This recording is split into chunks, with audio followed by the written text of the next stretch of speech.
tea, it's up to you, it's up to me. Cold drinks come in 4 cups, gotta know the size before you fill it up. Biggie, medium, small, kids meal, keep it straight, it's a good deal. Use the scoop to fill with ice, never use the cup, take my advice. For soft drinks, fill the ice halfway, no matter the size, that's what I say.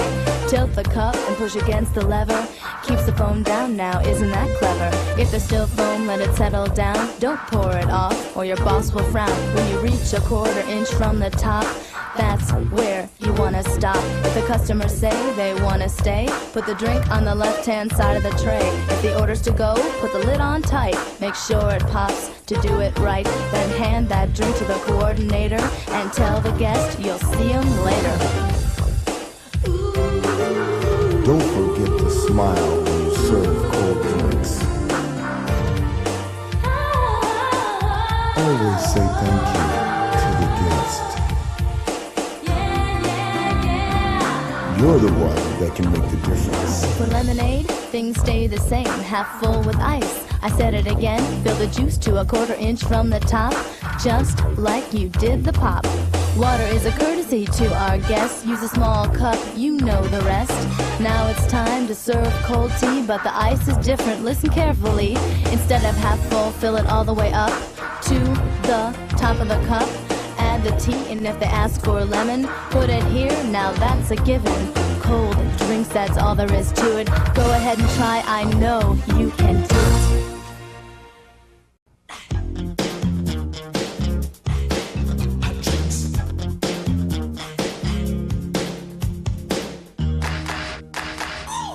Coffee, decaf, hot tea, and hot chocolate.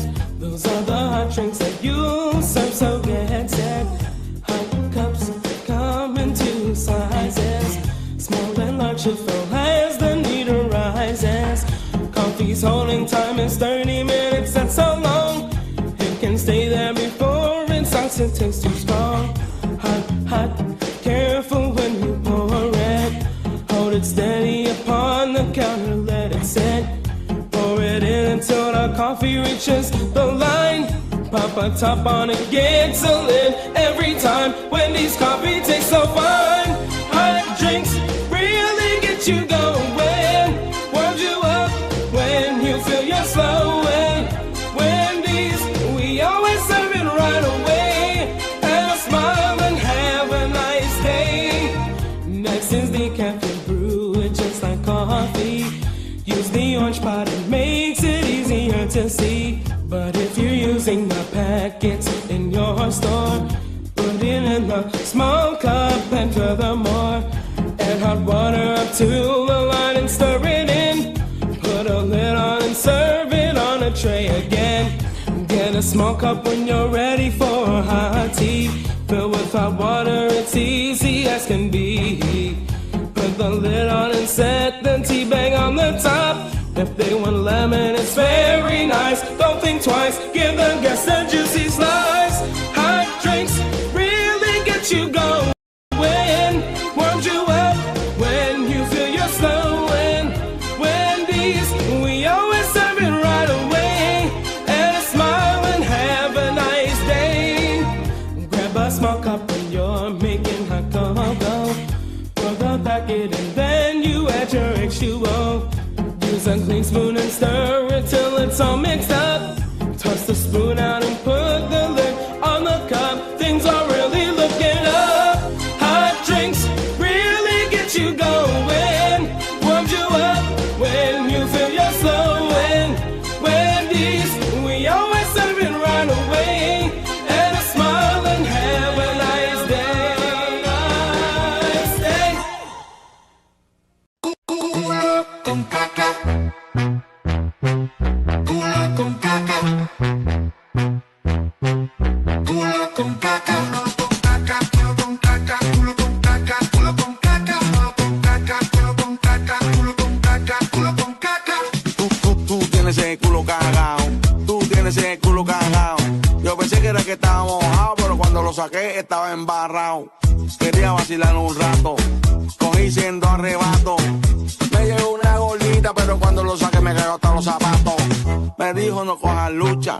La metí debajo de la ducha. Yo que le metí hasta sin capucha. Y ahora en todos lados esto es lo que se escucha.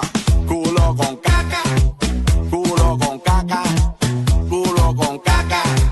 Culo con caca.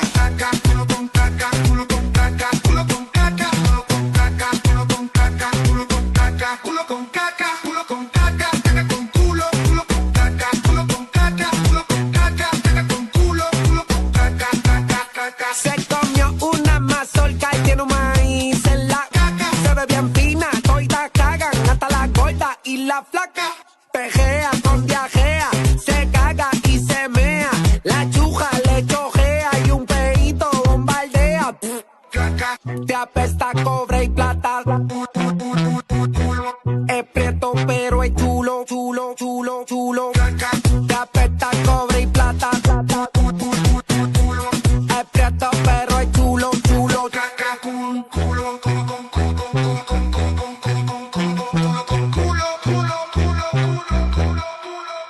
Me estoy meando, eyaculando, me estoy cagando. Este mojón ya me está violando, ando. Culo con caca. Te apesta la tapa. Culo con caca. Este mojón ya me está violando, ando. Mira, gringo, tírate algo. Hacho papi, que ya yo tengo hambre. Pollo con papa, papa con muslo. Pollo con papa, papa con muslo. Pollo con papa, papa con muslo. Pollo con papa, papa con muslo. Pollo con papa, papa con muslo. Pulo. Cabrón, por eso es que siempre te estás cagando. Culo con caca. Culo con caca. Culo con caca. Te apesta la tapa. Dice que esta canción va a quedar o bien mierda o se pega más apestosa. Culo con caca. Diablo, que se tira un peo. Culo con caca, Huele como que a mierda por ahí. Yancha, ¿tú te cagaste? culo con caca, Dice que Chete se cagó. Dice que Gringo se cagó. Dice que Yancha se cagó. Dice que todo el mundo se cagó. Culo con caca. El clase de mierda. Dímela, este está gordo los pendices, con el culo pelú, lleno de mierda. Ando con Yancha, con Ñejo, con Gringo. Dímelo, Chente. Culo con Jay no caca. falla. Soprano. culo con caca.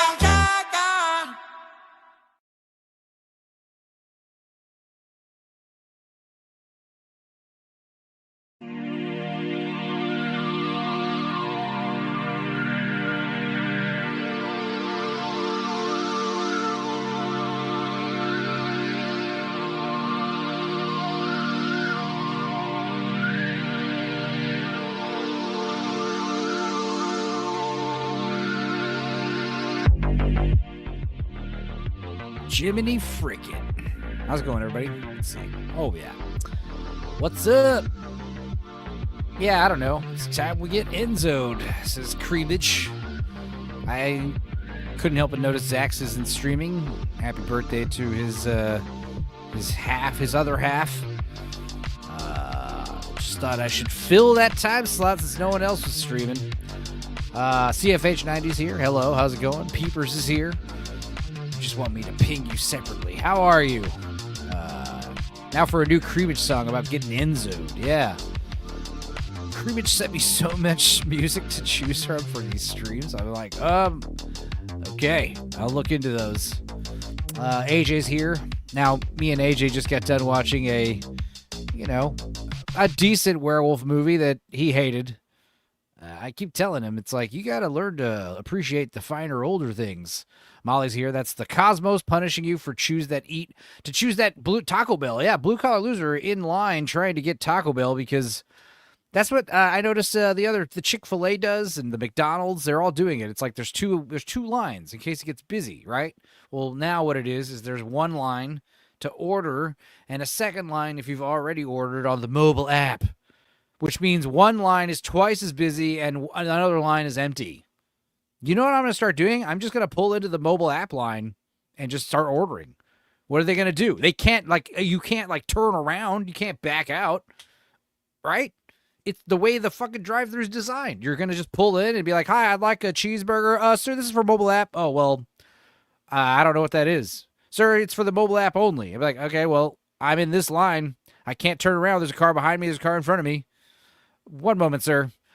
Okay. All right, sir, what would you like? That's exactly how it's going to go. I promise you. So, blue collar, this is what you should have done. The apps. Stop downloading apps for every fucking thing. Like the idea that like every restaurant's going to need its own app for you to order from, or every service has its own app. How much memory space do you think is on my phone? You know? Anyway, Abomination AJ says, nah, I'm a young whippersnapper, still kind of I'm in my 30s. Shit. Yeah, you blink and you're an old man. But yeah, we watched The Howling 6. I guess that'll come out later in October. I got to edit that one, so I'll take my time. We had a werewolf movie premiere today, but My Mom's a Werewolf. That was fun. AJ liked that. AJ, did you like My Mom's a Werewolf more or The Howling 6 more? I feel like you liked My Mom's a Werewolf more. We're now old, AJ. Got to accept it. Practically dead already. I know. How's it going, everybody? Who else is here? Molly's here. Creamage is here. Argon's here. Jamalam is here. Rachel's here. Blue collar, waiting in line at Taco Bell.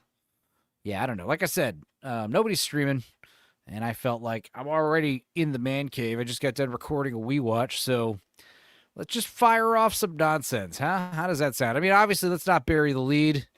Jiminy Cricket, Jiminy Kimmel. Kyle Posey's here. What's up, Kyle? Kyle, yeah, My Mom's a Werewolf, hands down. It was oddly arousing. Oh, yeah, I see. Yeah, it had the horniness aspect to it. You're right. Yeah, I guess Jimmy Kimmel is got to issue a public apology and make a donation to Charlie Kirk's family because of what he said about what did they say? I got it here. It's like it's so funny, the night and day difference. Like there's two realities. I've got here, I'm not going to share the screen because it's like Facebook people. But it says, this is what Jimmy Kimmel said for the Trump admin to threaten to pull ABC's broadcasting license, which ultimately led to the show being ripped from the air indefinitely. This is not just chilling. This is a steady march to the state media seen in countries like Russia. Like these same people were saying, we got to get fucking, taken off YouTube and Facebook for saying the vaccine's bad for you. What? We're not celebrating. We can't joke about somebody dying. You're actively celebrating and encouraging further murder. It's a difference. There literally isn't a First Amendment protection for this. And they literally quote what Jimmy Kimmel says. Like, I can't believe he's getting pulled off the air for saying, we had some new lows over the weekend with the MAGA gang, desperately trying to characterize this kid who murdered Charlie Kirk as anything other than one of them with everything they can to score political points from it, Kimmel said. Obviously, if they're pulling him from the news, if they're pulling him from TV for that, it's not because Trump is a fascist dictator who has control of the media. It's because the news, ABC doesn't want to get fucking sued because what he said is verifiably false. Like the idea that you can't make that connection in your own head. And then my friend here sharing this article that you can't see. It says, this is your First Amendment right under attack. It's so important that the founders listed it first, yet it's being besieged by this administration left and right. Like totally forgetting the fact of what we went through of the past 10 years of getting deplatformed for jokes, for literal jokes. But we're just telling jokes? No, you're not. You're actively like vandalizing memorials and fucking just like gleefully gloating about this guy getting shot in the neck and his blood pouring everywhere. It was amazing, laughing like demons about it. It's fucking weird. And what's even best is like nobody even asked you. It's not like we asked you your opinion. You're literally without any kind of provocation just going online and saying, this is awesome. I encourage it. And then you're getting fired. You're like, this isn't right. My First Amendment. No, the First Amendment doesn't cover violence because let's say you work at McDonald's or Taco Bell, and there's a video of you saying that people like Charlie Kirk, conservative, mainstream, moderate Republicans, need to be shot in the neck and executed publicly in front of their wife and children. That's not a good look for you working there. And also, it's a liability because if the company knows about it and they don't fire you, what happens if you kill some customer on premises because he's moderately conservative? They knew about it. they could have done something about it, they could get sued. They could get sued big time. They could get held responsible. TV licenses require standards. Blatantly lying about the murderer of a man by calling him a MAGA kid violates that, and the people are pissed. Yeah, like I said, we're getting rid of the propaganda laws that Barack Obama, or I guess we're bringing the propaganda laws back in. You can't lie on the news. You can't present objective opinion, or I guess it's subjective. You can't objectively present subjective opinion as fact and call it the news. It's just weird. But yeah, I mean, what does it say here? Jimmy Kimmel, Sinclair broadcasts. The show won't return until appropriate steps have been taken to uphold the standards expected of the broadcast platform. Now, I mean, this is hardcore, guys.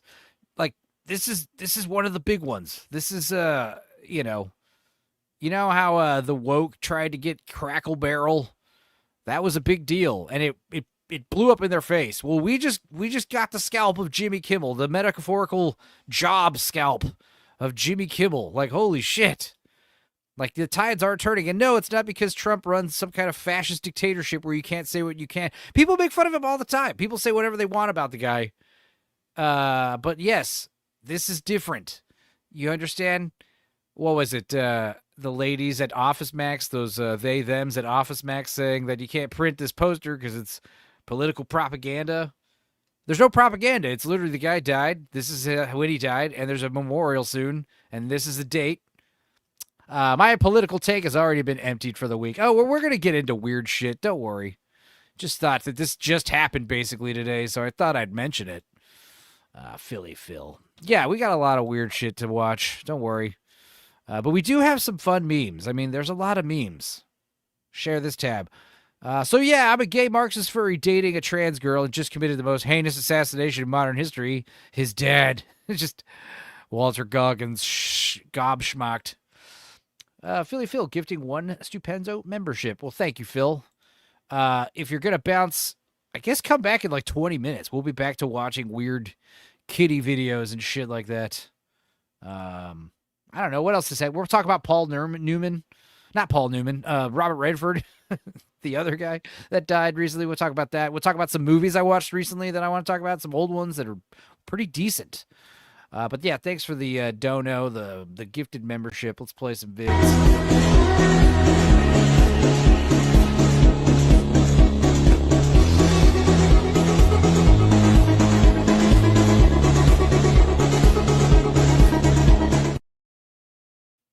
Hell yeah, let's do Jack.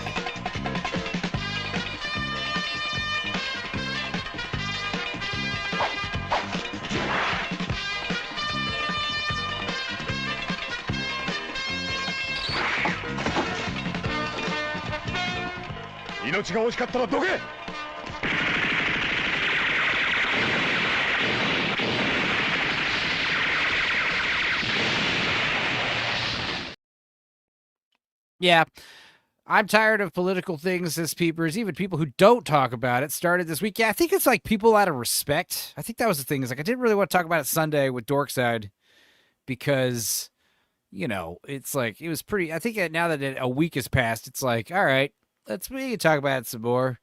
But we won't talk about it for much longer. I don't know. Enzo's is blue collar. I feel zero, and I mean zero empathy for these fuckers. It does make me question the limits of free speech. People who are allowed to be scumbags, losing jobs over tweeting about Charlie. I mean, well, it's like I said, we talked about this on the first time it happened. It's like play by their rules. You know, like these people getting fired. Like I said, we got fired for way less. You know, we got deplatformed for way less. These, like I said, the demons streaming. Yeah, these people are just like literally just telling us who they are. And it's funny because they're like a lot of them are just doubling down, and it's just not going the way they thought it would. Like they are getting fired left and right, and deservedly so because it's different. I guess we'll go ahead and I mean, kind of the other thing is I'm seeing a lot of people criticizing this lady saying she needs to get fired. Pam Bondi.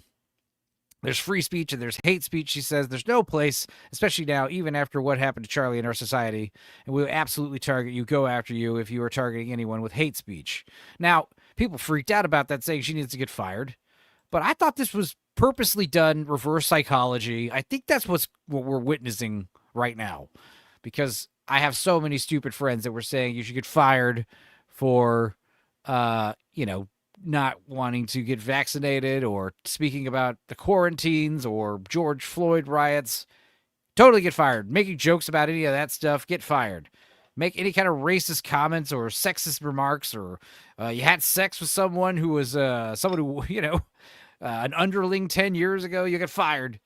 But yeah, hate speech, which she's describing, she did clarify. She's like, hey, I mean, threats to violence is what she said. But I think this is reverse psychology, because I have a lot of friends that are like, freedom of speech, the Second Amendment. Dudicus is here. We just got done watching that werewolf movie. I'm sorry about that. You didn't hate it too much, right? No, I enjoyed it. I think It that was a not fun bad. movie. It's not great, but it was fun. It was, like I said, it was good for being straight to video, the limits it had. It was a solid script. It felt like a comic book movie. Yeah, hate speech is a slippery slope. Like I said, I feel like she said that on purpose to get people, hate speech isn't a thing. The same people that were talking about hate speech a few years ago are like, oh, this is wrong. It's like, yes, it just reminds me of this famous clip. I think I'm going to have this, like, in the arsenal soon. Oh, wait. Audio. Can you say that again? Just the way you said it. Yeah. Just the same way. That's just, it's just how I've been feeling this whole week, watching all my dumb hippie friends just being like, no, they can't take our guns away. Anyway, enough of the Charlie Kirk stuff. This is political news here. Not political. It's sort of. Let's see. Disgraced ex-anchor arrested for 4th time in 5 years for allegedly assaulting his weed addict daughter. It says an Axe, California, a news anchor who has been in the limelight for his bizarre drunken rampages. I love how that's a hyperlink right there. We're gonna have to let's go ahead and just go straight to the hyperlink, and let's just find out what that means. So this is from 2023, March 29th. TV news anchor Frank Somerville admits he was on Ambien while on air. Trashed during DUI arrest. Hell yeah. Frank Somerville, eh? All right. Well, this is from 2023. Veteran Bay Area television news anchor Frank Somerville said that he was trashed, quote unquote, when he crashed his Porsche into another driver in 2021, but denied he was drunk on another occasion when he slurred his words on air. In a shocking interview with San Francisco station K-Ron, Somerville admitted to past problems with drugs and alcohol. At the absolute worst, it would have been almost every night, he said. What I was trying to do, quite honestly, was just escape. I was so sad and lonely from my divorce and missing my kids, and the pandemic sure as hell didn't help because now I was all alone. The news anchor made his own headlines after a viral video showed Somerville ramming his Porsche into an Audi stopped at an intersection in Oakland, California on December 30th, 2021. Somerville said he remembered drinking heavily that night and decided to go on a taco run, just like Blue Collar Loser. He was Ambien posting IRL. The video captured Somerville rear-ending another car at about 8 to 12 miles per hour, not very fast, and then pushing the Audi into a pole. The driver of the other car suffered some injuries, but the Audi was totaled and Somerville was arrested for driving under the influence. I got trashed, he admitted. I mean, there's no other way to say it. I got trashed in my apartment and in my apartment and wanted to go to Taco Bell. Which is 2.5 blocks away from where I live. I made the idiotic decision to drive. I had absolutely no business at all to drive at all. Somerville had been a longtime anchor for KTVU Fox 2 before he was taken off the air in June 21, just a few months before his DWI arrest. He had attracted criticism there when he was caught struggling through a newscast and slurred his words. Here's another hyperlink. Oh my God. Let's go to the hyperlink. On KTVU Fox 2. Things should be heating up. Now, this is what they do. They do the death by hyperlink, and they don't expect people to click the hyperlinks, but I do. I feel kind of like Boosh, says Blue Collar Loser. Should I lower myself to someone else's level? Notice Charlie always spoke calmly and didn't threaten people. Oh. We could see a 30-degree swing in just 2 days. Okay, that is pretty slurry. Let's see. Let's do this. Frank Somerville off air after slurring during. I mean, he could be having a medical event, you know? On KTVU Fox 2. Things should be heating up. We could see a 30-degree swing in just 2 days in some Bay Area counties.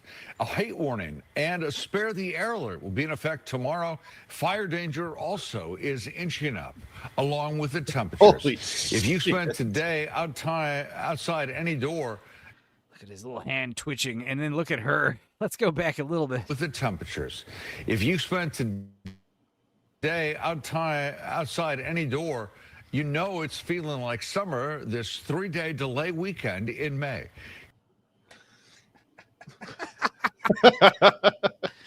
You see what I'm saying, guys? This is why I love doing this, because I could just go live with no fucking plans whatsoever. And here we are, 28 minutes later, falling down this rabbit hole. I love it. Good evening. I'm Frank Somerville. And I'm Julie Hayner. Tomorrow will be even hotter, so let's go straight to our chief meteorologist, Bill Martin. Look at him. He's like licking. He's Somerville. he knows. I think he knows he's not doing well. Julie Hayner. Tomorrow will be even hotter, so let's go straight to our chief meteorologist, Bill Martin. Bill, well, some places reach 100 degrees tomorrow. That's still numb. A height warning.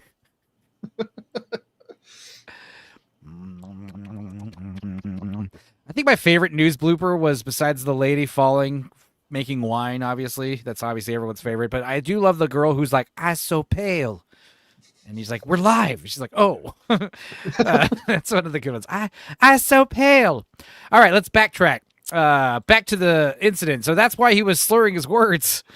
Somerville claimed he mistakenly took 2 Ambien, a drug used for helping someone fall asleep, right before the 10 p.m. newscast on May 30th. He maintains he was not drunk during the newscast. "I was taking what I thought was one of my prescription drugs. Instead, it was 2 Ambien, he said.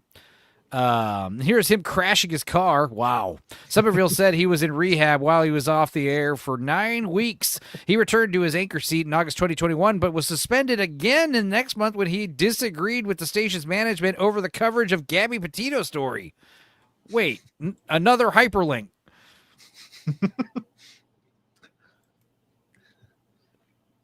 Okay, never mind. This has nothing to do with him. This is literally the story. Okay, back to this. Petito, 2022, was bludgeoned and strangled to death by her fiance, Brian Laundrie, during their cross-country trip. The story garnered I'm doing a Somerville impression. The story garnered national attention after a lengthy manhunt for Laundrie, whose body was found in a Florida swamp after he committed suicide. I love call committed suicide as its own hyperlink. I'm not going to click that one. Call me crazy. Let's go ahead. Stop sharing. I lost audio. Let's bring it back. Oops. It's okay. Dudicus, what are you sharing? Oh, it was just my favorite. Hearing anyone drunkenly slur their speech just reminds me of this, and hopefully this plays audio, but I know fucking... Yeah. There is no audio. It? What? No, there is no audio. Fuck. All right. Well, that's going in the shitter. It's just a guy going, "I can't believe Costco doesn't sell lawn chairs." Smash cut to outside. "For the love of God, sir, open your eyes." "I won't lie. I've been drinking again." All right. All right. Anyway, Well, back to the story. I thought the coverage across the country of Gabby Petito was insane. This is why he got in trouble. There was no reason for it other than she was cute, a cute white kid. But for some reason, I was suspended over that. I still, to this day, am not sure why. Well, it's like you already had the whole drugs on the air thing. I think they're a little less lenient. I don't think you're allowed to start making demands. Anyway, back to the original link from recently about his weed addict daughter. All right. So he added his 4th arrest to his tally after he allegedly assaulted his daughter during a physical fight over money. Frank Somerville, who seems to be spending almost as much time behind bars as he did in front of the camera at KTVU, you catty bitch, was busted again on Monday. The arrest broke his 2-year record of staying out of trouble.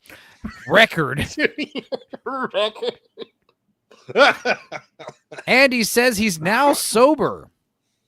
Okay, well, that doesn't help if you're beating up your fucking daughter and getting the cops called on you, does it? The Oakland Police Department told San Francisco Gate that it is investigating a reported assault that took place just before 5:45 p.m. Monday, but the officials didn't name any of the people involved. However, Somerville, who's 67, took to social media to tell his side of the story and to blame his daughter. He claimed his... Oh, my God, look at it. That's when I started laughing. It's like he went on. He got his ass kicked by his daughter. His daughter did that to him. He's completely lacerated all of his body. It's her fault.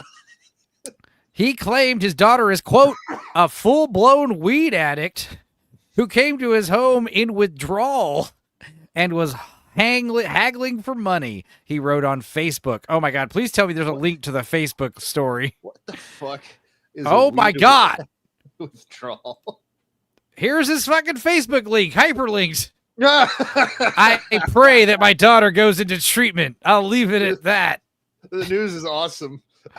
Oh my God. Yeah, you guys don't want to talk about the news? Shame on you. How are you supposed to stay informed? How can you stay safe with menaces like this on our streets? Somerville claimed he told her to leave, but then they, quote, got into a physical fight and he tried, quote, to tell her to calm down. Once his daughter fled the residence, Somerville called his ex-wife, who frantically asked him to come to her house because, quote, she was scared that their daughter was going to try to hurt her too. When Somerville arrived to his ex's house, though, police were there waiting for him after his daughter apparently reported their fight, he said. Somerville claimed his daughter told the cops she didn't want to press charges. I love my daughter more than anything in the world, he said. I never deliberately try to hurt her, but bad things happen in battle. I can only hope my daughter gets treatment, Somerville wrote. He added, dude, his daughter's a hot black chick, too. Hell yeah. That's why she kicked his ass. She's from the streets. She knows how to throw down. He added that he's reached 9 months of sobriety and was, quote, completely sober at the time of the alleged assault. Somerville was quickly released on bail, according to Alameda County Sheriff's Office inmate records. Now, do you think it's because he's got a thing for he's got the jungle fever, he's got a thing for the sisters? That's where he learned to, like, you know, smoke crack and all that stuff that, you know, he was doing allegedly? Everything fine. Everything was good. And I got called out to my wife's house and I was arrested for an alleged crime. Beating her up. Stop it, Enzo. You're hurting Dudicus. The disgraced news anchor had a rocky few years as he continuously fell into trouble with the law while struggling with alcoholism. In 2021, Somerville was, quote, trashed per his own admission on air 2 years later. Yeah. Then in June 2023, he was arrested twice in one night while on an alleged out-of-control bender. The first arrest stemmed from a fight in which he pummeled his brother, and the second in which he found sitting in his car while clearly intoxicated.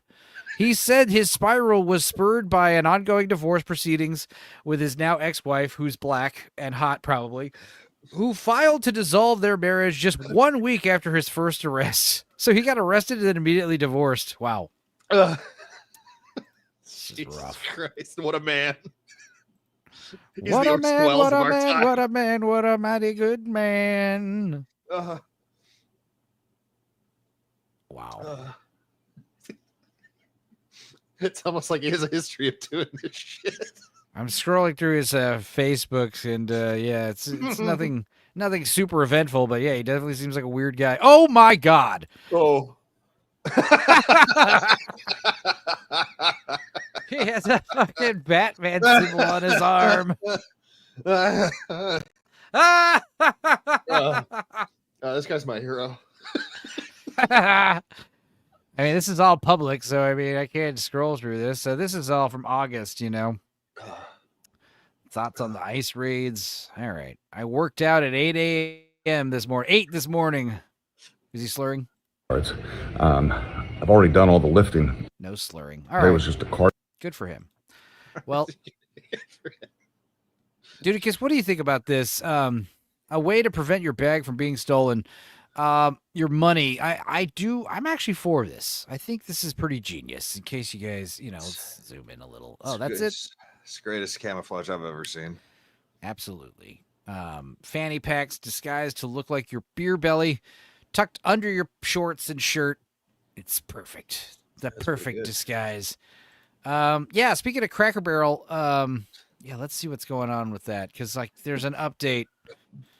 Let's see here. Now this is from Cracker Barrel Old Country Store. It says, like any good relationship, sometimes you just need a little tune-up. We're going back to things that made us all fall in love in the first place. Let's turn on the comments here. I'm impressed, says somebody. Uncle Herschel's breakfast needs a comeback. Where's the roast beef at the end of the month? Blah, blah, blah. We're going to celebrate my birthday with Uncle Herschel. Why don't they just change the name to Uncle Herschel's? Jesus. All right.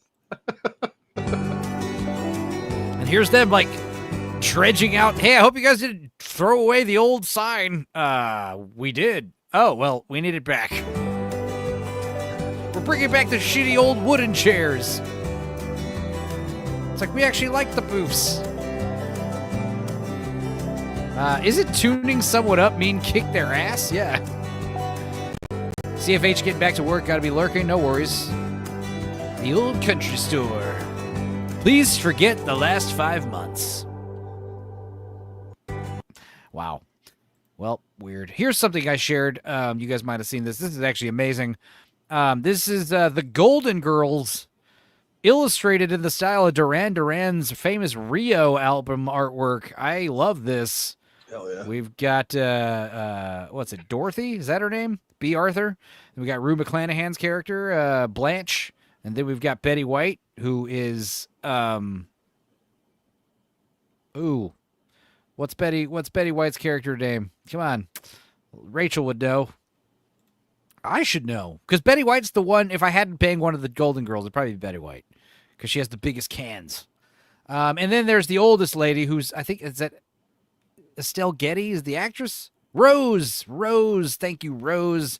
And then the old one is Dorothy's mom, and her name is Gretchen? It is out of my wheelhouse. So Rachel knows. Sophia.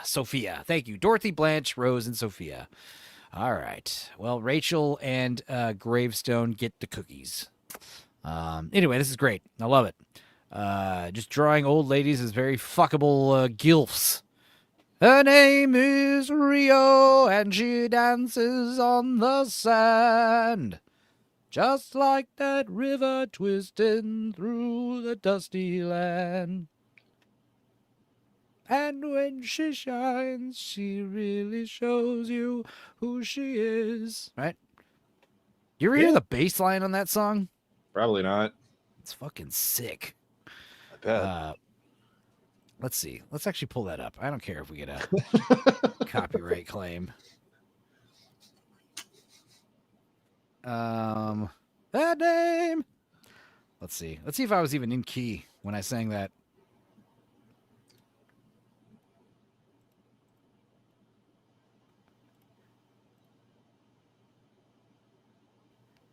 Yeah, her name is a little higher. Let's see. Let's go to the bass solo. Where is it? Before the sax solo. All right, here we go.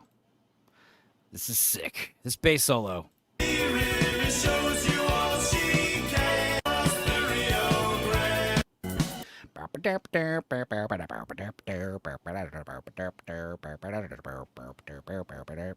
It's dope.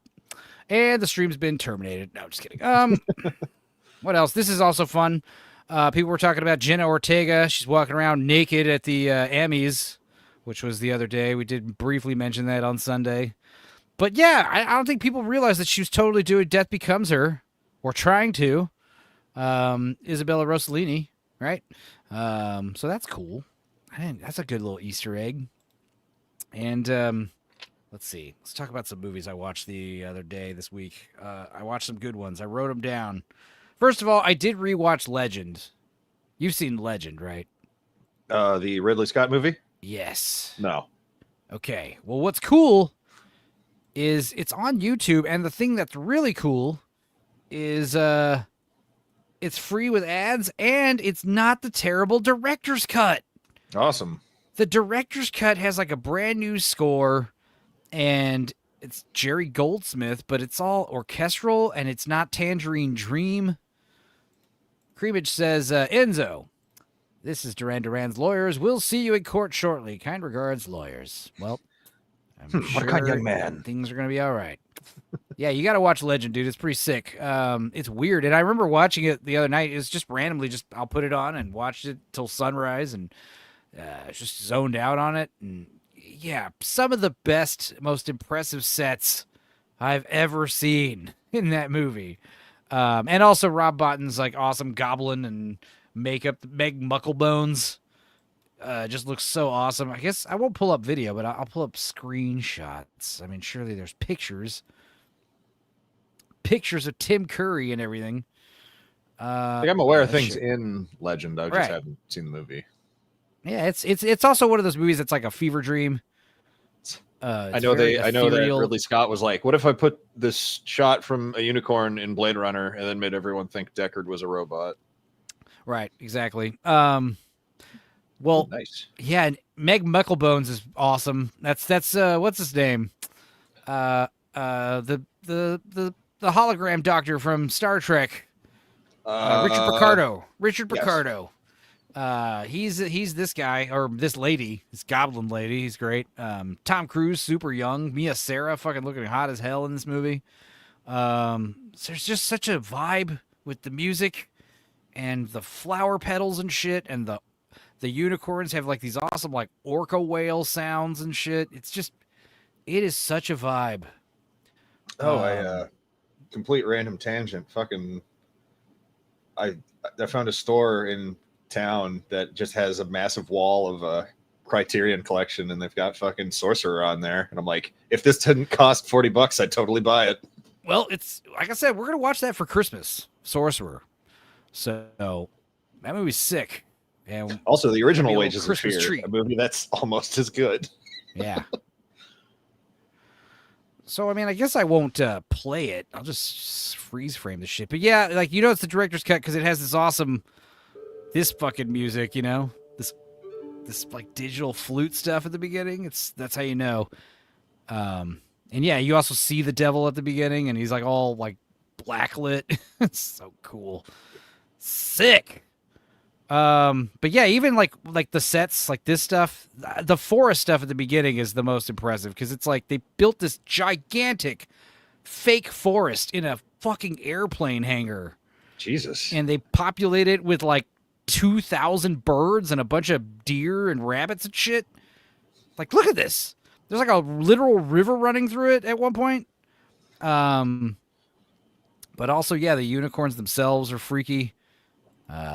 They're just very mystical, but also, like I said, this movie is just very weird and dreamlike. And yeah, a lot of great stuff, very 80s. Like the snow has like this glitter into it. There's a lot of glitter in this movie. Just a lot of sparkly stuff for no reason other than it just looks amazing. And what was it like? Yeah, when they cut the unicorn's horn off, like, oh man, it's like all the purple rose petals everywhere. Where is it? Here we go. Yeah, dude.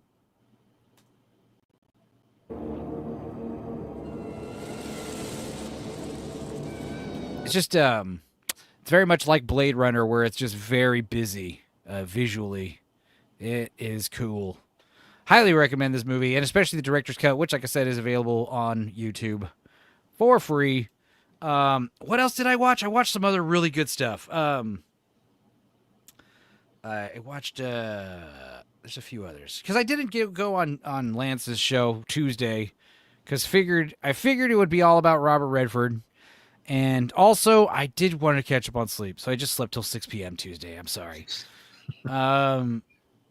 Yeah, we talked about The Long Walk. That was all right. I did watch a documentary called Secret Mall Apartment, which is about the secret mall apartment that was in Rhode Island, in the Rhode Island, Providence, Rhode Island Mall. These little artist kids, around 2003, discovered a secret room in the in this mall somewhere. And of course it was they're very like anti-capitalist and all that. It's a little it's a little bit of a woke documentary in the fact that like there's this one part where they're saying like they get caught smuggling in all these cinder blocks, but because they have like an excuse and they got it pre-lined up and they're ready to go because they have to like walk in through this this door that has an alarm on it, and usually people don't show up to investigate the alarm. It's kind of more like a psychological deterrent. But they're like one time where they're smuggling in all these cinder blocks to build a wall to the entrance to their apartment.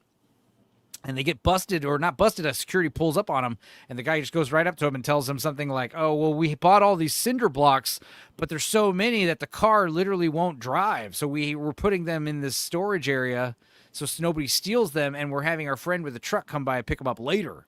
And the guy's security guard's like, whatever, they drive off. They're like, they don't fucking care. And of course, they spend like only like 2 minutes, but it's like a 2 minutes where all 8 of them are like, I think it's because we are privileged with our white skin. I think if we looked like someone else, it would have been different. It's like, no, it's because you literally looked him right in the eyes and lied to him like a fucking professional. All right? That's why. Usually people like fucking run, you know, or whatever. Like they just book it. But yeah, let's check this out. This is actually pretty interesting. This is probably one of those documentaries where the trailer probably spoils it all, but it doesn't matter because I think watching it for all the little details is fun. But yeah, I mean, you can also just read the Wikipedia article and probably just save yourself an hour and a half. But it was still pretty fun. Incredible tale. Artists set up an apartment inside Providence Place Mall, going undetected for years. 4 years. They didn't live here full time, but it was like there was usually someone there at all times. And it was like also like a meetup spot where they would plan art projects there. Because they were the cool thing about these guys is they were like they do like tape art at like hospitals and memorials, and you have to understand this is like 9/11 happened right around this, so like they were doing like, you know, memorial art and stuff like that, and it's like temporary tape art. They did it in children's hospitals and cancer wards and stuff like that. So like these seem like decent folk, but yeah, I mean, very privileged white assholes, obviously. We all hated the mall when it went up, right? Nobody wanted that to happen. Shortly after, a developer comes in and says, I'm gonna knock down your home. I just had this idea. Oh, we should live in the mall. It seemed like a very absurd fantasy. And wait, Watcher X is talking about Weekend at Bernie's 2? Is that what you're saying?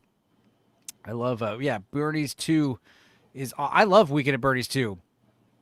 They're both terrible, but the second one is like ridiculous. Where yes, Bernie is like under a voodoo spell now, and whenever there's music playing, his corpse like animates and starts dancing, and it's super funny and weird. The voodoo scene in Bernie's 2 I just watched on YouTube today. Yeah, wow, weird. I don't want to deal with this bullshit. Idiots must be our white privilege. Yeah, he wasn't even a cop. You have to understand he's a mall security guard. And perhaps a great challenge. When the mall was being built, I saw a space that I could not figure out what it would be used for. See, this is great because this is basically like I'm showing you the whole documentary. Yeah, so it's just saving you fucking an hour and 28 minutes. We went looking for that anomaly in the architecture, and we snuck ourselves in there, and we took out our flashlights. There was. The dude who played Bernie was also the bad guy in Tammy and the T-Rex. We need to develop this underutilized space. There was a... This lady's actually pretty funny because, and she was pretty cute, you know, 20 years ago, but she was married to the main guy, and the guy wanted to like, his goal was to eventually live in the mall full time, like keep stealing, like buying, furnish it more, get plumbing in there, all like secretly. And she's like, well, why don't we just get our own house? And he's like, well, I want to live here while we save up to get a house. And she's just like, this is stupid. You know, it's one of those things where it's like, I'm tired of being married to an idiot, a loser. She was joking about how like he would text her, like, isn't this awesome? LOL. And it's a picture of his bank statement with like 41 cents in it. And she's like, no, it's actually not awesome. He's like doing all this like, you know, artwork for like charity and shit for free, basically. It's just this idea about like some artists I mean, I do this too sometimes, but like artists, like the idea of like, oh, you're a struggling artist, and it's usually because you like just refuse to get paid on a lot of stuff, or undercharge yourself, just things like that. Just don't be afraid to invoice people. People will pay it, especially when it's like big hospitals and shit. I mean, obviously know your clientele, but like, yeah, there's been times where like I get more corporate gigs, and that's what I'm like, all right, it's basically like $80 an hour or whatever the fuck. For most of my friends, it's like my friends hit me up and they're like, I got like $50, and I'm like, all right, whatever. I'll do $50 worth of work for you. But yeah, this lady, I mean, just the way she's sitting and everything, you could tell she's high maintenance, but living in a fucking secret mall apartment for free, surely higher maintenance than that. Most women are. Yoda speak like I do. Develop this underutilized space. There was a kiss off to gentrification. It was like fine. The thing is, these guys were like anti-gentrification before it was all cool. And they have reasons for it, because like this mall is getting built in Providence, and the idea is it's going to be an upscale mall, so like only fucking expensive stores and shit in here, so most people probably won't go to the mall, and it's like a clear divide of the town. And then also the same people that are building the mall, they're tearing down this like mill area that used to be like all these mills on this like industrial side of town. It's all getting torn down, replaced by condominiums. And like these guys were personally affected by that because they lived in this like cheap, low income, like student or whatever housing that was in that area. So they were displaced by it. It's bad when like white people are getting moved out because of gentrification, right? 1,000 pounds of cinder blocks. Well, people just assume gentrification means a race thing, and it's like it totally doesn't. It's a class thing. It's like, It's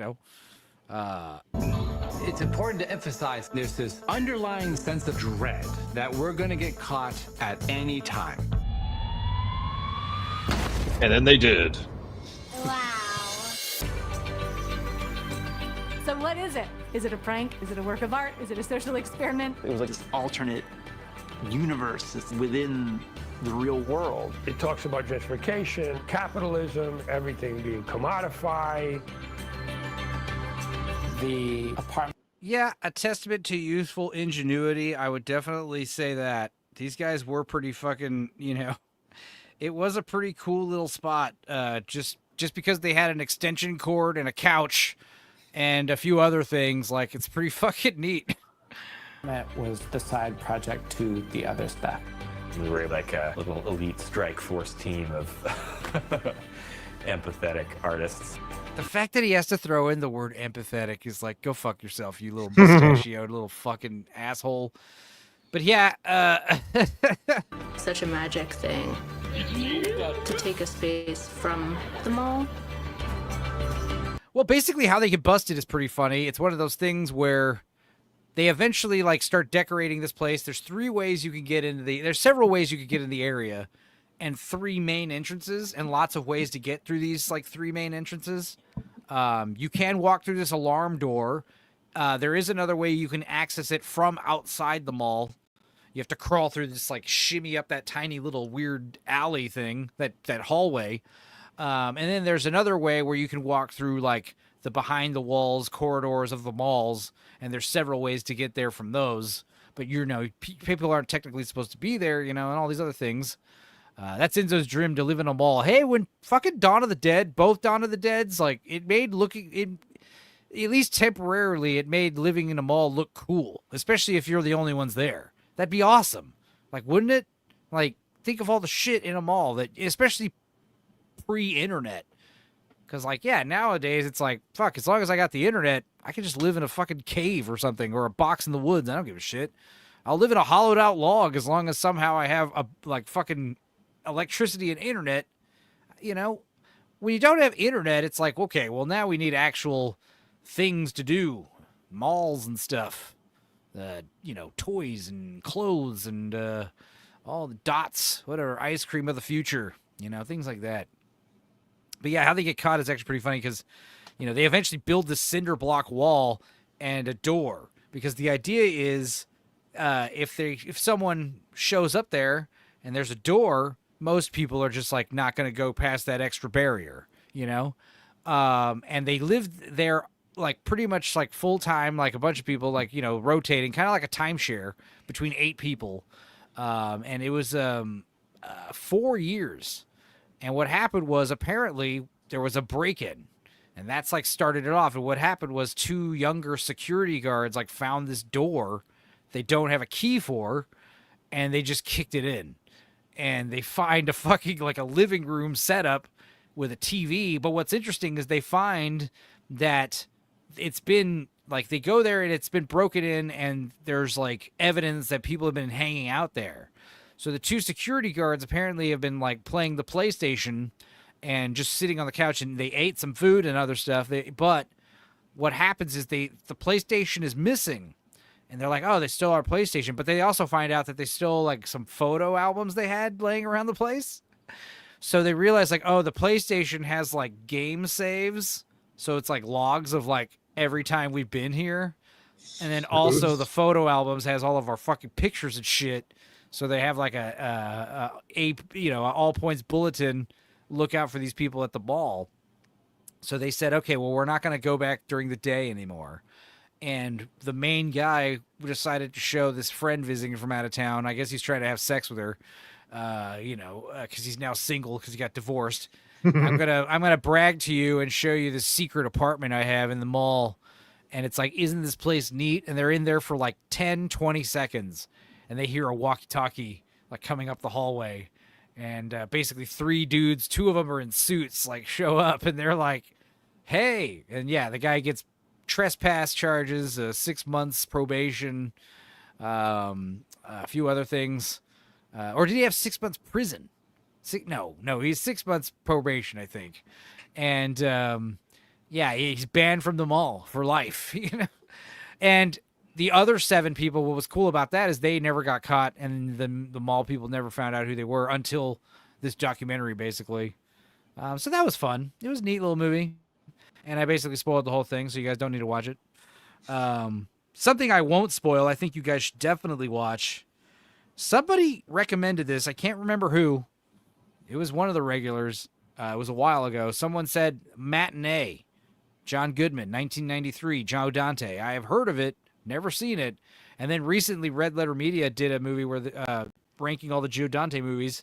That placed like 3rd on their lists, which, you know, I heard it was good. And then they brought it up. So I was like, all right, I'll watch it. I watched it last night. It was fucking great. It was awesome.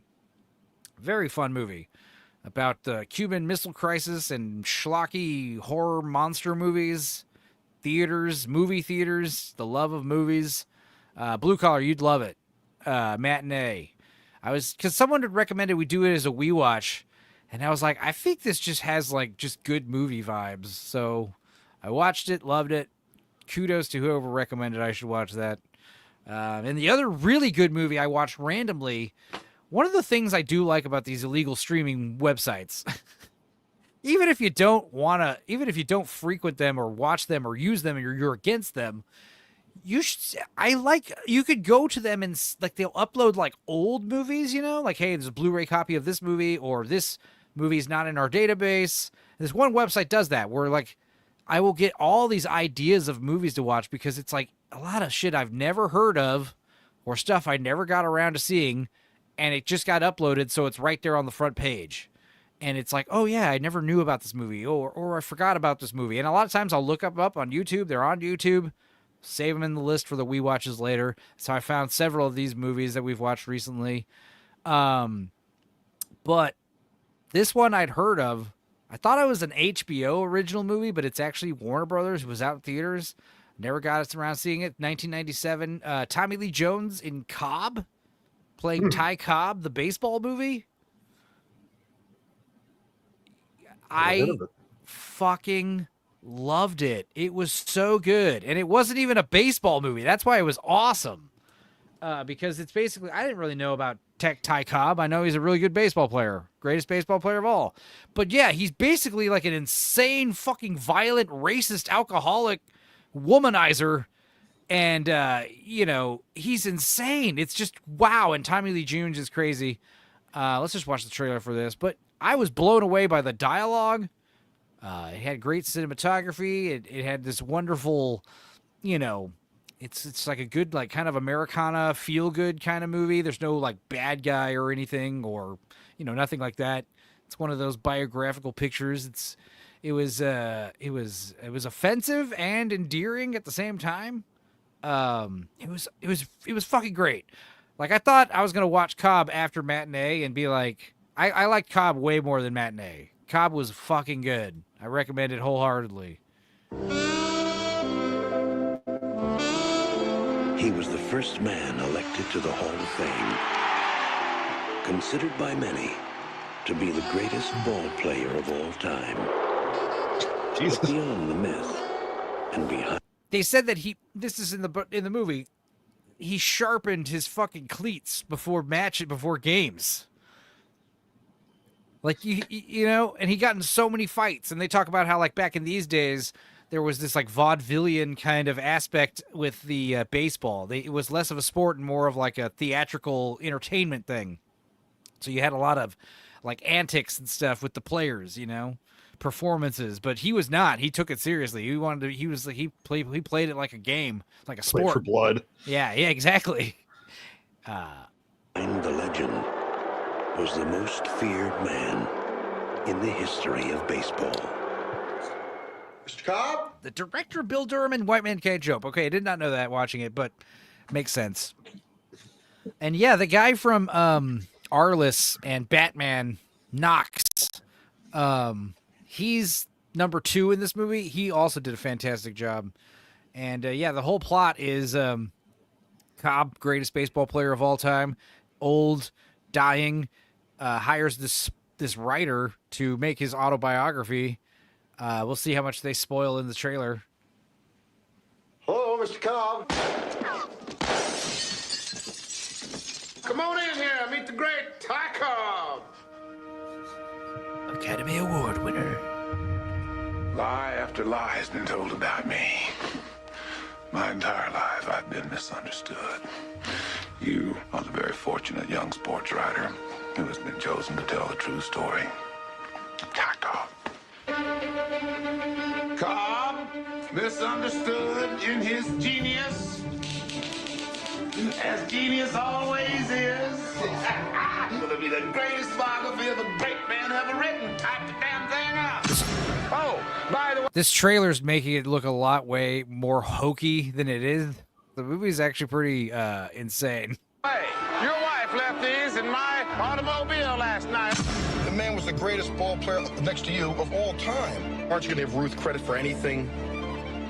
He ran okay for a fat man. Am I supposed to tell the world that this monster is actually a prince?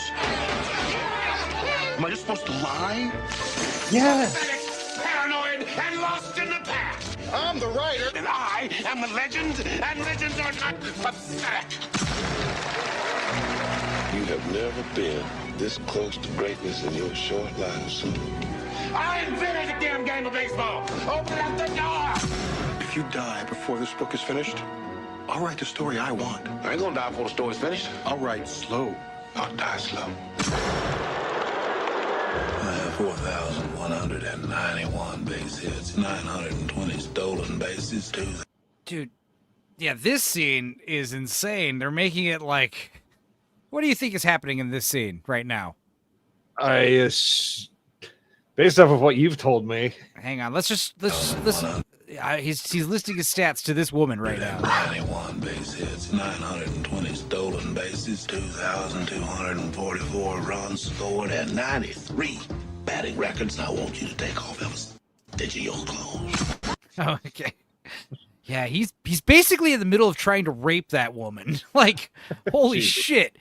Arliss like brings her to the hotel, and he bursts into their room like, "What are you doing with my woman?" And he's like, "She's not your woman, because he like basically he pistol whips him and takes her at gunpoint to the room, then makes her like get naked, and then basically because he's impotent and can't get an erection, he pays her $1,000 to say that I fucked you. You tell people that I had sex with you and it was the best fuck of your life.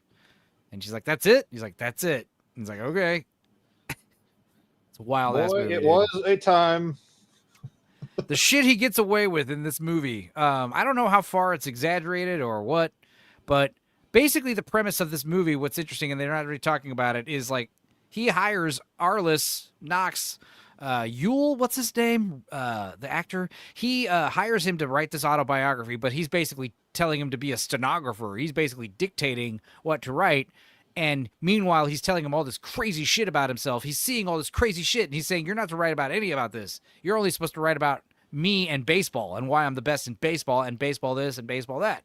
You're not supposed to talk about how, like, my father was murdered by my mom. You're not supposed to talk about how, I'm a failure as a father and a husband, and, I'm dying of just years and years of substance abuse, and, So what he's actually doing, what he starts doing is he writes the fake biography on the typewriter, and then he's secretly scribbling like the real book that he wants to write and putting notepads and shit and putting them in his briefcase. It was a wild ass movie, man. Sounds like it. Holy shit, this guy, I had no idea that his life was this insane. But apparently, I guess this movie and this guy's book is like a big tell-all. What game? No cameras, no phones, no social media, no political correctness. Oh, this is like anti-political. Tommy Lee Jones says the N-word like fucking 50 times in this movie. Just calls black people like fucking N-word right to their faces like it's nothing. And then later, Arliss's character says the N-word. He's like, you're not supposed to say that, wood boy. It's offensive. And it's like insane. He's insane. So yeah, Cobb was great. I totally just watched it on a whim.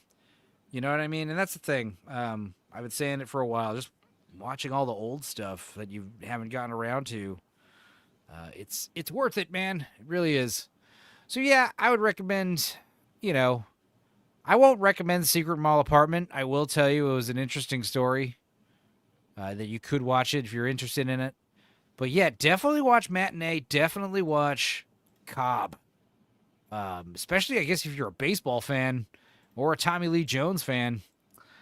I assume everyone here should watch Matinee. I think everyone here would like Matinee. I think Cobb is one of those movies I think everyone would like, but you don't realize you'd like it. It was wild. So this is a tab I saw recently, and I thought it was a joke, but it says The 7 Levels of Filmmaker by Luke Forsyth. And we have 2 YouTubers on levels 1 and 2. Level 3 is Michael Bay. Level 4 is Jordan Peele. Number 5 is Greta Gerwig. Number 6 is Quentin Tarantino. And then number 7 is Neil Breen. And I was like, I'm assuming based on this thumbnail, what I'm gathering is like making movies for yourself versus others. Like over here, like I assume like the fucking audience tells you what to make when you're a YouTuber. Michael Bay, very visual-oriented guy. He makes dumb action flicks. Jordan Peele gets way more credit than he deserves. Greta Gerwig, I think, gets less credit than she deserves, but, she's making some pretty weird movies, smaller movies. I don't understand. But, yeah, I guess Quentin Tarantino, the idea is he makes kind of what he wants.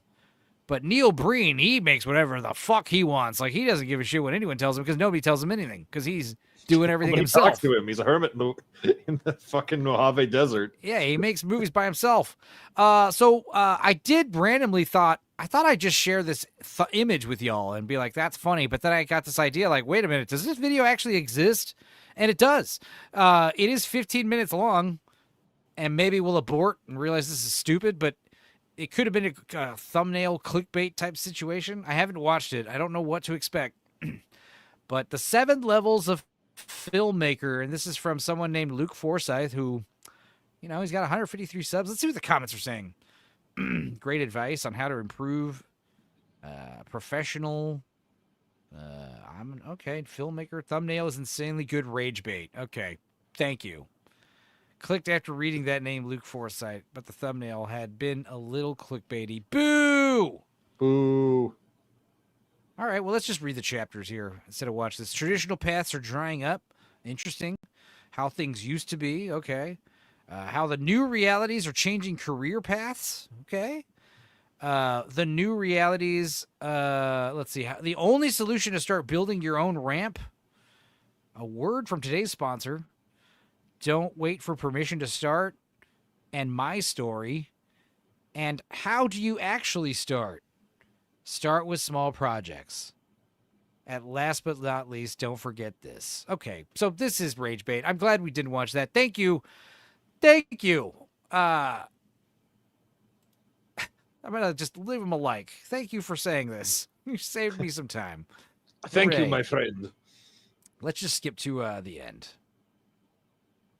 And one last thing. Or Christopher Nolan or Tarantino, all those people.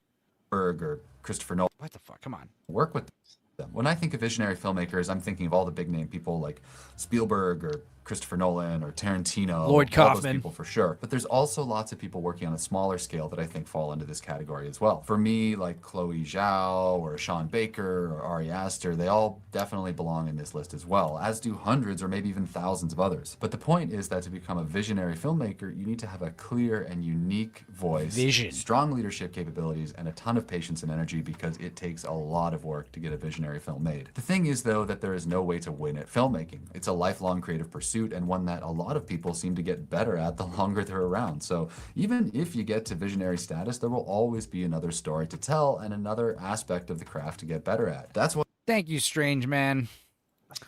Good advice. Here's some other good advice.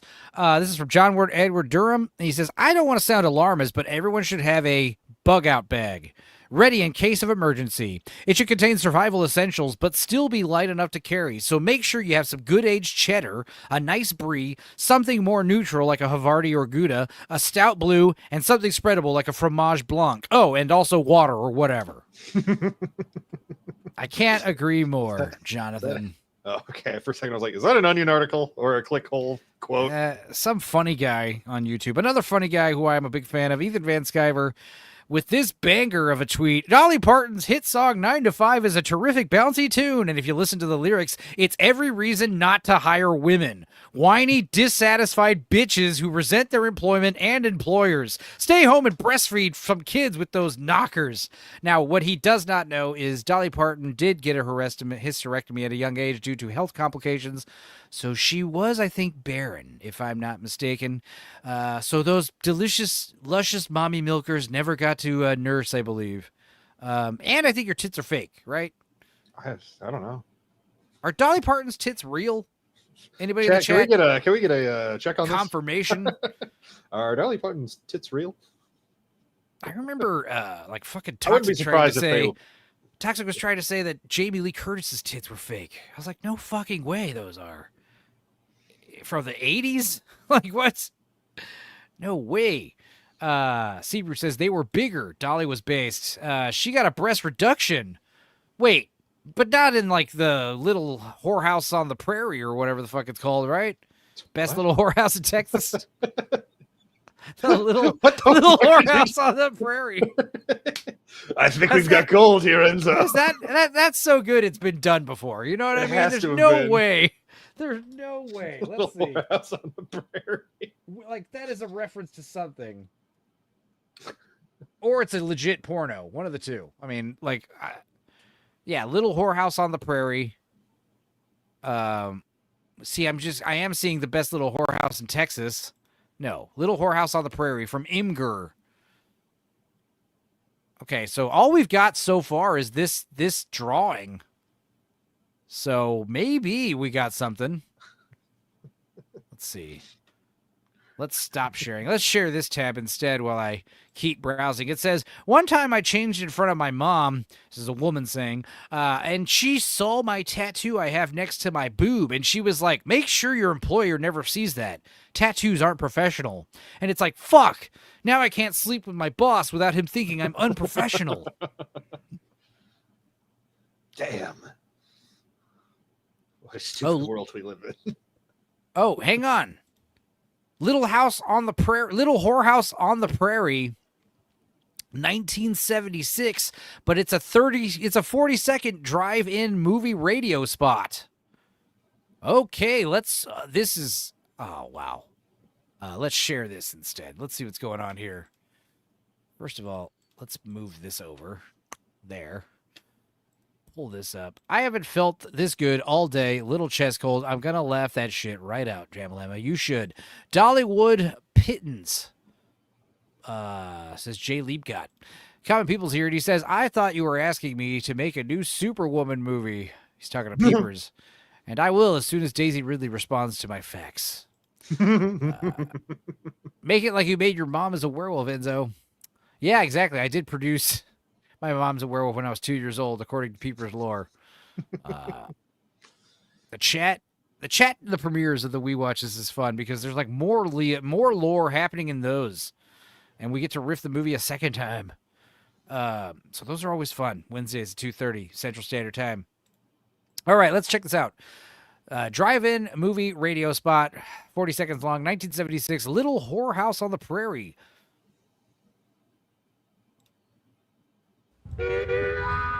An almost true story of girls who knew the way to a man's heart was not through his stomach.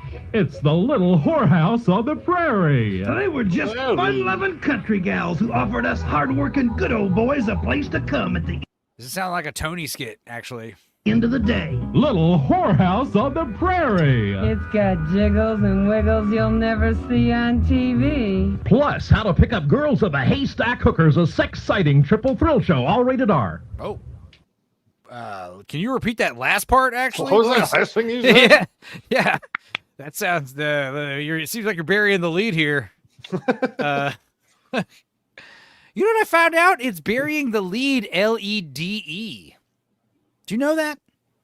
L-E-D-E? Yeah, so Really? you think it's burying the lead, like burying the lead story, right? Yeah. Right? Let's look this up. It's actually burying the lead, L-E-D-E. As in, is that how the horse lead is spelled? So LEDE is a journalistic term for failing to state the most important information of the story at the beginning, instead hiding it within the details. The lead, or lead, L-E-A-D misspelled, is a crucial introductory paragraph of a news story that summarizes the key point to capture the reader's interest. While both bury the lead and bury the LEAD are sometimes used, LEDE is the preferred journalistic spelling to avoid confusion with the metal lead. Burying the lead can be a deliberate tactic for surprise. So what exactly is a lead? It's like a horse thing, like you said. The lead is the opening sentence of a paragraph of a news article. No, bullshit. Well, whatever. But it is correct. That is how you do it. Lead. Burying the lead. So, yeah. What else is going on? I have some other tabs here. No, belly fanny pack. I should close these old ones. Oh, yeah. Here's an interesting thing. This is from the drinker page. With weapons kicking ass and marketing hiding the gimmick as well as it did, is there a horror / sci-fi / fantasy movie or book or show where the mystery box reveal worked and was better because you didn't know anything about it? And this guy has Split. I actually hated the reveal of Split, where he turns into like a fucking superhuman and he's like crawling walls and shit. Like, that's weird. Oh, and then Split. I was thinking Splice for a secon. I was No. like, there's a reveal in Splice? Yeah. No, I'm just an idiot. Yeah, like Dolly's Blue Collar Losers she's had them lifted. Okay. Well, cool. So it's the same thing, lead and lead. Yeah. Next time I'm digging around for something, says Granola Grin, I'm gonna pop off saying it's like trying to find a hooker in a haystack. Haystack hookers, hell yeah.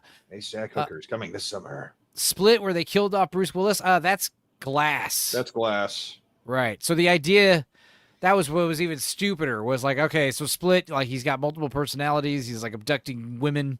He's crazy. But then at the end, it's like the bad one, the bad personality's coming, the monster personality. And it's literally a fucking supervillain. Like he turns into like he's got superpowers and shit. It's retarded. But then you find out, it's all supposed to tie in with the Glass movie, where we have Unbreakable Bruce Willis show up again. And I heard that's why, it makes sense, because people were saying like Bruce Willis hardly talked in the movie. And it's because he was like riddled with aphasia. So, God. Is Tom Hanks wheezing again? Maybe. Didn't they kill him at the end of Glass? They sure yeah, did. Probably. They drowned him in a puddle. Split is before Glass. Oh. So Unbreakable, then Split, then Glass was like the big finale. Unbreakable was so good. Split was all right. Glass was garbage. I haven't seen Glass. I should check it out. Not very good. No, yeah, exactly. It feels like a massive waste of time. We'll watch it with friends. But yeah, as far as like other movies that kept the gimmick secret, like Weapons, like what are some other ones you could think of? I know I had a few when I saved this, when I saved this to talk about for later, so surely I could remember them. One would think. I get those crap movies jumbled, says Sebrew. Of course, understandable. Yeah, like I liked Climax a lot. Because I didn't know anything about it. I knew it was the guy who did Enter the Void. Enter the Void I also didn't know about. I just saw Enter the Void trailer. Let me see if Enter the Void actually spoils the trailer. Spoils the premise of the movie. Have you seen Enter the Void?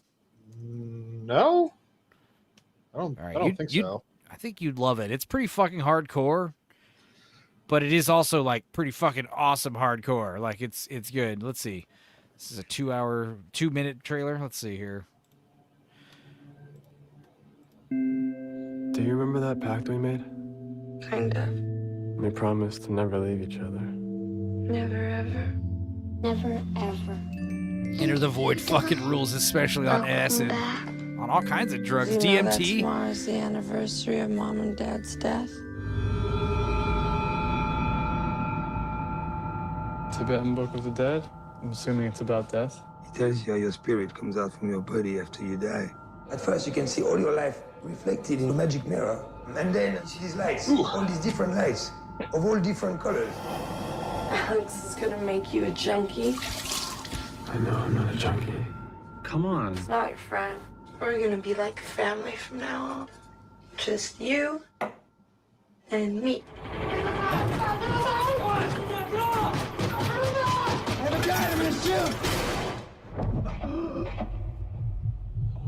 Okay, so I'm actually glad I didn't watch this trailer because I had no idea what this movie was about when I watched it. I just knew Gaspar Noé made it. So that was a wild ride to watch. But yeah, he basically gets like shot in a drug deal, and then the whole movie is like the whole first like 10 minutes of the movie is like first person, and he's like a drug dealer living in Japan. And he smokes some DMT, and you see him trip out in his room, and he goes out to his balcony. Then he goes down, meets this French guy who he's a friend with, tells him about the Tibetan Book of the Dead, just happenstance. Then he goes and does this drug deal that gets ratted out. Police show up, and they shoot him because, it's Japan. They don't fuck around with drugs, I guess. He gets shot, like, right through the chest. Then he dies. And then the rest of the movie is, like, him, like, floating around, like, experiencing, like, the afterlife or whatever you want to call it. And, like, his life, like, kind of flashing before his eyes. And there's all this really hallucinatory, like, trippy shit. It's like borderline, like, an assault on the senses. It's insane. Like, if you're epileptic, do not watch this movie. And it's just insane, like, computer special effects. Because the whole thing is, just, like, seamlessly done, like, one long clip. It is pretty hardcore in the fact that he's got, like, this, like, incestuous crush on his sister, and they keep showing, like, the scene where his parents die in a car accident. That's really fucking brutal. This movie's not, like, for the faint of heart. It's hardcore. No matter what. It's intense, too, but it's just, like, so expertly made. Like, so many artists made this movie.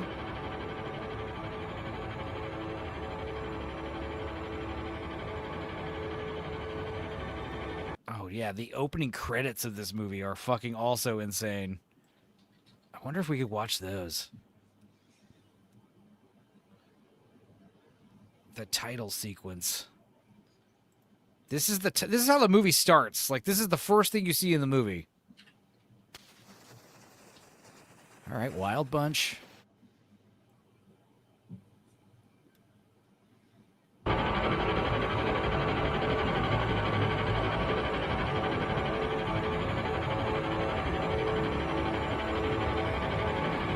On a God, scale that of hurts my 1 to eyes. Requiem for a Dream, where would you put it? This is more hardcore than Requiem for a Dream, for sure. For sure. Requiem for a Dream is heavy, like, content-wise. But this one's way more visceral and a better movie. It is.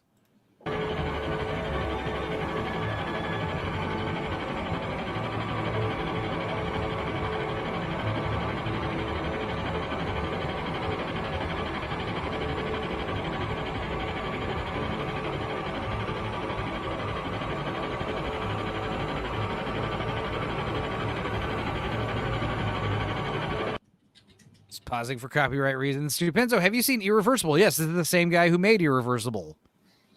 So this was actually his follow-up to Irreversible. And then Climax was his follow-up to this. We're going to get to Climax in a minute, because Climax is me, I'm burying the lead, where Climax is basically the movie I'm talking about that has relative to that meme, where you should watch Climax not knowing a damn thing about it. But, yeah. Irreversible's hardcore. The fire extinguisher scene, the rape scene. That movie's nuts. Goes on way too long. Each scene is like, holy shit. This movie is like, it causes that kind of anxiety, you know? But it's also just really awesome to look at. Credits are still going. This is literally the first 2 minutes of the movie. 50 seconds.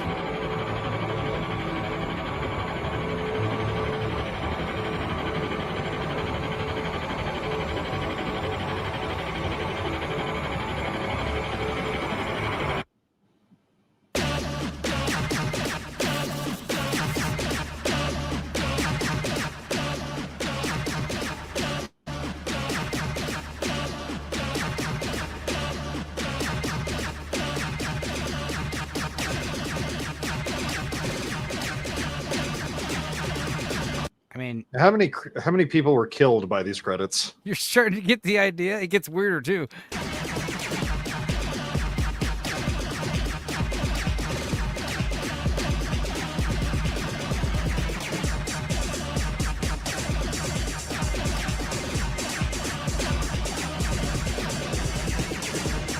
This is great, though, because it really is, like, preparing you. Like, hey, if this is too much for you, you should leave now. Like, you should stop. Yeah, Megalodon's here.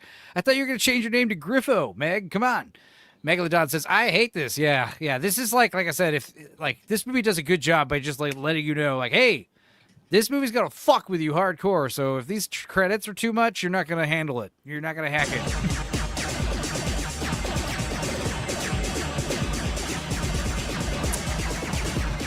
Is 100 Days of Sodom the same director? No. This guy... that guy's dead. Yeah, 100 Days and of I Sodom think he is got way killed, older. didn't he? I think you're joking, right? No, but Gaspar Noé, he did Watcher in the Dark with Bjork, and that one movie where the fat guy kills himself. He's like a butcher. I can't remember. It's hardcore. But yeah, I think him and the guy who did Antichrist, I think it's easy to confuse those two. Lars von Trier? Lars von Trier. Lars von Trier. Lars von Trier and Gaspar Noé, I think, are two very comparable directors with very kind of comparable, interchangeable filmographies.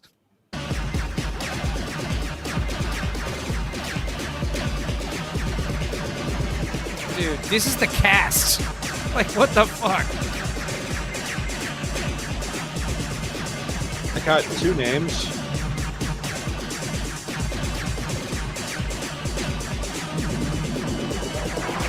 It isn't too much. It's annoying.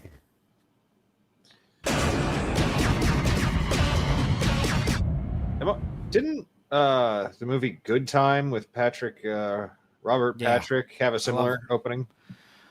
I remember. No, I don't remember. I love the title card for Good Time, the logo they had, and I remember it starts off with that bank robbery, and then like it kicks the credits, and it's Omnithrix Point Never is the electronic music guy who did the soundtrack for that one. That was a great movie. Great soundtrack. Yeah, the Nymphomaniac director, Lars von Trier. That's what he did.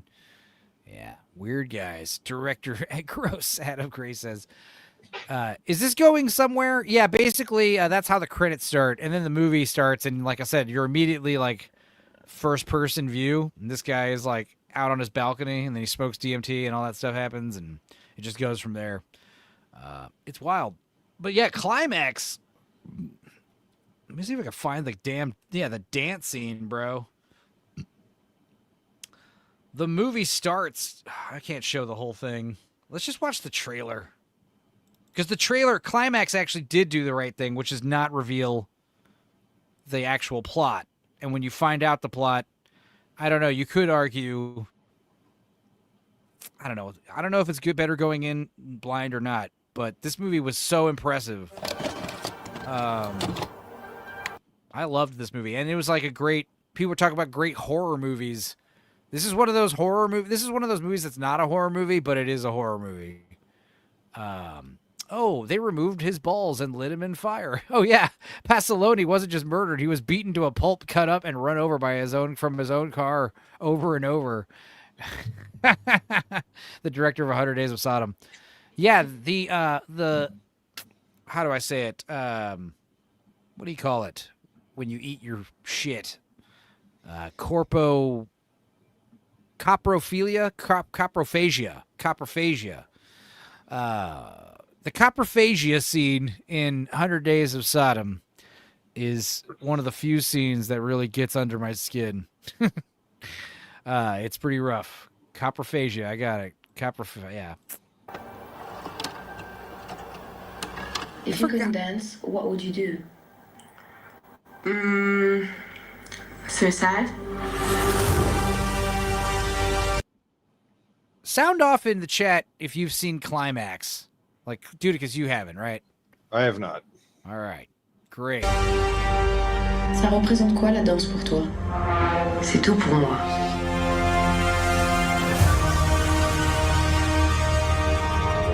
La danse, c'est tout pour moi. J'ai que ça.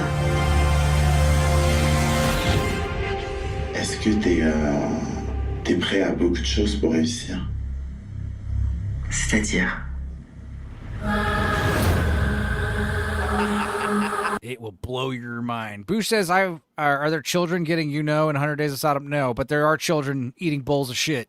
Like nothing. Like it's normal. It's a weird movie. It's fucked up. I have heard a lot of gnarly stuff about that movie. Yeah, She's Limber, bro. You have no idea. And I don't think this trailer tells you what it's about, which is good. Oh, you're so good. You liked it? I'm so happy. I couldn't be happier.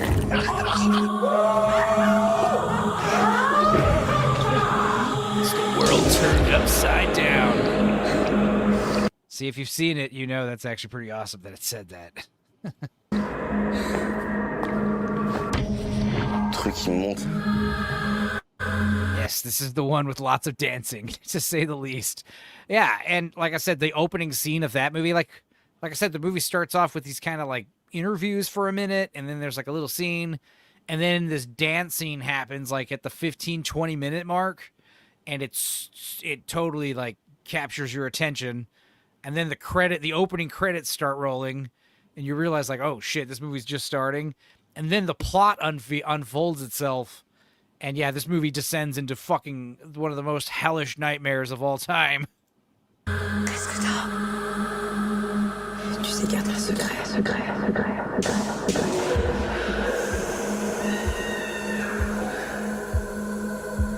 Oh my god, dude, that screaming. This movie is one of those movies where in the third act, like right ironically at the climax of the movie, I literally had to pause it and like catch my breath. Like literally like tone it, because like your anxiety gets driven up to like level 100 in this one, dude. It is awesome. Effective.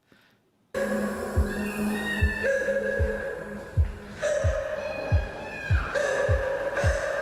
had to masturbate. Yeah.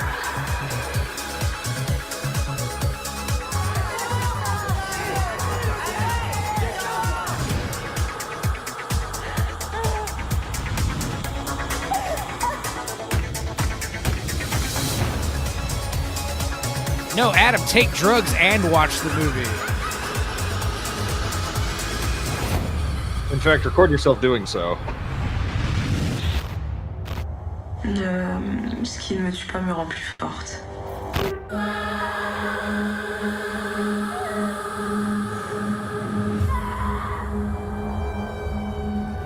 Hell yeah, dude. This one was great.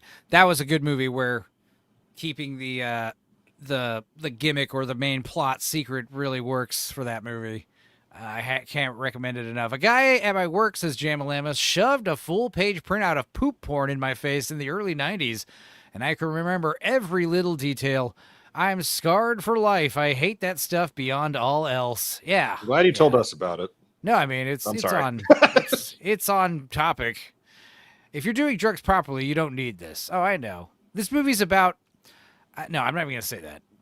I'm not even going to say anything. I've said many times on other streams what this movie's about, but today I'm not gonna.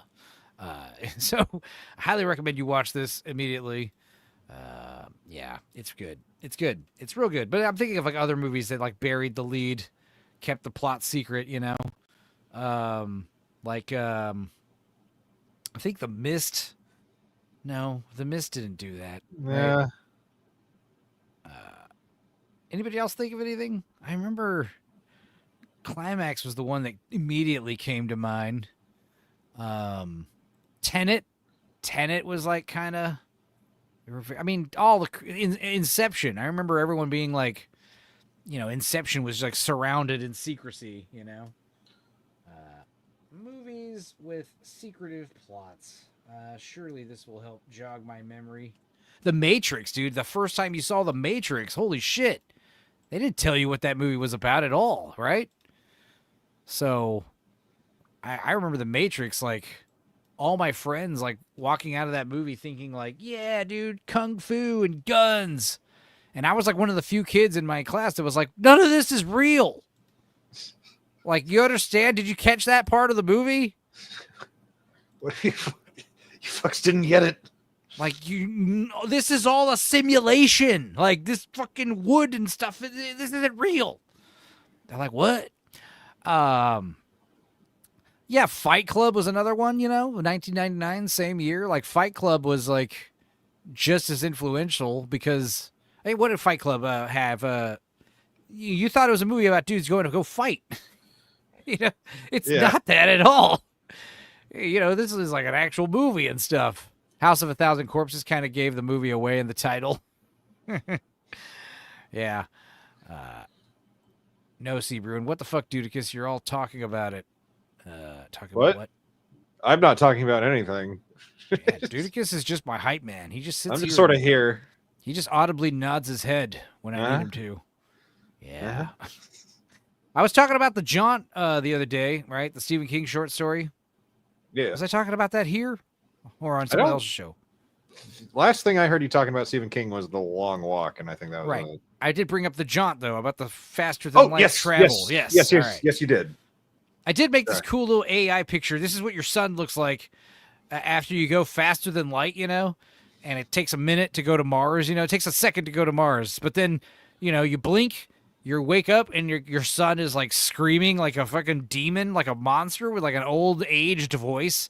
And this is what he looks like. He's all aged. His eyes are all lifeless. He's just cackling at you as he's biting his own tongue off, like, it was forever, and then some. It's pretty creepy. All right. What else do we got? We're getting back. We're pivoting to the weird stuff now. The usual stuff. The late night entertainment. Demon Child. Sebrew. Jamalama says, Sebrew, 30 years ago from a split-second glimpse, I can remember it in detail. Every time that stuff comes up, boom, I see a bunch of scat porn from the 80s and 90s. Yeah. I remember this video called The Sexorcist. It's basically a German guy dressed like a priest shitting in a nun's mouth outside in the dark. It's one of those things you'll never forget. It's fucking horrific. There was no sex in it either. It was awful. I was lied to. What about Tub Girl?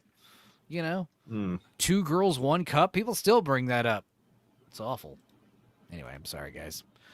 Now, Miss Sparkles, she shared this video for me to play. But then we watched it on Zax's channel on yesterday. So I was like, okay, well, and I hadn't seen it before, but it was the Tiger martial arts guy, John McSweeney. But it turns out that we have watched a video of John McSweeney before, a self-defense video, because it turns out that he did pass away in 2002. But yeah, he is like a self-defense trainer. And here's his Facebook profile. Simple, effective or I move guess so a that you fan can profile. defend that body. At 58 years old, John McSweeney is in better shape than most people half his age. Yet he never works out with weights. He looks doesn't exactly jog, like and he Gene doesn't Hackman. do aerobics. His secret lies in a simple set of stretching exercises he calls tiger moves. Yeah, Tiger so now moves. he's getting interviewed with the news for this stuff. I remember every detail of the chick who OD'd in my restaurant bathroom, burned into my memory. Well, you shouldn't have sold her that fucked up stepped on shit, Boosh.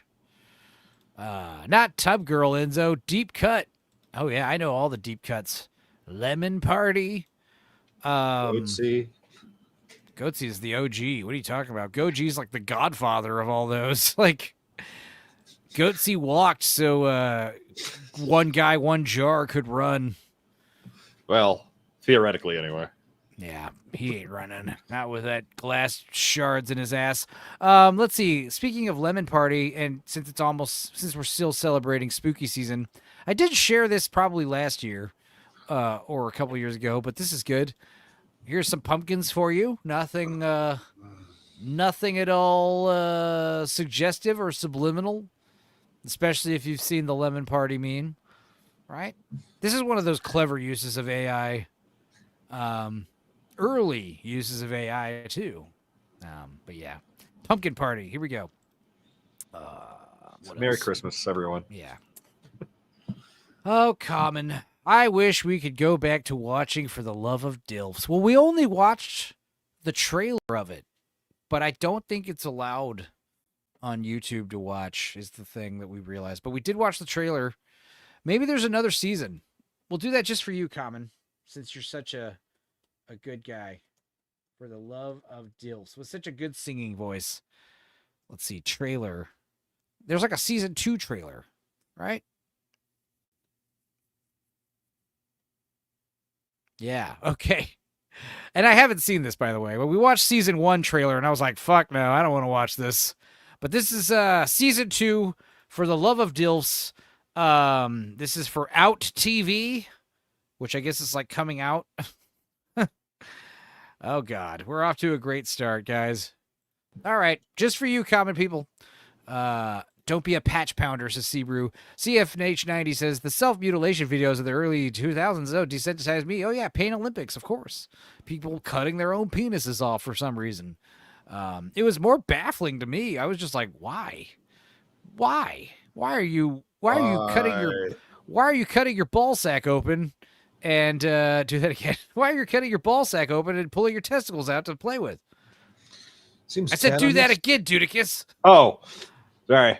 Why? Why? Oh, getting too far away. Dispatch wanted me to send one of her children under the stall to check on her. I told them to go fuck yourself. Jesus. Let's see. Dobie Dean says, fun fact, one guy, one jar, made no noises when the jar broke due to his family sleeping.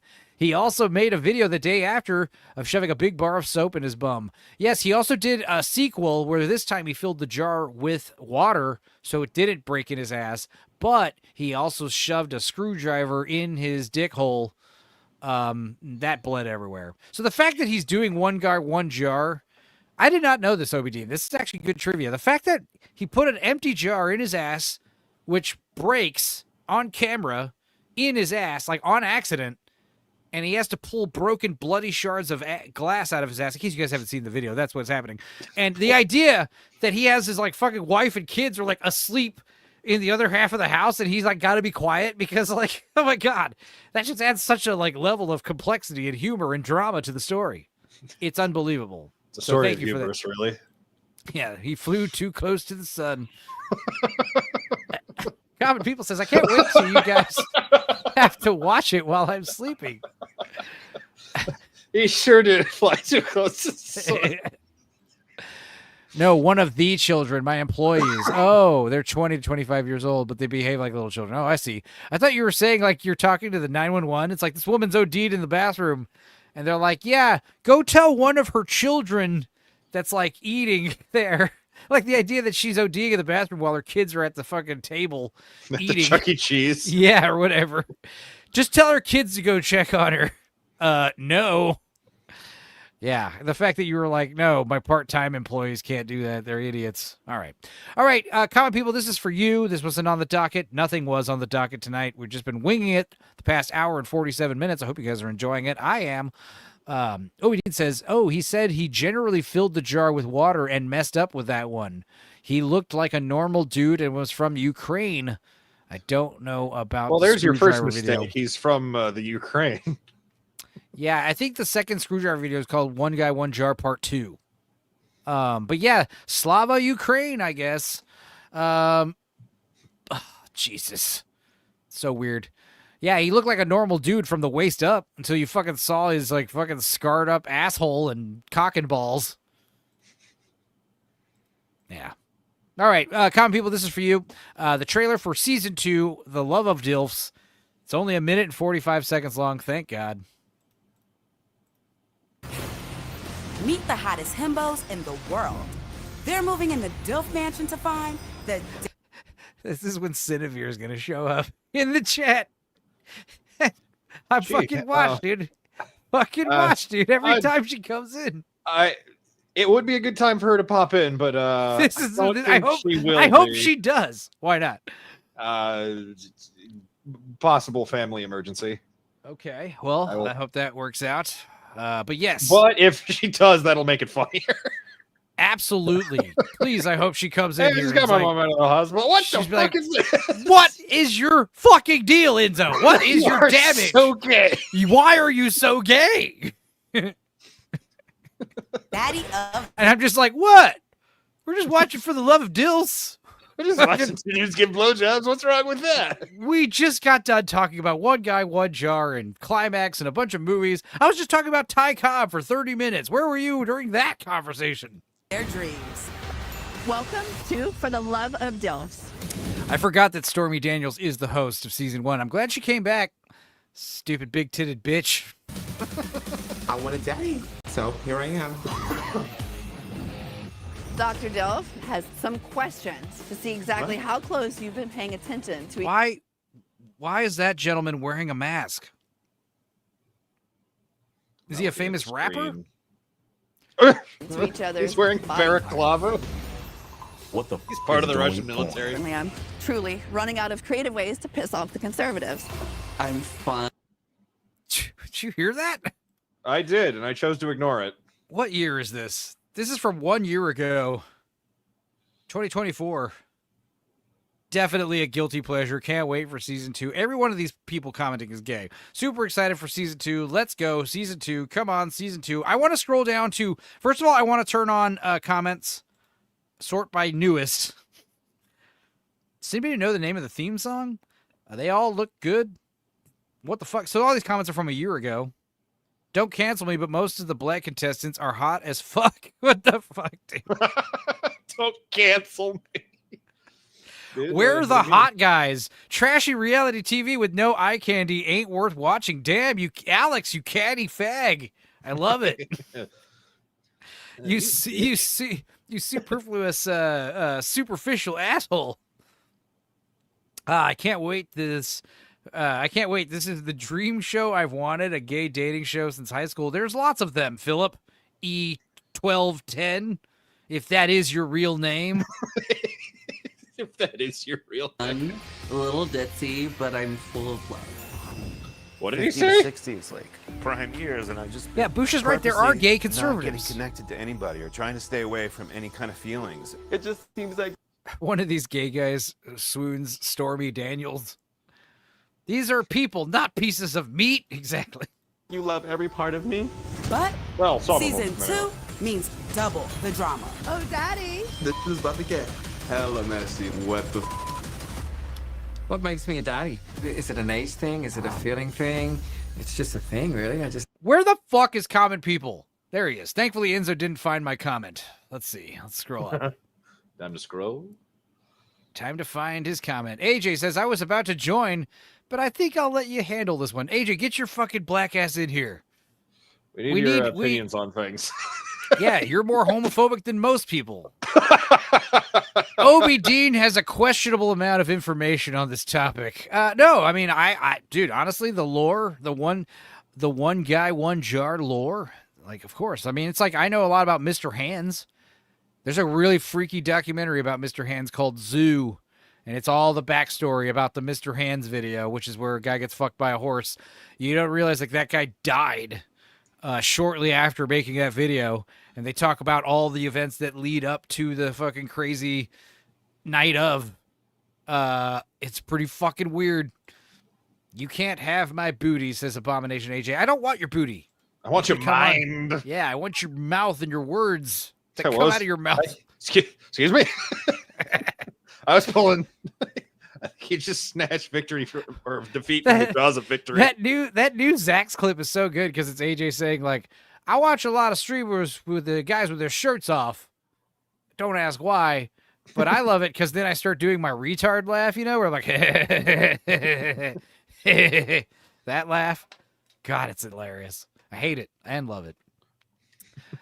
This is a feeling, just a feeling. Due to internal bleeding, don't let a horse fuck you. Yeah, especially in the ass. Apparently women can get fucked by donkeys, but a man getting fucked by a horse is a no-no. It's a big no-no.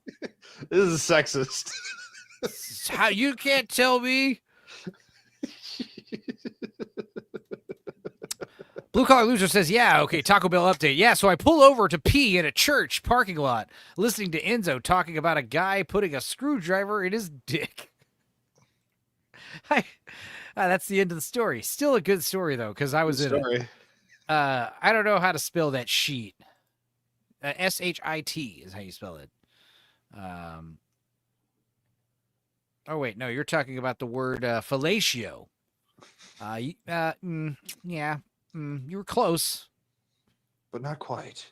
Let's try again next year. That's who I am now. I trusted you guys, and then you guys went and did your own thing. I heard the stupid sting. Yeah, Music that sound sting. effect. It's That's who I am now. I trusted you guys, and then you guys went and did your own thing. It was like two clouds colliding. The strong point of your reasonings are not for love. I'm not a daddy hopper like some people. He found it funny too. I want him. I'm gonna get him. Don't let the door hit you on your ass on the way out. She's Another table's Twice. Twice. Now, you know what that sound effect is, right? No. They're taking, and they do it also in the Matrix a lot, except it sounds a lot trippier. It's like ring, ring. It's a famous like sci-fi sound they use. Yeah. But what they're doing is they're taking usually one of those rubber mallets, and they're rubbing it on like a cymbal or a gong. They rub it on like metal cymbal, like a big gong. You rub a super bouncy ball on a gong, and you'll make crazy sounds with it. It's creepy.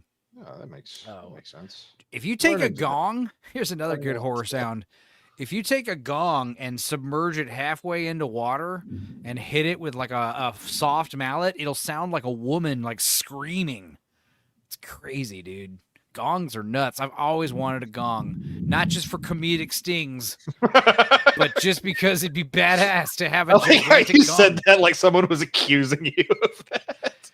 Well, obviously, I would use it for comedic stings also. Like anytime anything Chinese happened, fucking gong. I show up with Chinese food, gong, hitting the gong. Anything Chinese happens. Yeah, anything Chinese related. War with China's been declared, gong.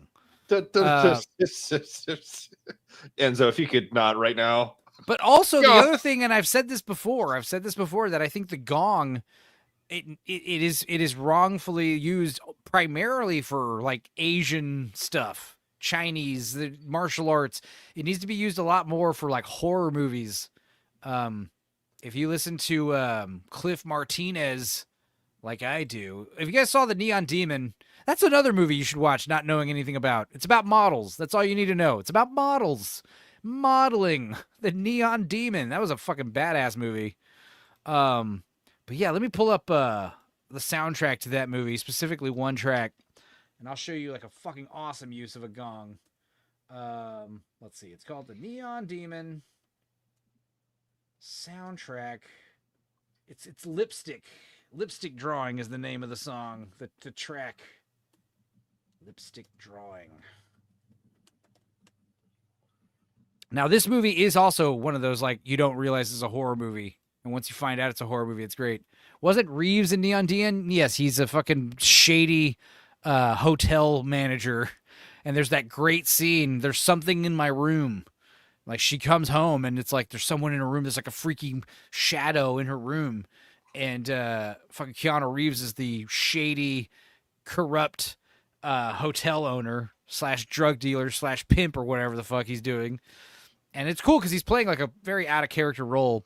And it's like, there's something in my room that I have. And he's like, all right, let's get this guy to help me. We have an unwanted visitor.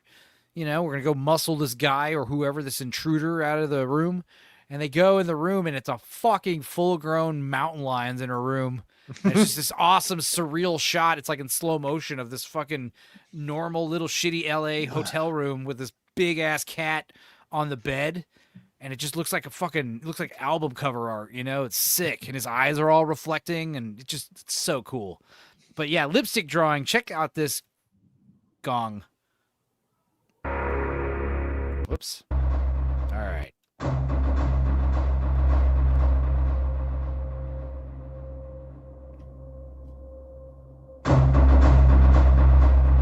All right, here it comes.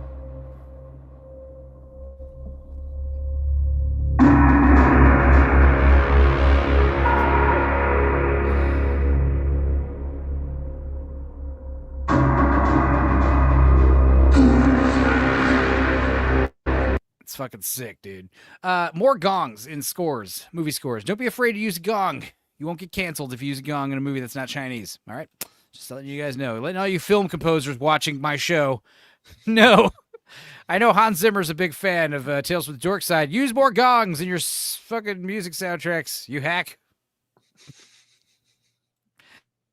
I love calling Hans Zimmer a hack because he can't read music. Even though he's won a bunch of Oscars and shit. Good for him. Can't read music. But yeah, he can't read music, and he lets fancy computer software do all of his composing for him, which seems like a cush gig, you know? Must be nice. I know John Williams, you know, he trained at fucking piano for like 25 years before he became a film composer. So, you know, take the shortcut. That's always fun. Metal Ass Gong. Check out the song Wolf Totem. Oh, yeah, Wolf Totem's fucking great. All right. I will. Done. Stormy has left Dilf Mansion. No. She's pissed. Game's on now. Stormy's I guess. pissed. Decide in the next 5 minutes, and show's over. Where's the host getting pissed? This isn't your mama's dating show. In fact, it's nobody's dating show. Why did we make this? It's one of those things where she's taking it over for herself, you know? It's all about me, season 2. I'm the star. For the love of Dilfs.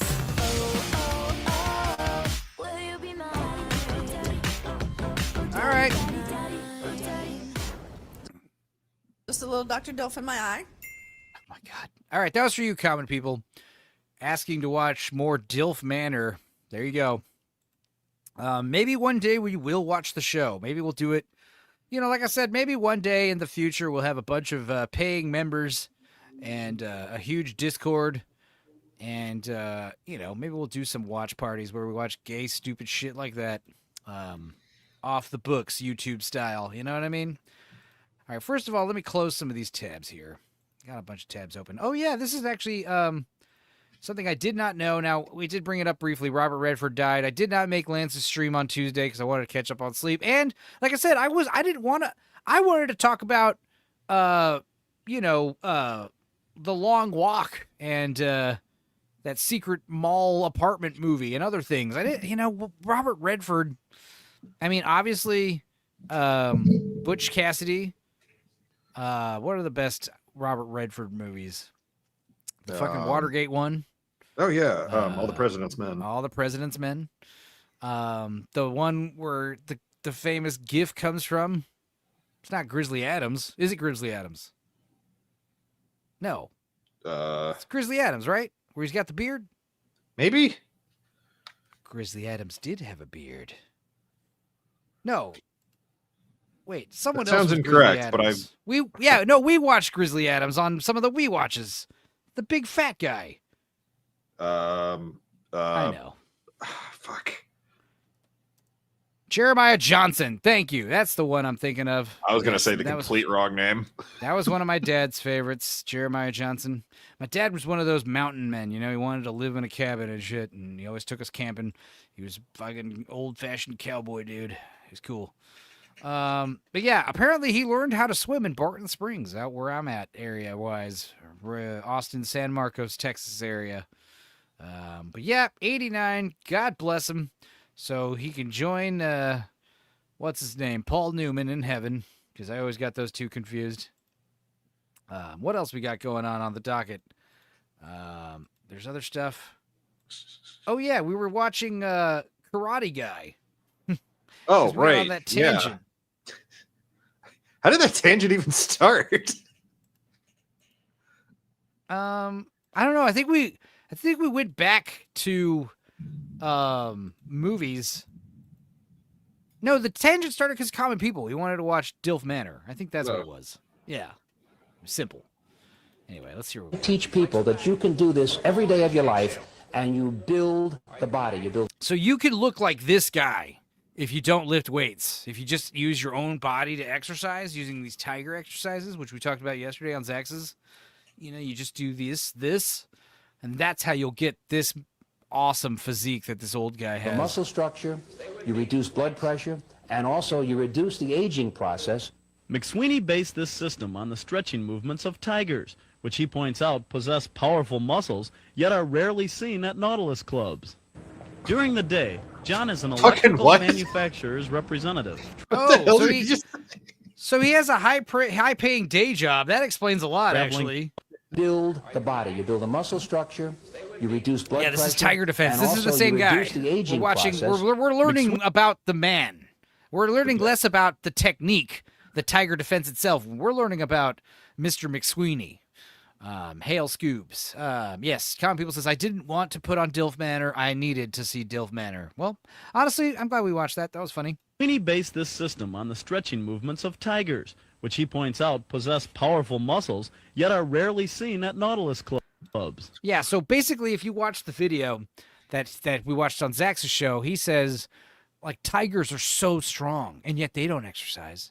And it's just because they're genetically stronger than humans. Just like how some men are genetically naturally stronger than other men.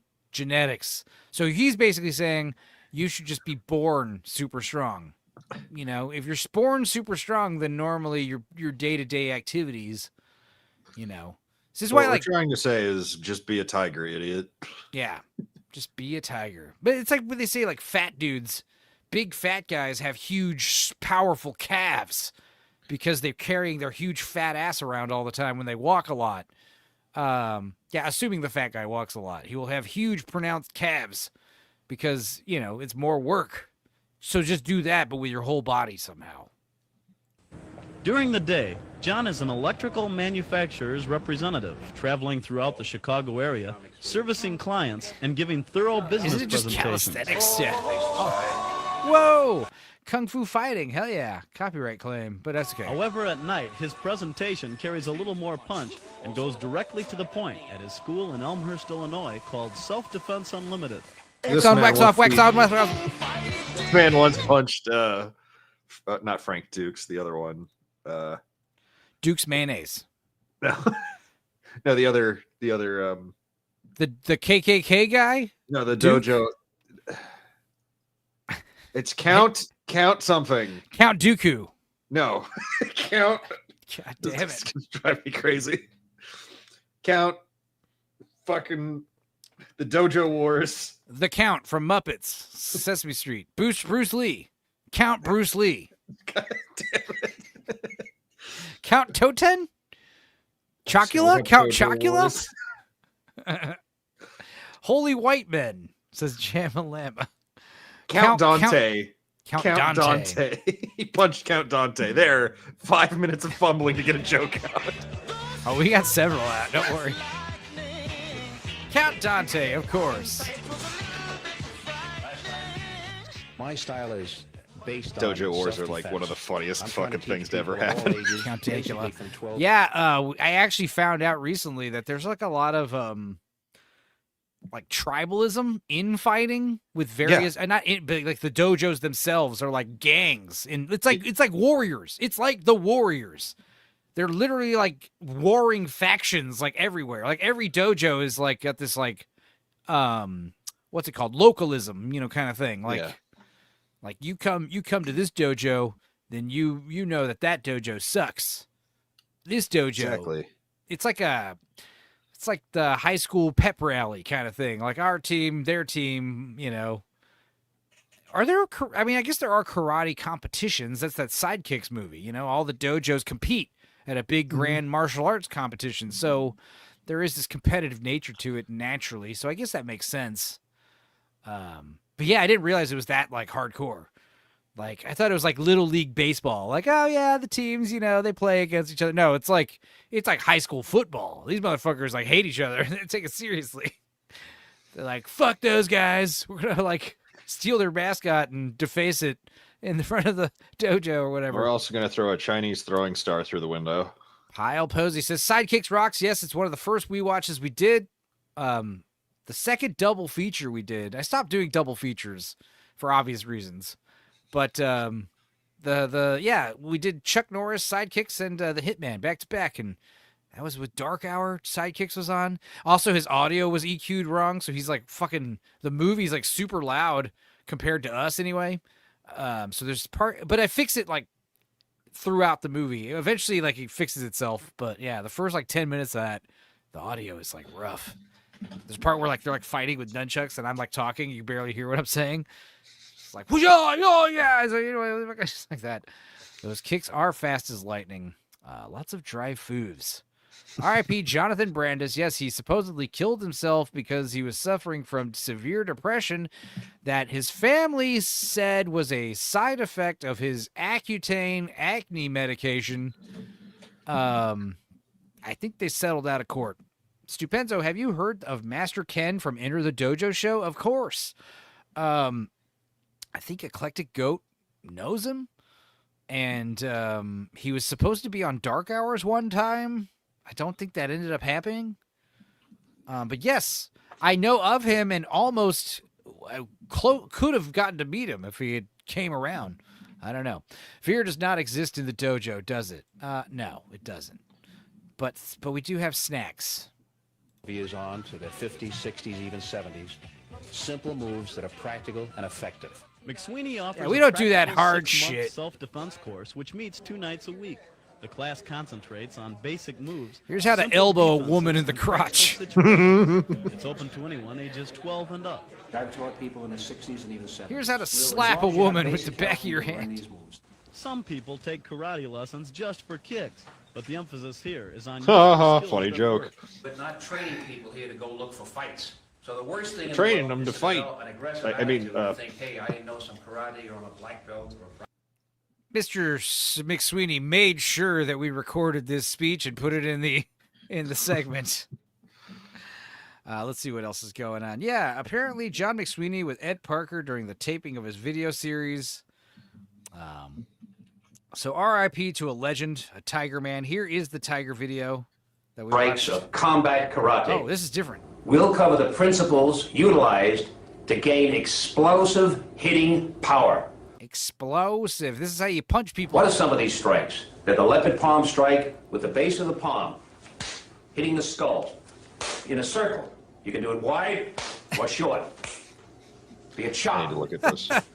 The hand chambered back so there's no give, hitting the Adam's Gayer apple. than Dilf Manor. A circle for power. Sounds like you're Upswing fucking just to the jaw. okay. You're We get a making full those. 360. That gives us great speed, knockout power. Heart stop punch, side fist, not turning. It's like a ramrod, in and out to the sternum. These are some of the strikes we'll cover.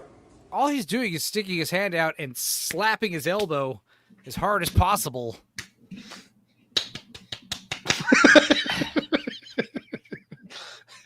He's basically just slapping himself in the arms. He's getting strong. I feed my boy. He's becoming powerful. Oh shit! Where's that picture? Where's that stupid image? Some posts, pictures of him in suits. Well, what There a he is. strange anomaly of a man. McSweeney. John McSweeney. What's this? Let's watch this instead. This is actually interesting. So you slap them. No, you punch them and slap your arm at the same time. Obadiah says he had WWE training before this. Blue Collar If you says, say I so. follow Master Ken on Facebook. He's a legend. Yes, Master Ken is a legend. He's got the iron in him. Now, here's what's interesting about this video. I queued up some stuff I had sent to myself, because usually I see things. Sometimes I don't even watch it, and I'll just send it to myself or save it in a playlist for later. And usually when I pull it open later, I see the thing and I immediately know what it is or why I sent it to myself. This is one of those times, rare times, where I don't know why I sent this to myself, and I don't know why we're going to watch it. I don't remember what it is. So we'll see. But before I do, let's go ahead and remove this and share this. I feed my son. He is becoming powerful. I love that image so much. Well, I'm glad you do. It's How do I show that my that my livestock is doing well? I know. I'll paint them bigger and in the shape of rectangles. saving it for later use. Spank Bank, dude. Yes, of course. I'm not always streaming, but I'm always, fucking receiving dumb memes and learning stupid shit and watching crazy crap. So anything of note that I think would work on the show, I, save it for later. But yeah, as far as the South thing, the sun thing, it reminds me of another Simpsons reference where they go to spring break. And he says, somebody's packing light to Lisa, Homer. Homer says it to Lisa. He's like, maybe you're just getting stronger. He's like, well, I have been eating more. So good. All right, let's see what the hell this is. It's a guy playing guitar. How about 469 great sounds?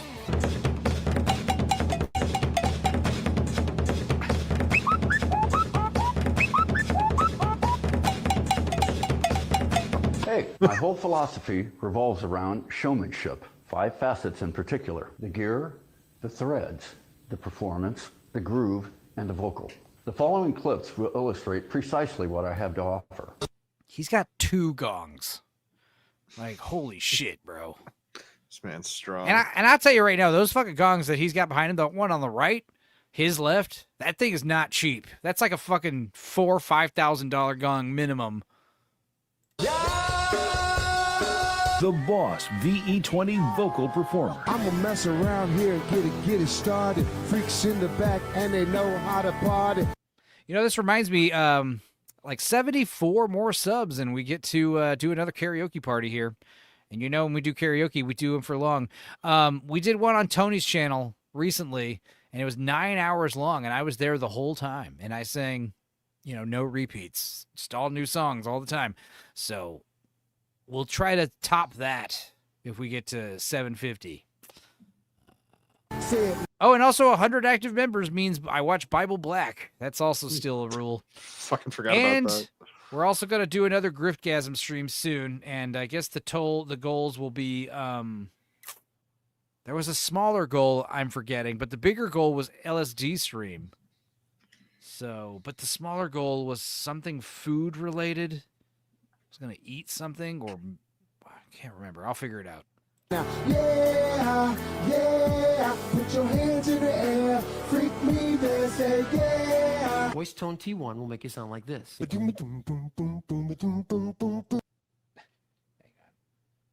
need to hear the nuance of what he's talking about here.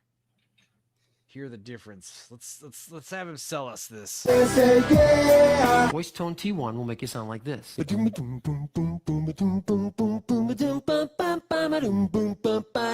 Peace. Well, there's a couple different ways to create trippy music. So let's say we're doing vocals. Let's just improv.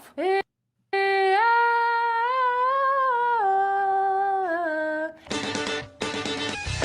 want the whole video, god damn it. I want to know what that improv lady's doing. Nathan Stoops. We're going to look up Nathan Stoops right after this. We're going to see what Nathan Stoops is up to. Hi, my name is Nathan Stoops. I was basically born with a violin in my hand. I found myself turning more and more to the dark side of the violin. Wake up in the morning feeling like P. Diddy. Grab my glasses out the door, I'm gonna hit this city. I drink alone. Indeed, I do. What? Why does he have symbols like this? Like, what is this? As a professional I think we're witnessing drummer, a master. Here's what I've learned. And so what rabbit hole have you sent us down? I don't know. I want to watch the full one. I need to find the full video of this. But this is, as a drummer,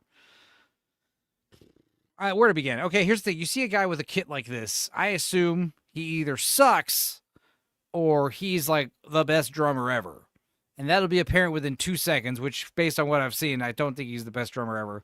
But the stacking of the cymbals is insane. Like, he literally has to stand up to hit some of these, which is redundant because, you know, they probably don't sound very different. It's not like they're very drastically different in sizes. I don't know. Andy's only got, that's the other thing. He's got 5 toms. 1, 2, 3, 4, 5. But he doesn't have any rack toms, which is strange. He has his drums so low and his cymbals so high. Like, he has to practically bend over, hunch over to hit his drum set. Everything needs to raise. Everything needs to get up. I don't know. There's just a lot of oof. Also, the cymbals are all flat. There's no angle except in the top 3. This is a baffling kit. This is a performative kit. Yeah, exactly. Master a small kit before you add more. I did. I had a tiny kit all through middle school and high school.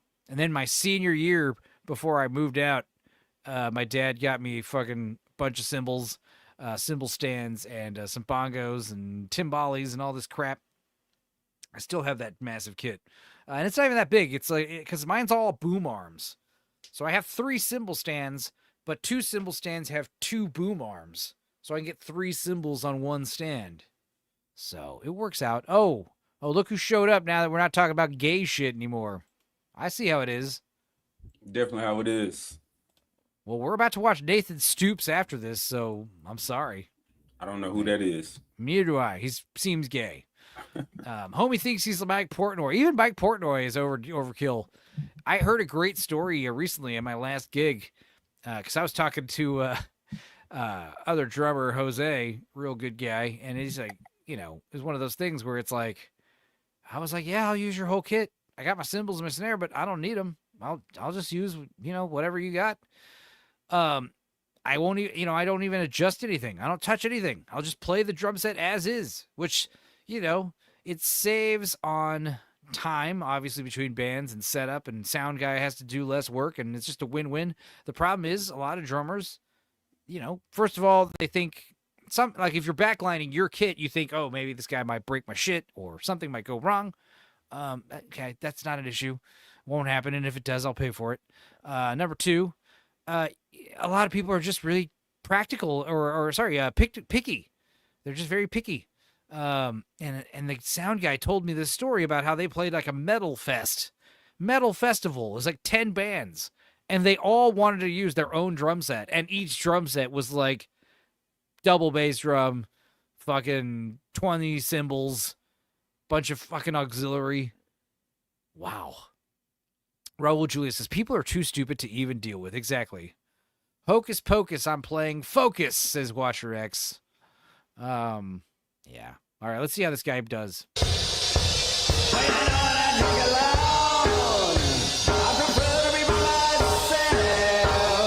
All right, he can hit the cymbals up there with the tips of his stick, but like I'm hearing no dynamics. And how the hell are you supposed to hit the cymbals with like the actual tips, like at an angle, you know? I don't know. What's this guy gonna do? Do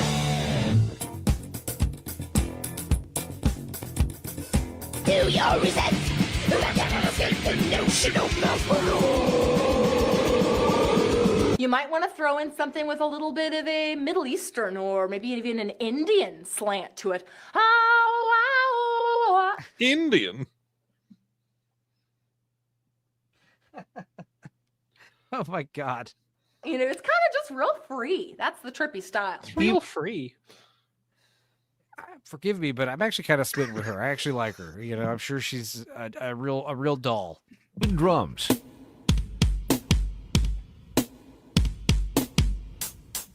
To be fair, that drummer's deaf at this point, so it probably sounds awesome to him.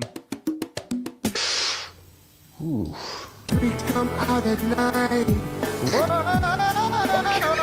Continue with that. About the way that I roll with it. All night you make with it. Strip date with it. You're peeking. I'm peeking the mic.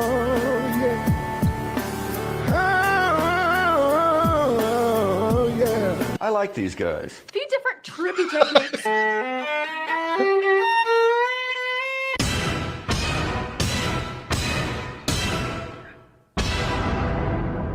Common People says, never forget what cancel culture took from us. And Jamalama says, she's single. Raul Julia says, you should play Jesus Christ is my N. I will, right after this. Boomerang, gonna get you. No, I'll play Jesus Christ is my N right after Nathan Stoop. I was just listening to that earlier. Really? You got it on the rotation? Man, I just told Dax I'm gonna add it to the rotation. All right, Jesus is my N. The wife came in so hard. It says Jesus is my number one? No. All right, rapping for Jesus. Here it is. We'll add that to the Nathan Stoops queue and keep going. Boomerang, baby, can't you see? I drink alone. He does drink alone too, doesn't he? It gets better and better. Poor intonation is now considered trippy.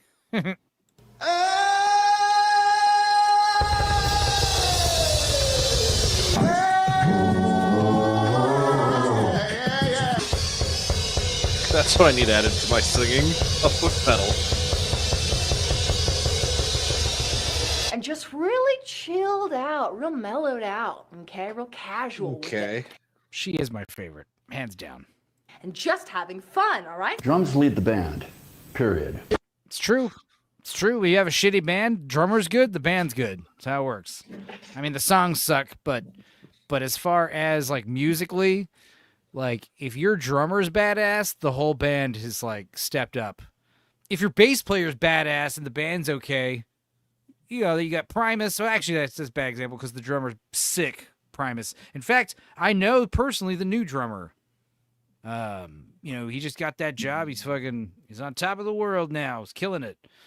But yeah, he was like doing like the Facebook reels and stuff before Primus, you know, and then he auditioned for Primus and then he got the gig. It's fucking sick, dude. It's like, hell yeah, bro. But even the original drummer, Primus, sick. This other guy, the new guy, he's also really good. But, you know, Dave Matthews Band is a great example. Like that band's pretty good. But because they got Carter Beauford, like Dave Matthews Band, fucking, they shred.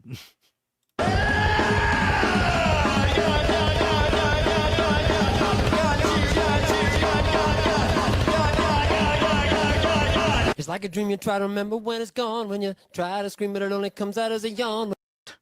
What song is that?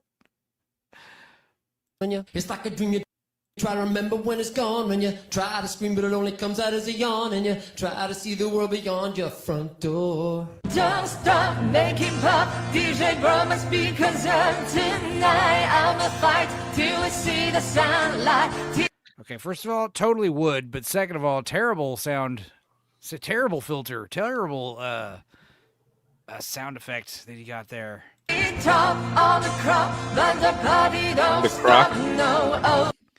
So I'm assuming this video is obviously like a advertisement for all the weird crap they sell. The threads. I like snappy duds. They make me feel better. The symbols I are perform better, tasteless. and certainly I look better, eh? It's part of the program. Do symbols make different sounds? Absolutely. They have different tones, especially with their different sizes. This is why it's so weird that they're all, the same size practically, most of them. Yeah, dude.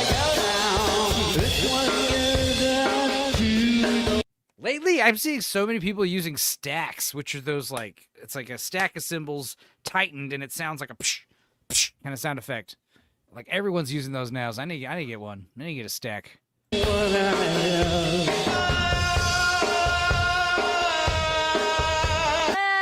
me go.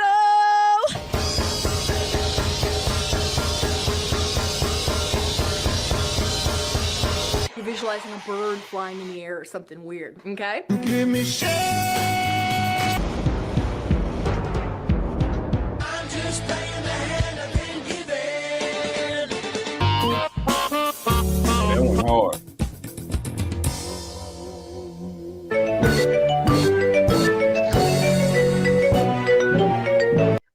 This is fucking psychotic. I know. We don't even know we're watching CFH90. It's some kind of weird compilation clip of this advertisement VHS tape that's trying to sell you like music pedals and drum sets and weird shit.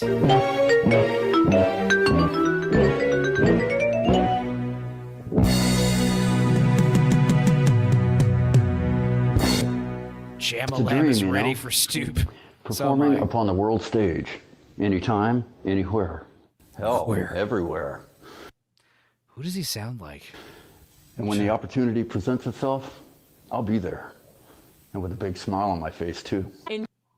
Enjoy making trippy music. Peace. It's got like a Nicolas Cage kind of afflection to his voice.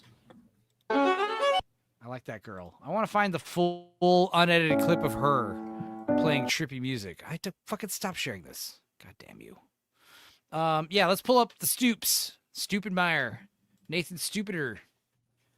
Yeah, old Nathan Stoops. But also before then, let's see here.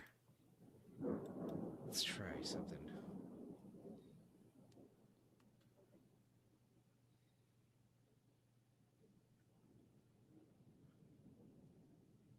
Stoop. Kids afraid to leave his stoop. Yeah. Nathan Stupenzo. That's his name. Let's close this. Keep that open. Go over here. Click that. Stupid What's kid funny? never saw what he did.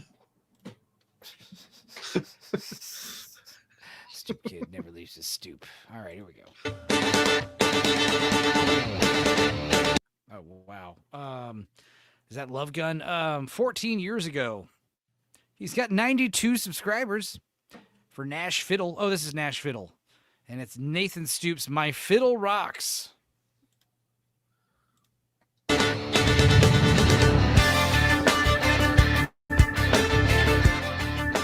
I totally thought he was going to go into Love Gun. Oh, okay, this is like they're going to interview him and shit. All right. Okay, so first of all, we've got papyrus font for Nathan. And then we've got this calligraphy, like, what's it, like Dutch Gothic? Kind of Dutch Gothic font for the Stoops. One or the other. Oh my god, and then a third fucking font. The brush script font with a fucking outer glow. Black font with a white outer glow. Soft. So, are people really that Soft. sensitive to this shit? Yeah, I'm a Like, graphic designer, so these typography? type crimes, these typography crimes are a thing. And then for some reason, it's like over here. Like, why is it over here? Because it's an afterthought. No, but it should be like centered or kind of maybe more over here. Or if you're going to put it to the side, put it like kind of a little like under the O maybe. Like right here is where it should start. My fiddle Like rocks. the same distance the S So that is way you from have the- this nice little like, staircase. Instead you've got bam, bam, whoa. Fucking weird. Hi. Okay, the hair. Is this him on the left too with his hair up? My name is Nathan Stoops. Or his hair short? Okay. Let's Oh no, go it's a back. wig on the left. It's a wig on the left. That's what's going on. I was basically born with a Let's pull violin in back my here. hand. Until I was 18 years old, my whole life revolved around classical music.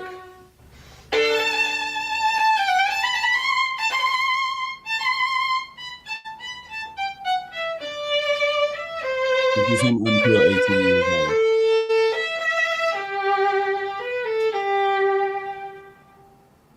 As I grew as an artist, I found myself turning more and more to the dark side of the violin and developed a passion for It playing started fiddle. bedazzling my pants. Buying chains for my wallet. No, the dark side is where you start calling it the fiddle instead of the violin. You know. I then Started played the playing devil that. for a match for his sick ass golden fiddle. He whooped my ass because I'm Nathan Stoops and he's the devil. And he didn't take What my if the soul because he devil- didn't want it. What if the devil went down to Georgia was about Nathan Stoops? Like, what if he's the guy who beat the devil and we don't even know that? We're over here mocking him. I mean, he's got like a necklace made out of metal shark teeth and shit, so. What the fuck? Those are devil teeth. And he's got a wallet chain on white denim jeans. This guy's sick. This guy's my hero. He puts his watch, like the face of his watch is over here on the side. Bro. What a fucking revolutionary. Fucking rebel. Dude is in love with himself for real. Well, to be fair, so am I.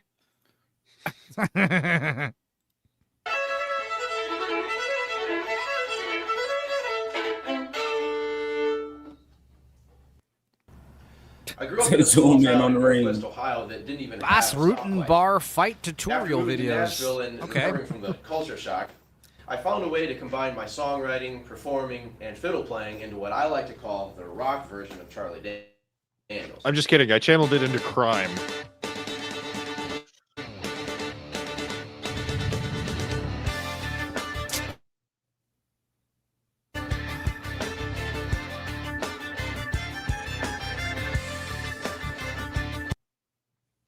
I feel shitty because I did forget to play this, but I guess because we're doing a Stupendo cast, I usually don't really do the intro videos. But this is pretty good. We've played it before. We'll play it again, just real quick. Yo! What? This is Abomination, AJ! Okay. You know what time it is, huh? It's time to get chirp! Chirp, chirp, chirp! Let's go! Chirp, chirp, bitch! Chirp, chirp, bitch! Chirpity, chirpity, chirp, chirp, chirp, bitch! Yo! Chirp, chirp, bitch! Chirp, chirp, bitch! Chirpity, chirpity, chirp, chirp, chirp, bitch! Yo! What the fuck is a smoke alarm anyway? Love it. The Love church it. set Thank you it very much off. for that. They do. They really do. Yeah, I gotta now, see Pouty Adam now. Gray. Let's see y'all talking about we look alike. Yeah, it does look like Pouty. I said that last time we played this. Yeah. Let's see. Now, Adam Gray did say something about hillbilly beatbox.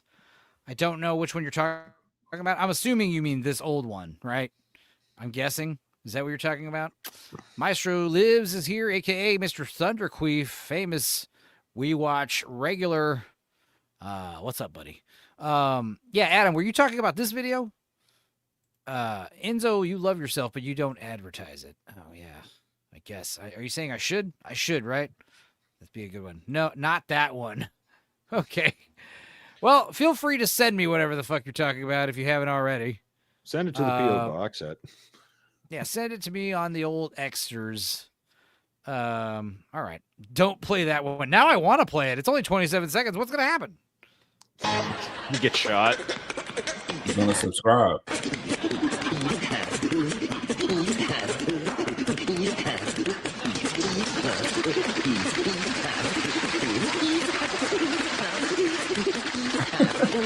Perfect. No notes.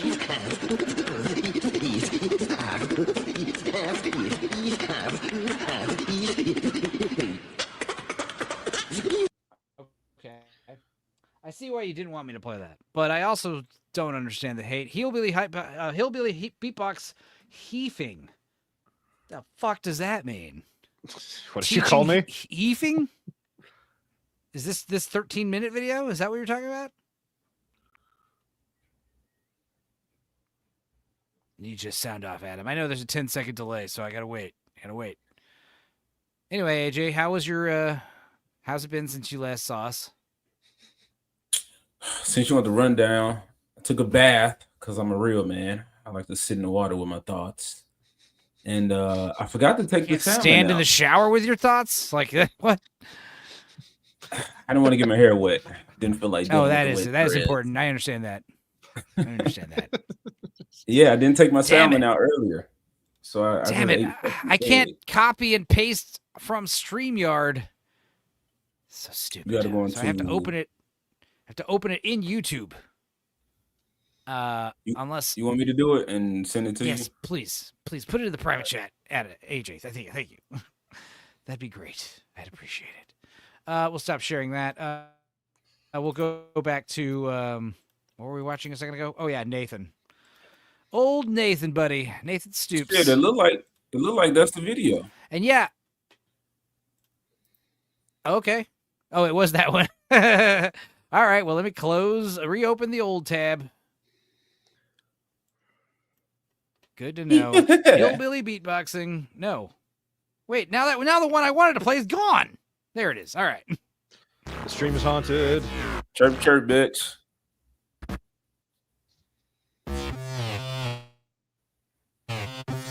All right. Well, we're going to get back to this one. And we'll also get to someone suggested the fight videos. Somebody also suggested Jesus Christ is my nigga. OB, yeah, that is already coming. Obi Dean said the Bass Rutten Bar fight videos. You ever what Bar about fight- did you see oh, those bar fight videos? you see those two old dudes that rap? One of them's named Bass. They're like some old British English guys. Oh, I've seen those guys. Those guys are cool. Guys dope They're as dope. fuck. All right. Well, let's do one thing at a time. Here's what we're going to do. Go back to Nathan. Let's finish this Nathan saga. Send my man some money to play all this shit. All these special requests.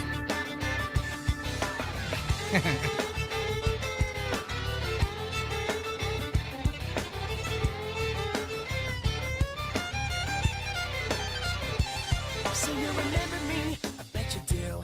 What were you thinking when I needed you? Guess you see me now. Needed you? Under different lights. You say you wanna talk, I kinda thought you might.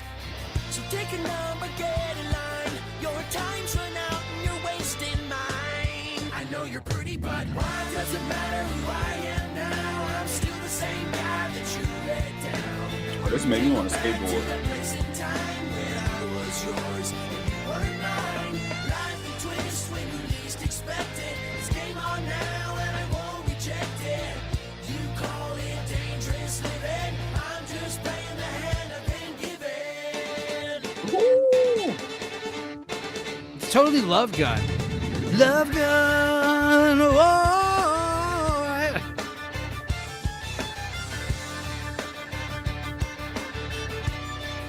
You don't matter now. I didn't matter then. I've heard all this before. You're lying once again. Don't This is awful. Let's see what you guys are saying. Take care, Rachel. Rachel's leaving, understandably so. Good night, guys. She says, enough of this. Don't leave me here with Letting them. Adam control the stream. Bold strategy, Enzo. Well, he's only going to control it for 13 minutes in a little bit. I just saved those two videos into the queue of other stuff. So, well, they'll come eventually. AJ sees white shit and wants to skateboard instantly.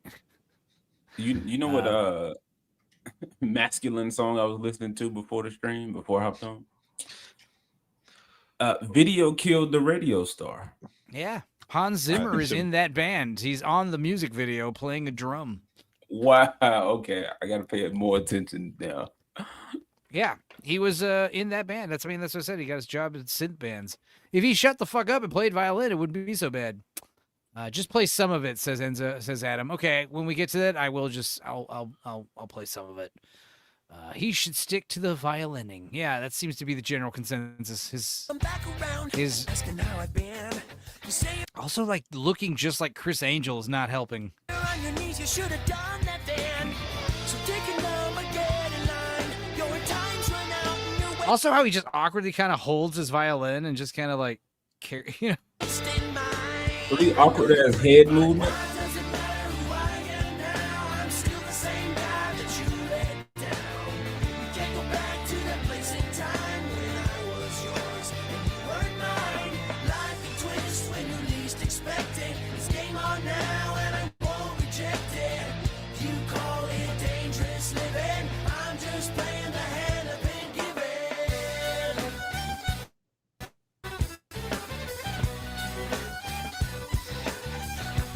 I like the low resolution background. Pretty sick. Yeah. And that his left leg has been cut off. His right leg, yeah. Whatever. Both legs, actually.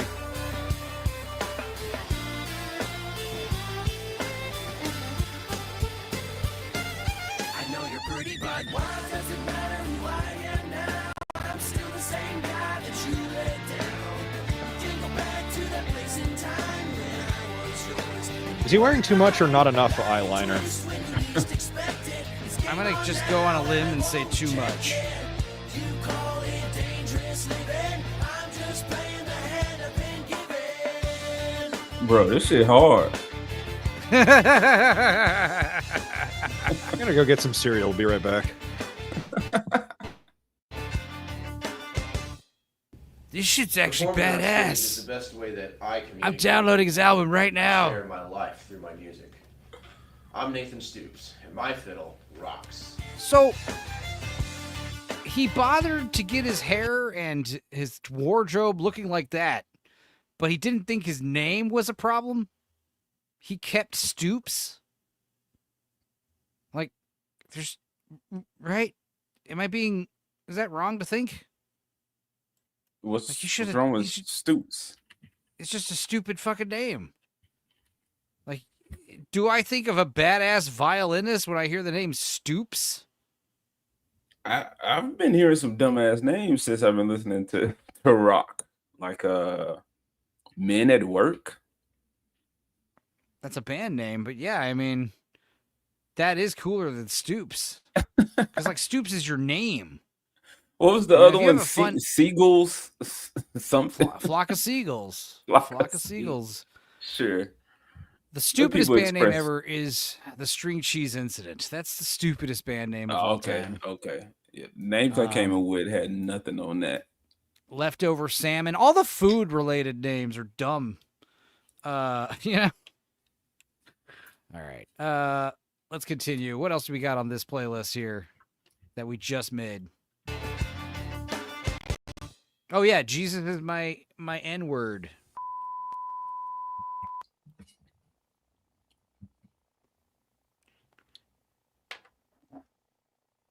More papyrus font. Wow. Rapping for Jesus. I come from a land down under. Well, I wrote this song for the Christian youth. I want to teach kids the Christian truth. If you want to reach those kids on the street, then you got to do a rap, do a hip hop. You know what I like for Men at Work? It's a mistake. That's a good one. It's a mistake. I'm adding it to the list right now. Beat. So I gave my sermon an urban kick. My rhymes are fly, my beats are sick. My crew is big and it keeps getting bigger. That's My 'cause jacket's Jesus big, Christ too, is my- nigga. Woo. End pass. He's a life changer, miracle arranger, born to the virgin mom in a manger. Water to wine, he's a drink exchanger, and he died for your sins. I preach the word, that's my gig, and I rhyme better than Notorious Big. All the other MCs, I wish them well, but if you live in sin, you burn in hell.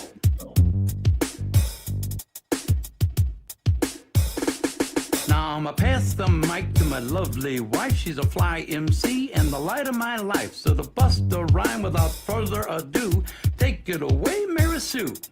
Jesus Christ is my nigga. He's the son of the original G. And he was sent to earth to elucidate the way that we should be. What? Like if another MC says you're a freak, you're a lame butt rapper and your rhymes are weak. I don't get mad and I don't critique. I forgive him and turn the other cheek. I don't blaspheme and I don't brag. I don't cuss and my pants don't sag. I do exude a little Christian swag and I'm proud to be an American. Jesus So Christ is a hard, nigga. bro. Let his light shine through ya. Let his love pop a cap in your butt and say hallelujah. Hallelujah. Jesus Christ is a nigga. He's our homie MC JC. You see, he's an honest, caring, peace-loving nigga like me. Like me. If you do drugs and you think you're cool, you need to come to Sunday school. Put Put those drugs in a garbage can. Stand up tall, you're a Christian man. Word up. That's the best part. I'm freestyle. Hit me. The guy in the back is just chilling. Yeah, what else we got? He's the son of the original G. That really hit home. Everyone gangsta till he starts freestyling at the end. When he started one of his rhymes with bigger, I shook my head and just muttered, "There's no way." The old man in the background is killing it. All the other MCs, I wish them well, but if you live in sin, you burn in hell. Shots fired. Yeah, fascinating. All right, let's watch Carter Beauford. This is one of my. This is my favorite drummer. Now, this guy has a monster drum kit. Dave Matthews Band. You know, you think, oh, this is a gay band. It is kind of, but Dave Matthews is a really good guitar player, singer. I mean, it's hard music to play. And yeah, Carter Beauford. He's the oldest guy in the band by like 10 years. And he's this fucking big fat black guy who plays drums like a motherfucker. And he's got this gigantic drum set. He knows how to use every little piece of it. You know, he like knows the pitch of his cymbals. This is an example. You're like, do cymbals sound different? You tell me. Also, the best thing about this guy, what I love, left-handed lead on a right-handed drum set, so he plays open-handed, you know, so he doesn't do the crossover. You know, Bro, I don't know what any of this shit means. You saying it's okay. You'll see what I'm talking about. And then also the other thing that you're going to hear is like he's so inspired by Stu Copeland from The Police with his hi-hat work. His hi-hat work is the best part about Carter Beauford. That's like one of the biggest inspirations for me. Is just the hi-hat, like the ghost notes, the little fucking. He's riding on the hi-hat. You'll see what I'm saying, AJ. I just love to see how into it you are, bro. I've been playing the drums for 20 fucking years. I don't have rhythm. I couldn't play the drums. I suck. Yes, you do.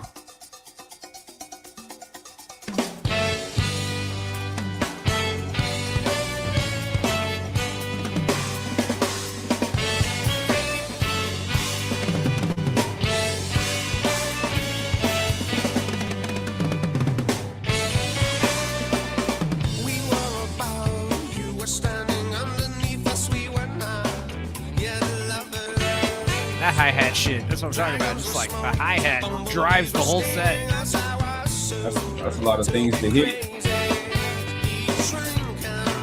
This is the hi-hat, bro. That kind of shit. All those little tasty little licks. But like, yeah, he plays with a left-handed lead, so, you know, his left-handed is hitting on the downbeat. So that means, like, if he ever wants to do a fill, like, his right hand is wide open to just, like, run down these whenever he wants. You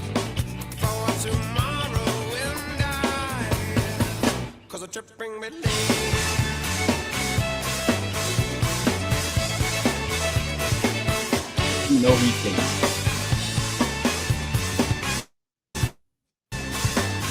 For some reason, he wears fucking scuba suits when he plays the drums, you know? And he chews bubblegum and blows bubblegum bubbles and sings backup harmonies. And he's not even trying. That's the best part about him. This motherfucker doesn't even break a sweat when he's playing like this, dude. It's fucking sick, dude.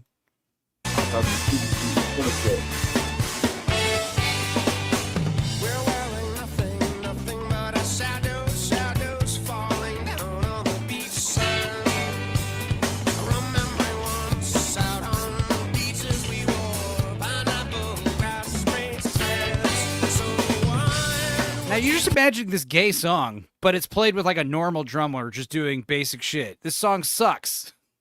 But because the drummer, yeah, it's an all right song. You know, Trippin' Billies is the name of the song. And so I do, you know, eat, drink, and be merry. But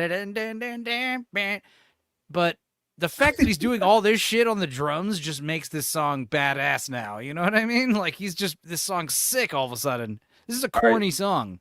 Okay, do you have him playing in a good song? I mean, yeah, Dave Matthews does have some decent songs. But, I mean, like, just Carter Beauford fucking drum solo. Oh, you keep playing this, though. I mean, just watch any drum solo he does. I mean, to be fair, like this is like 20, 30 years ago. So this is kind of like his prime. He's an old man now, but he's still got it. But dude, he fucking, yeah, this guy's sick, man. This is one of the times where like he does need this gigantic drum set because he uses it all and it all sounds awesome. It's just Dave Matthews has decent songs. I mean, I like Satellite. I like Satellite's also a cool song because it's like in 3. That's like most drummers would hear the song and do like a bit like the kind of beat you would picture, like a basic beat. But Carter Beauford's like, we're gonna do this crazy shit instead.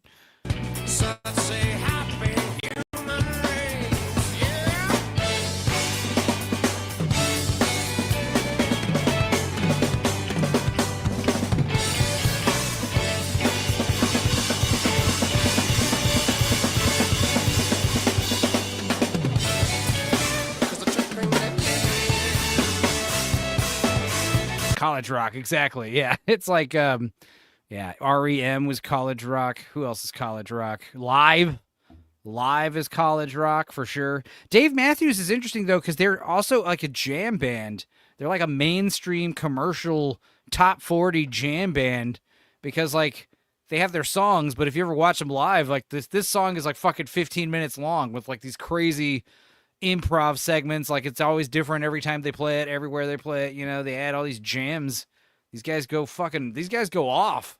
So that's the thing is like, even if these songs are lame, like as a musician, like these guys are badasses, all of them.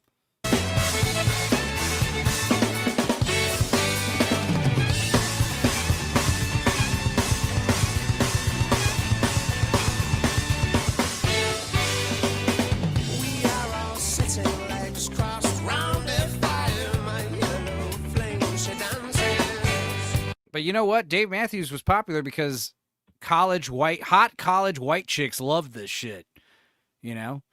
And And some song on what's it? Now That's What I Call Rock. yeah, of course. Crash Into Me is probably like one of their big ones. I mean, I don't know. They got some really good songs that no one hears. What are like Bartender's a really fucking cool song. That's a good one. Although it's a depressing song about alcoholism. Right. Adding Crash Into Me. Proudest Monkey. I liked Proudest Monkey. Like that's a cool song. They're weird. Like I mean, the thing is, Dave Matthews. There was a period of time when in the '90s where he was like a functioning alcoholic, you know, and it was fun. And he'd do his shows and he would sing like he would always forget the words of his own songs and just sing gibberish, you know, which is awesome. Because he's too busy playing these insane, complicated guitar parts. Tequila drinking, oh, our minds will wander to wondrous places. So why would you? Raul Julia says, I've recently given up on white chicks 100%. God. It's only Asian chicks from now on. To get out of this place, you and me and all our friends.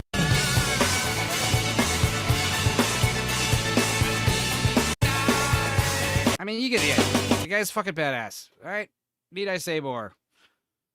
Let's see what else we got going on here. Oh yeah, Dudicus, are you here? Are you back? Yeah, I'm here. No. Oh, okay. What? I Hello? did send this to Dudicus. Yeah, I don't know if you've been muted since you left, but that's I've been muted for a minute, so. Okay. All right. I might gotta hurry up I eat that did- cereal before it gets soggy. I already ate it. He's been eating it. That explains a lot. So this is from a Facebook page called Mug Root Beer, and I'm starting to think it's not the actual corporation Mug Root Beer. Life will hand you a bunch of baloney. Oh, God. What you do with that baloney is up to you. Me, I like to put that baloney between 2 slices of bread, pour up a mug root beer, and take my sweet time with it. Bite by bite, until I'm entirely full of baloney. Life. There's a ton of these videos on this Facebook page. Stuff like this instead. POV, you just woke up at 5 a.m. in the 90s. Want a mug root beer, but your mug drawer's empty? Looks like someone needs to refill. With the Mug Jug.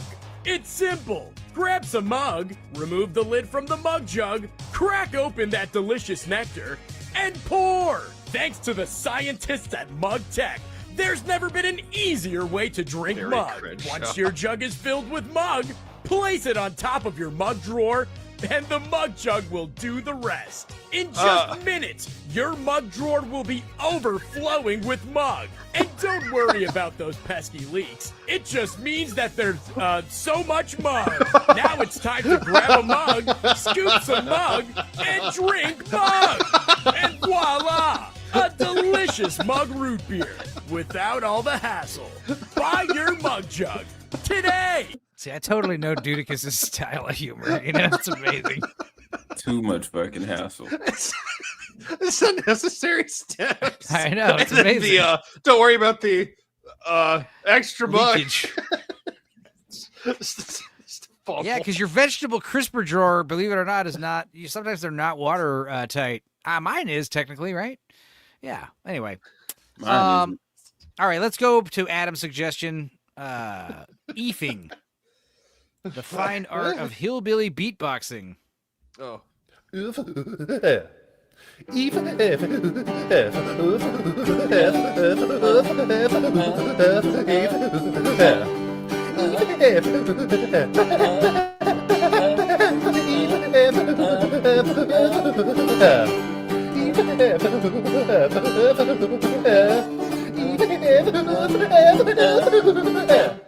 It's 13 minutes long. I hope it's gonna. This is where he starts talking, right? Right. He's gonna start explaining the intricacies of hillbilly beatboxing, where you go.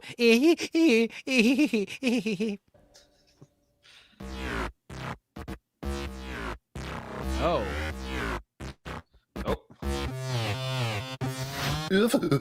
Yo, yo.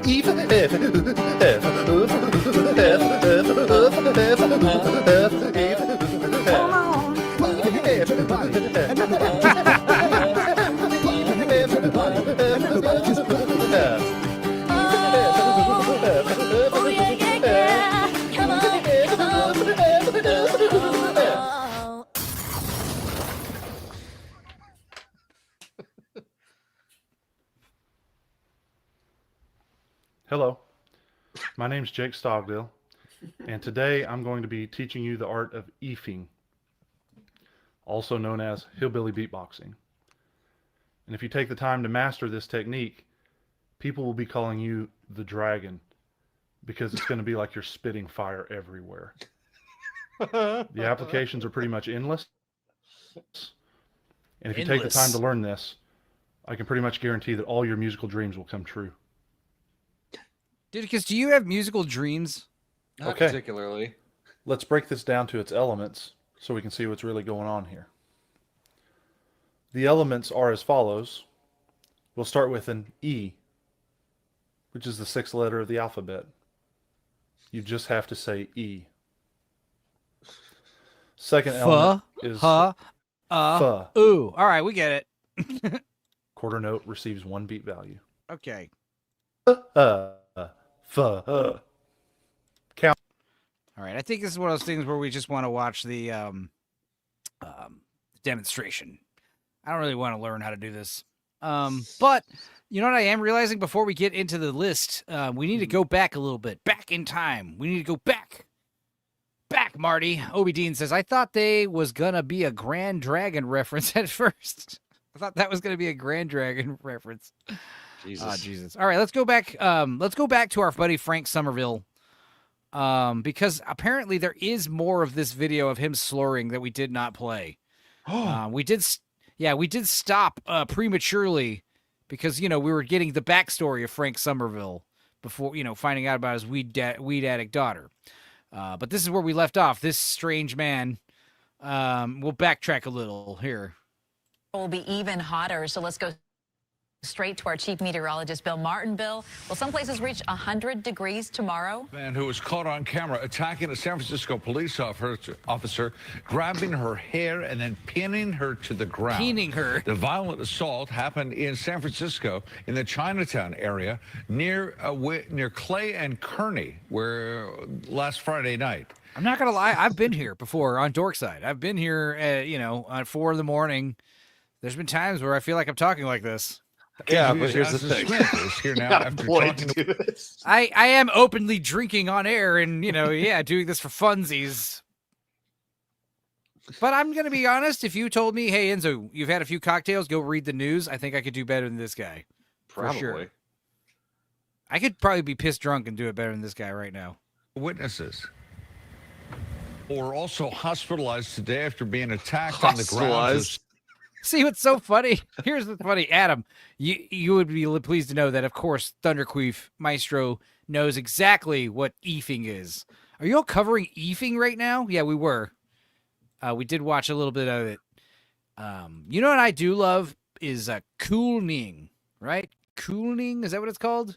Where you like those like hot Swedish ladies like call the cows with music. You guys seen that shit? Nope. No. Fuck, man. All right. Santa Clara City Hall. That's according to the Mercury News. The attack happened just before 3 this morning. Crime scene detectives spent the day. Obedien says, I got to get high to level out the booze. Yeah, I do. Attack occurred. She Authorities cute, said though. they don't have any information about possible suspects or a possible motive. suspects. They're asking anyone who may have seen anything related to what happened to Anything? give them a call. Wow. Let's see. Culling. Is that what it's called? Culling. There's no N in it. It's cooling. Culling. Culling cattle. Let's not watch the 10-minute video. Let's watch the sexy 1-minute video. Now, this is going to, like, awaken some kind of deep-seated horniness in AJ. I can guarantee it. I felt it. You guys ready to see some wife material?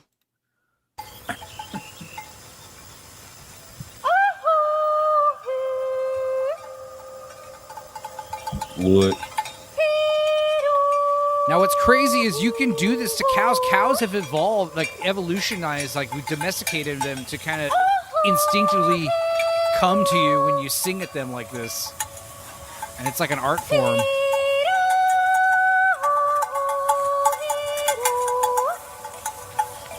You can do this with all kinds of livestock. You've never heard of this, AJ? Nah. This is something that people have been doing for hundreds, if not thousands of years. Yeah, that makes sense though. Bro, I just learned cows bite. The Bass Rootin' video is coming up.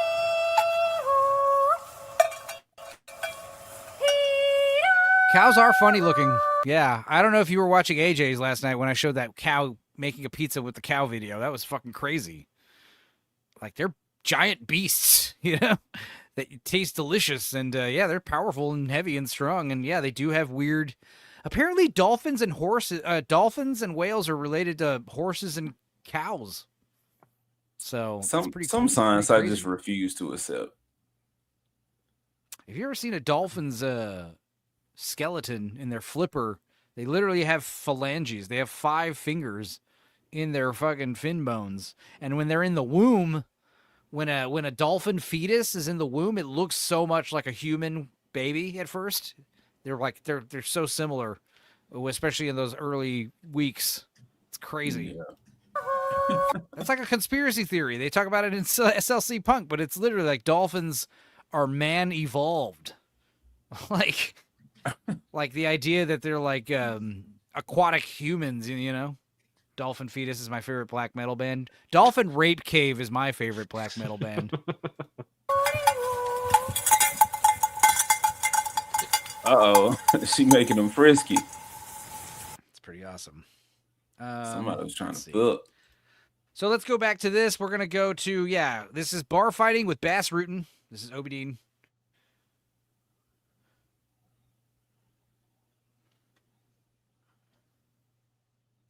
Okay, now this is obviously a highlight reel.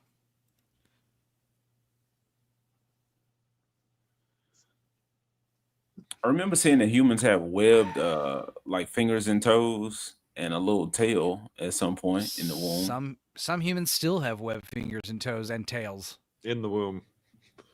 No, I mean, out of the womb, you know. Shut up, Dudicus. Dudicus. There you go. You sell liquor. You've gone to bars. Would you fuck with this guy at a bar?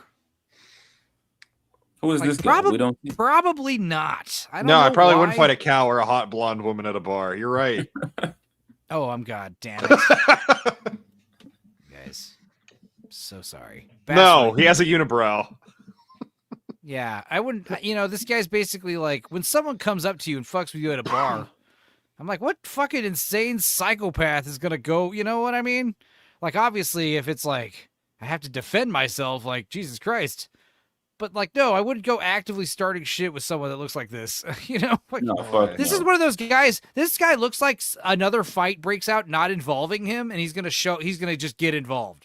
That's the guy that I'm seeing right here. He's just gonna get in the fight, try to kick both of their asses somehow. He's gonna break a glass over somebody's head, even though he's not involved in the fight. Exactly. Molly's still here, saying LOL Common. Well, I want to laugh. What did Common say? Molly coddled, here's the biased farmer. Ooh, what did Molly say? Cows are adorable. They are. Adorable. They're gigantic, happy little beasts that are stupid, but they're pretty smart. Chickens are very stupid and annoying. And you know what I was reading? I was watching videos about how if you're trying to homestead and you're raising chickens for food, you should stop and raise rabbits instead. Like, rabbits apparently provide way more food, way faster, and way less work. Because, like, just think of, like, preparing a dead chicken for eating. You have to get all the feathers. There's all the salmonella and the bird shit. And, they were talking about how long it takes to make this many chickens. It's like twice as many rabbits in half the time, and you can just kind of let them, like, kind of put them in, like, an enclosure, a large enclosure, and they can kind of have like little free range rabbits. It was just pretty interesting stuff. I was like falling down a YouTube hole one time, kind of changed my mind. Just like how like raising goats is way easier than raising cows, because pound for pound, a goat produces more milk than a cow, and they eat dirt. So like if you have like less hospitable land, goat farming is kind of the thing. That's what they do in the Middle East and dry, rocky areas before we got irrigation and shit. Rabbits don't lay eggs. That is true. This is why you would want a couple of chicken laying eggs for eggs. But as far as like you're trying to raise a chicken solely to eat, because obviously you get eggs as a bonus, but that doesn't mean you can't have a couple chickens and still have eggs. But the idea is you wouldn't you would just keep a couple chickens active, just to lay eggs. That's a lot easier than trying to raise chicken for, meat. See? But yeah, you can starve to death eating rabbits. Not fat enough, says Watcher X. Really? Well, they were also saying, like, you're clearly not depending solely on rabbits. The idea is you're eating other things. You have other livestock and vegetables, and you're getting food elsewhere. But yes, apparently rabbits do produce more meat. My mom wants to get chickens for the eggs. Yeah, a lot of people are doing that in Austin, and a lot of people are getting their chickens taken away due to sound ordinances or complaining neighbors. Apparently, a lot of people are putting it in their HOAs. No chicken coops allowed in our neighborhoods, which is fucking gay. But to be fair, like my guitar player Eddie had a bunch of chickens, and goddamn, they're fucking noisy. I would sleep at his house sometimes.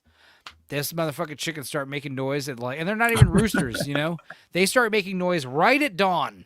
Like right at dawn, 6 a.m, whatever the fuck time it is. They're not completely silent. They'll make random noises at night and shit. They're loud. They're stupid, annoying birds, and they're like little dinosaurs. And you can't really get close to them. They don't want you to touch them. They just kind of keep. There's like this contest. Like, I mean, once you grab them, they kind of chill out, but they don't like jump in your arms and shit. I have known some people that have had pet chickens, which I'm not opposed to, like having an indoor pet chicken. Apparently, they're very, very cute and loving and fun little pets to have. It's like a bird dog, They do act they can be very loyal when they're like domesticated. Roosters don't crow in the morning, they crow all fucking day, says Adam. Yeah, exactly. But they start like right at the crack of dawn and they don't stop. That's the other thing.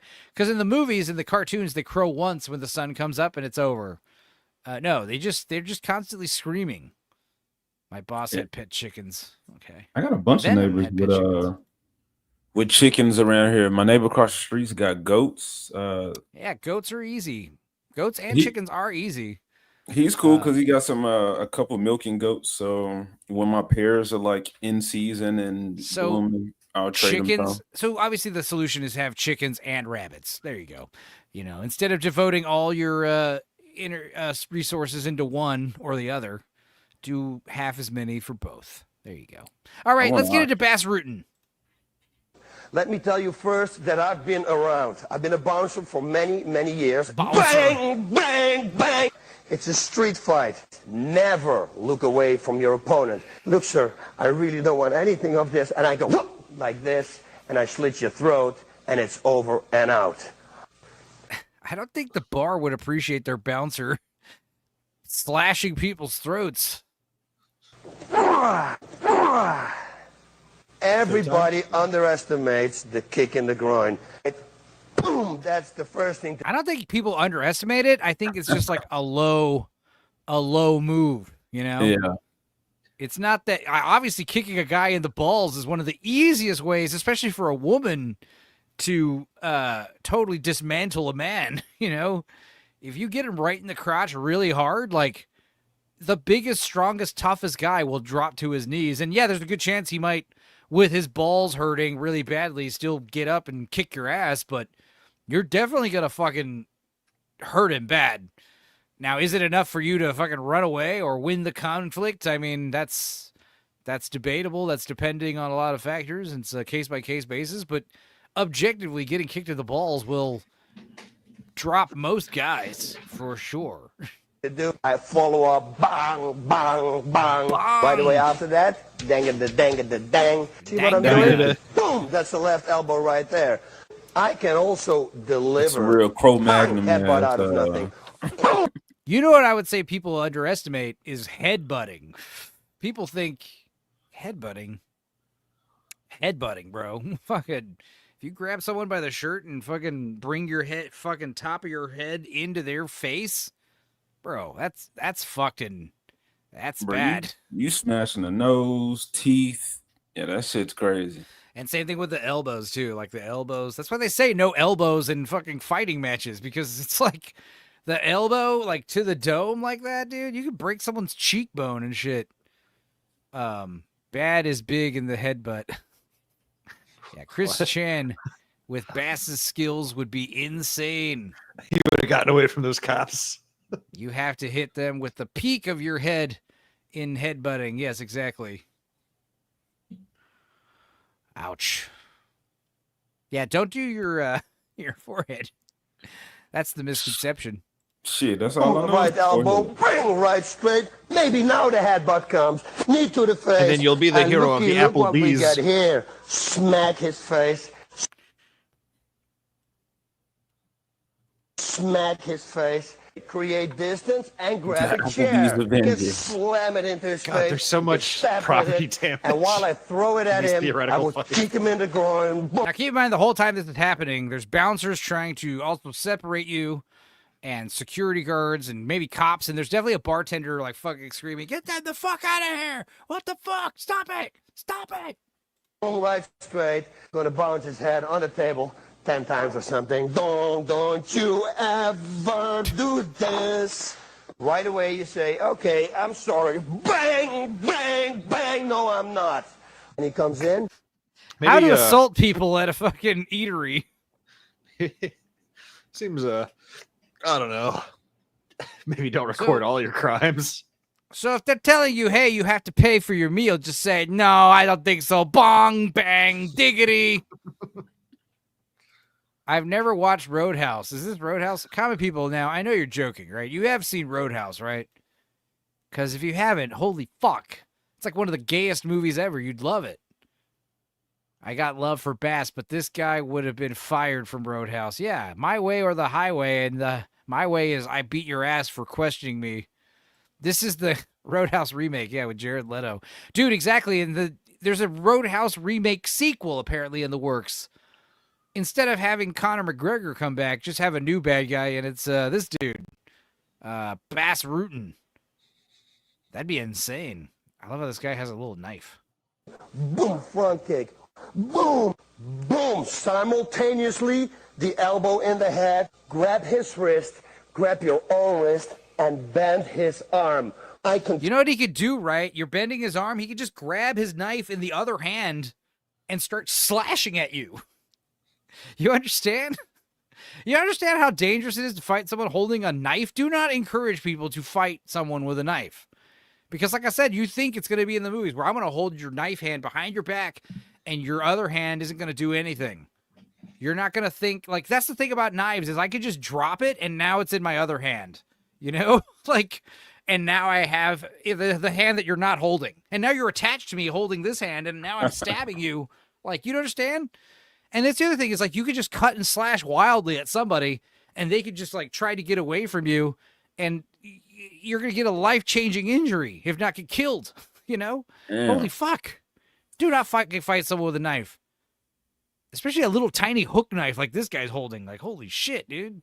Yeah, if somebody's trying to fuck me with a knife in a bar, I'm trying to go for that chair. Dude, they always tell you at a knife, just turn around and run away. You're better off just fucking trying to get as much distance as possible. Like, holy shit. Control him, you see? Knee in the head. I can Like, he could bounce him totally against the just wall. reach up to the top of his head at any moment and hand the knife off to his other hand. Like, in a second. Before you won't even know what's happening. And you realize you've been stabbed 5 times. You'd be like, I'm holding the knife. What's happening? Everything I want to do. We grab, but just to make sure, we grab this arm also. Now we're in total control. He tried to kill me, so I... Bobby Dean says I this get is to like kill 15 him years and ago. get to drink his blood. Yeah, they give you free dinner and drink when you kill the fucking annoying guy at bar. This is like 15 years ago, and Bass Rutten lost all muscles in one arm. Why only one arm? But I still wouldn't fuck with him. What? What? How do you lose all the muscles in one arm? Like he has a skeleton hand? Like, is that what you're trying to say? That's fucking awesome. He has like a fucking Terminator hand. It's just like a metal endoskeleton with no tissue around it. I gotta return I the was on favor. Hellboy I hand step now. underneath here, and now I'm controlling him with my head, and I can stab his own knife here in the liver. Stab in the liver. This is like classic, like they did a survey and almost every man overestimates his ability to fight by 2,000%. Okay? Like let's be real. Like the idea that like a man could like fight a lion or a gorilla. It's like most men don't even can't even fathom how strong a chimpanzee is, you know? Like say like when you interact with these animals, it's like, holy fuck, it changes your entire perspective. They're I fucking think powerful. 100 men's gonna fuck that gorilla up though. Yeah, I mean, 100 men versus a gorilla, absolutely. 5 men versus a gorilla, probably. I mean, you have to understand, men do hunt lions with spears and kill them. You know, men have been doing that since the Stone Age. The idea of like killing a lion with like a group of dudes with sharp sticks, like it's totally doable, and it's been done. It's like a rite of passage for most young people since the beginning of time. You know, they slap the lion. They go up to the lion and taunt it before they kill it. You know, it's fucking crazy.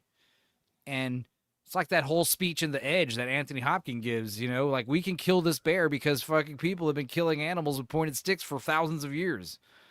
You know, hundreds of thousands of years. It's as simple as that. If those fucking idiot cavemen can do it, we can too. You can kill a fucking big animal if you're not afraid, and there's a few of you, and you have primitive weapons. Absolutely. This is why we conquered our way to the top of the food chain. Because of not just our ingenuity, but our resilience. Watch. I'm grabbing the inside of his hand like this. And now I can tell his future is over. Support his elbow. I can, of course, kick him in the head. I really want to be. I can put my knee on and break the arm. Never, ever let him take that Why choke. is your Because if you're out, your helper God knows Fred what they're going to Durst? do with you. He's choking me and he's going to lift me up. Look, I'm loose. Okay, 1. Kick to the knees. Or Why don't you play some of his real life fight clips? He had 28 wins and 4 losses and 1 draw. Damn. All right. baby, heel to the balls, heel to the balls, and I can lean forward, and go back with a headbutt to the head. Kick to the leg. Kick to the leg. Heel to the groin. All the way go like this, and come back with a headbutt to the side. Somebody's telling me that about my wife. I'm sorry, sir, but I'm gonna break your leg. I grab his toes, and then I'm gonna go like that. This knee will be shattered. You get your arm, you break it, bang, Damn. right straight. Or he grabs it again, go out, bang, left straight. Pushing down as hard as I can. I make a turn, and you see I got an arm bar on him. Boom, kick in the groin, bang, right straight. Wrong move. Don't do that to El Guapo. Block, wrap, boom, strike, boom, elbow. Once he's down, boom, knee to the head. I'm grabbing his arm. It's full power. I hit his wrist. This is a wrist lock right here. I pull it. Ow! Cool, the wrist lock. Well, hearing that he's actually this legit fucking MMA fighter makes my, my preconceived notion about the guy when I first saw him. Like, I wouldn't fuck with this guy at the bar, This guy seems like not someone I want to fight. Like he's Of been waiting to course. kill. Yeah, dude. So I guess let's watch. What else? What does he got? Well, first of all, I guess this is him today. Share this tab. Here he is. Here he is on Instagram. Where's that tiny arm? Let's see. I'm looking. Oh, okay. He's just, he's an old man. Pectoral and bicep stretch. All right. So he's all slimmed out like an old man does. That's fine. He still looks the same. That's the benefit of being bald forever. The Mr. Clean look. It'd be funny if he had like a full head of like curly blonde hair all of a sudden. He's dangerous. He's scary today. He'll jack you up. Yeah. This is not how bar fights go. Exactly. Keep in mind, most of these people are strapped. So you got to keep that in mind. Share this tab instead. Let's see here. Here's some him Bass Rootin' top moments in Pancrase. Pancrase? Pancreas? What country is this? What is Pancrase? Pancras? I've never heard of this place. What is this? Jesus.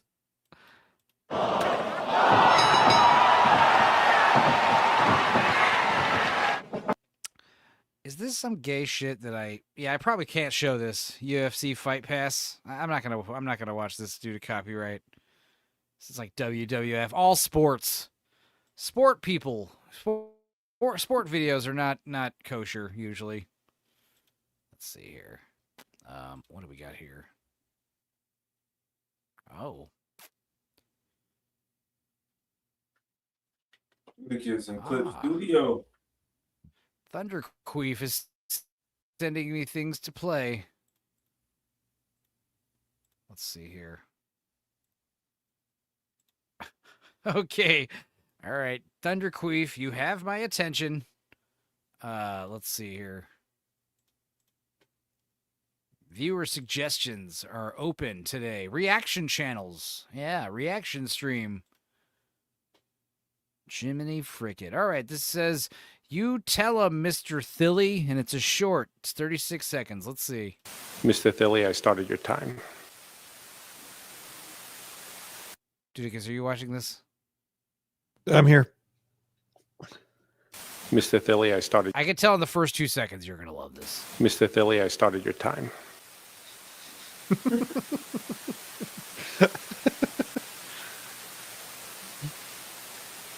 But have you considered fucking this?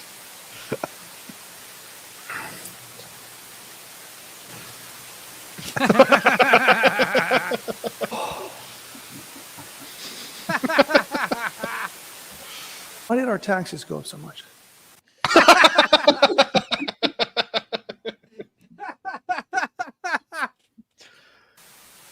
That was interpretive dance. Thank you, Mr. Thilly. I like the interpretive dance. Queef, that was great. Thank you. Queef also sent this. Now, this is actually Now, I'm going to just say, I'm not going to give any context to this video, actually. Dick Towers in the park.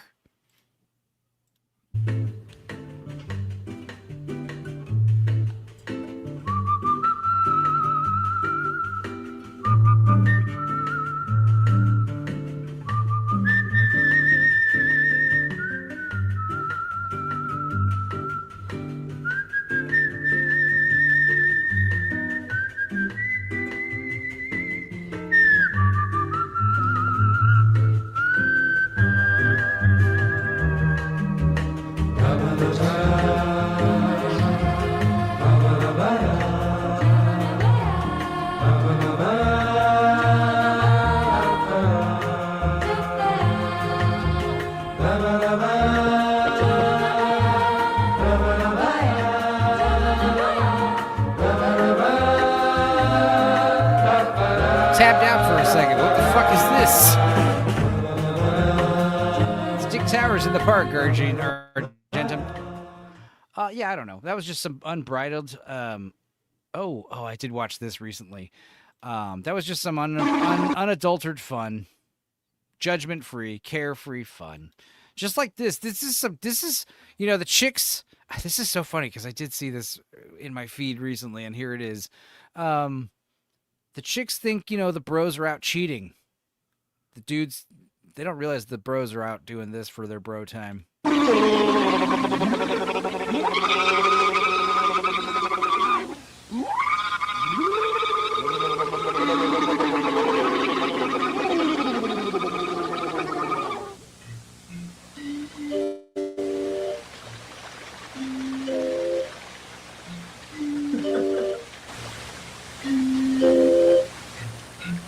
I love how they're using empty beer bottles. Keep that in mind. They're drunk. Been drinking. Here I am. Being the center of attention as usual.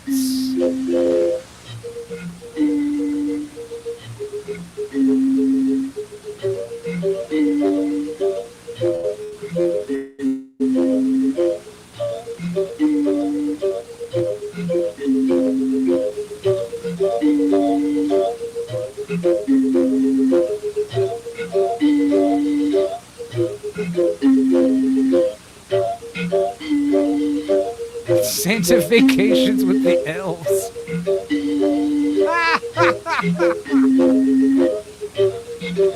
No glass at the pool.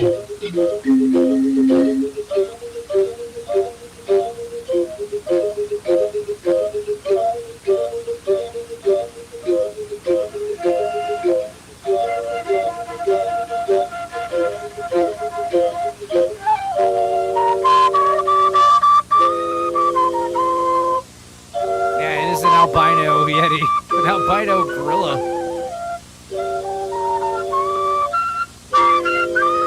He can play a mean wood flute, though. It's a lemon Ian party. Anderson. What was that, AJ? No, Sebring Oh was my like, God. what's a lemon party? This is some next level lemon party shit. No, because they all have to be old for it to be a lemon party.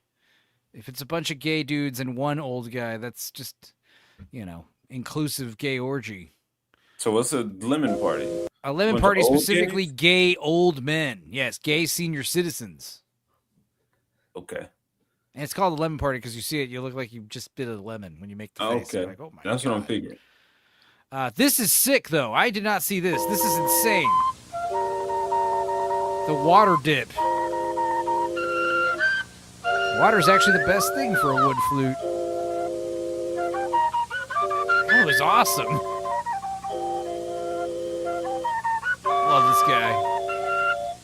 I mean, this is basically no different from what we're doing right now, right, gentlemen? Absolutely. Aquatic gay lo-fi. Dude, put a beat on this? Put a lo-fi beat on this? I'm saving it, all right? I'm saving this to do that.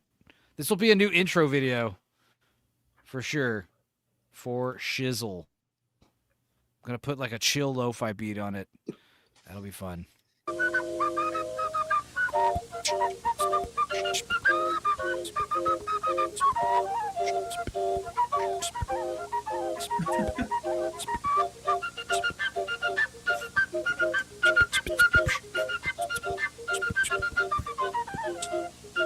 Halftime. What's the gift? What's the visual? This. All right, whatever. Aren't there all middle or old age guys there? Yeah, don't gatekeep the lemon party. Well, no, like I said, they all have to be like silver haired. I think specifically it has to take place in a retirement home, if I'm not mistaken. Adam Gray says it's not often you see Common's old dad in the wild. Halloween costume this year. No, I already talked about it, Obi Dean. My Halloween costume is going to be Handmaid's Tale. Yeah, Handmaid's Tale. Thank you. That's going to be great. I can't wait. This visual, the visual should be a vintage armed robberies. Okay. Aqualung. Good job. All right. What else we got? This is Hermeto Pascual. Okay. Musica del Agua, which is music of the lake. 1985. Sinfonio de Alto Ribiera. All right. Let's get back to it. It's September, guys. So here's a little treat for y'all.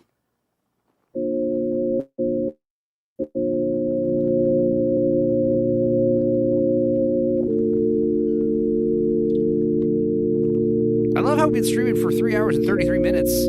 And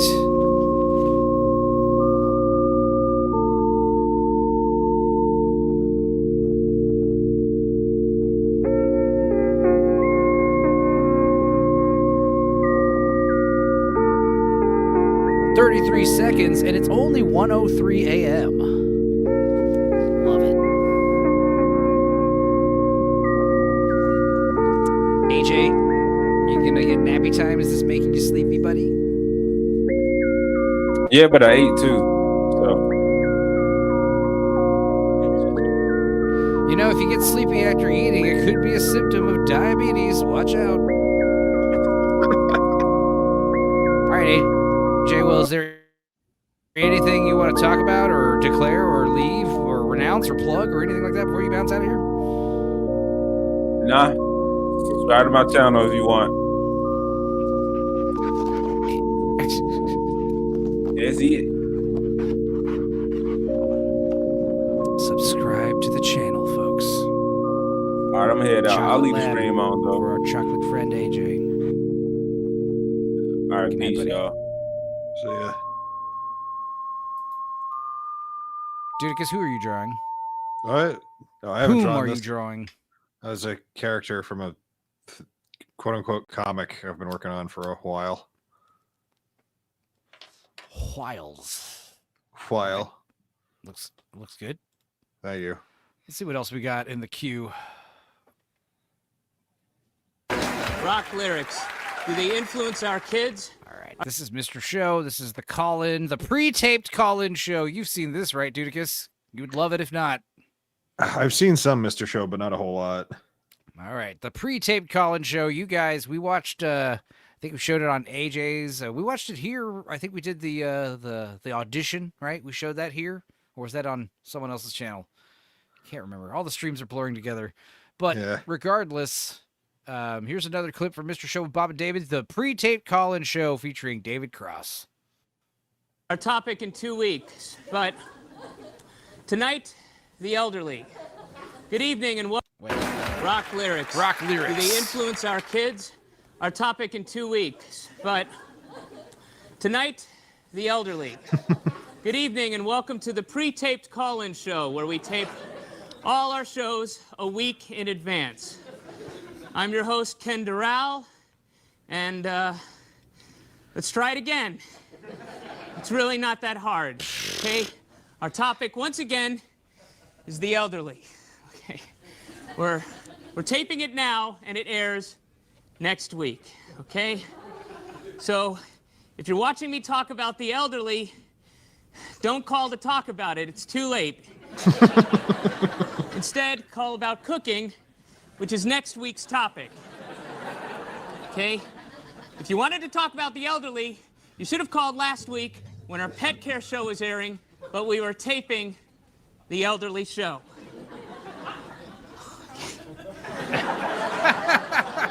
Okay, so Here we go. Hello. Hi, Ken. Great show. Thank you. What can I do for you? My dog has a disobedience problem. and, Okay, okay. There you go. Hang up on him. Okay.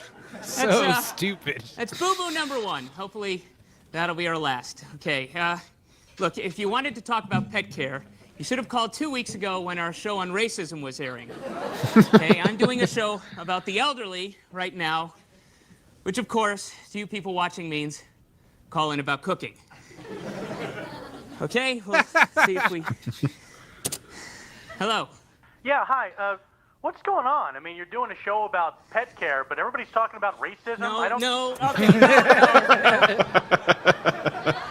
I'm not doing a show about pet care. I'm doing a show about the elderly. The people calling about racism are watching the show that aired when we were taping the pet show, which is airing now. Okay? If they wanted to talk about racism, they should have called 3 weeks ago when our Crime in the Street show aired. Okay? It's just, let's think before we... All right. All right. Okay. Here we go. Hello? Yes, I'd like to talk about my grandma. Oh, all right. Yeah. Okay, good. Okay, well, she has this cat. This was me last week when all the guests went off the rails. Yeah, exactly. Too many cooks in the kitchen, like Thunderqueef texted me in the middle of the show. I was like, Jesus Christ. Well, you know, people get excited. People want to talk a lot. I get it. Cat that's keeping her up at night, and Well, sir, can I just say that difficulty with sleeping is a common problem with the elderly of today. yeah, but I really think the cat is more the problem. I mean, No. the cat's rambunctious or nervous. No, sir. Obviously, your elderly grandmother is the problem because that's what this week's show is about. Yeah, but I'm watching the show right now. And Idiots! It's simple. Look at this. This is what's airing right now. The Pet Care Show. Listen, talking about pets. Talking about racism. We get that, but we can look here. Listen to me. For the last time, Crime on the Streets happened last week. Everything I'm saying happened last week. Look here. And that concludes our first show, Crime in the Streets. I can't help but think it would have gone a little better had somebody actually called in, but I guess that's because you won't see me until next week. Oh well, as soon as we get the kinks worked out here, I'm sure it's going to be a great, great show. He has a full head of hair back then, you know, a few weeks ago. Fucking genius. Mr. Show with Bob and David. It's pretty great. I know it's like most sketch comedy shows are hit or miss, but even the misses on Mr. Show are excellent, so it's great. I hope we could drag out the joke, one joke longer. Yeah. But what was awesome about Mr. Show was how every sketch segued into the next sketch. So it's very strange like that. The editing and pacing was funny. It was just very good stoner comedy for the 90s. I'm Batman. Okay, this is Columbo meets Batman. I don't know if this is going to be funny or cool or what. It's 2 minutes long. And Columbo, the detective meets Batman. And World's Greatest Detective meets the World's Greatest Detective. It is #funny, and it's from someone named Phantom Savage with 1 million subscribers. So, cool. Let's check it out. Man, this is Lieutenant Columbo from LAPD. He'll be helping us out on this case. Oh, gee, it's an honor, sir. I gotta tell you, my wife's a huge fan. She's never gonna believe me when I tell her. That's not "Say, Gianni." There's some light you got there, Commissioner. Bet you could see all over Gotham with that thing. I got a cousin who's an electrician. I tell you, he'd get a kick out of this. Sorry, where was I? I just wanted to say it's an honor to work with the likes of someone as talented and as well-funded as you are, Batman. Gosh. I love this Columbo drawing. I hope you don't mind me saying, I wish I had access to even half of the cool gadgets you have. You know, I know some guys on the force back home that used to be part of the Special Forces, and they said even they didn't have all the cool stuff you do, Batman. Gosh, I can only imagine how expensive all that stuff is.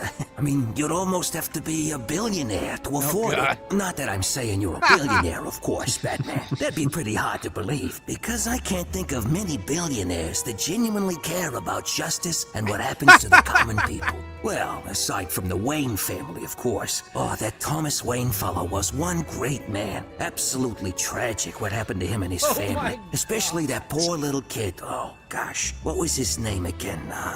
Bruce? Yeah, that's right. Bruce Wayne. Oh, poor kid. You know, I bet seeing something violent like that would have made a real impression on a kid like that. Don't you think?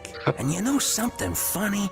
I have never seen Mr. Wayne out anywhere at night. Have you, Mr. Commissioner? I've seen him do a couple of press conferences or TV appearances during the day, but at night, not a single thing.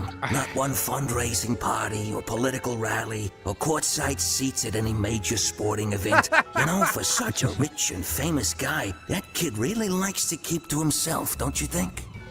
That's so fucking good, dude. It's just hard. Batman doesn't say a single word. God damn, that was amazing. Oh, that was good. Hell yeah. I think my favorite. I think my favorite Columbo meme is just is like, well, there's just one other thing. I saw you do it. I'm gonna have to send you to the Columbo dimension. Okay, well, wait, what? I saw you do it. Yeah, you know, there was a period of time not long ago where I was like, I'm gonna start watching Columbo, and they're great, but I did not realize.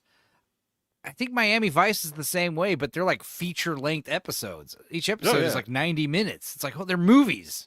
It's like, holy shit. And there's so many of them. It's like, oh my God, it was daunting.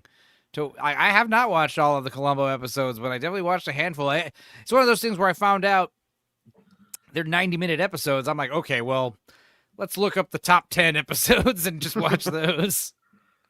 And if I love them, like really love them, I will watch more.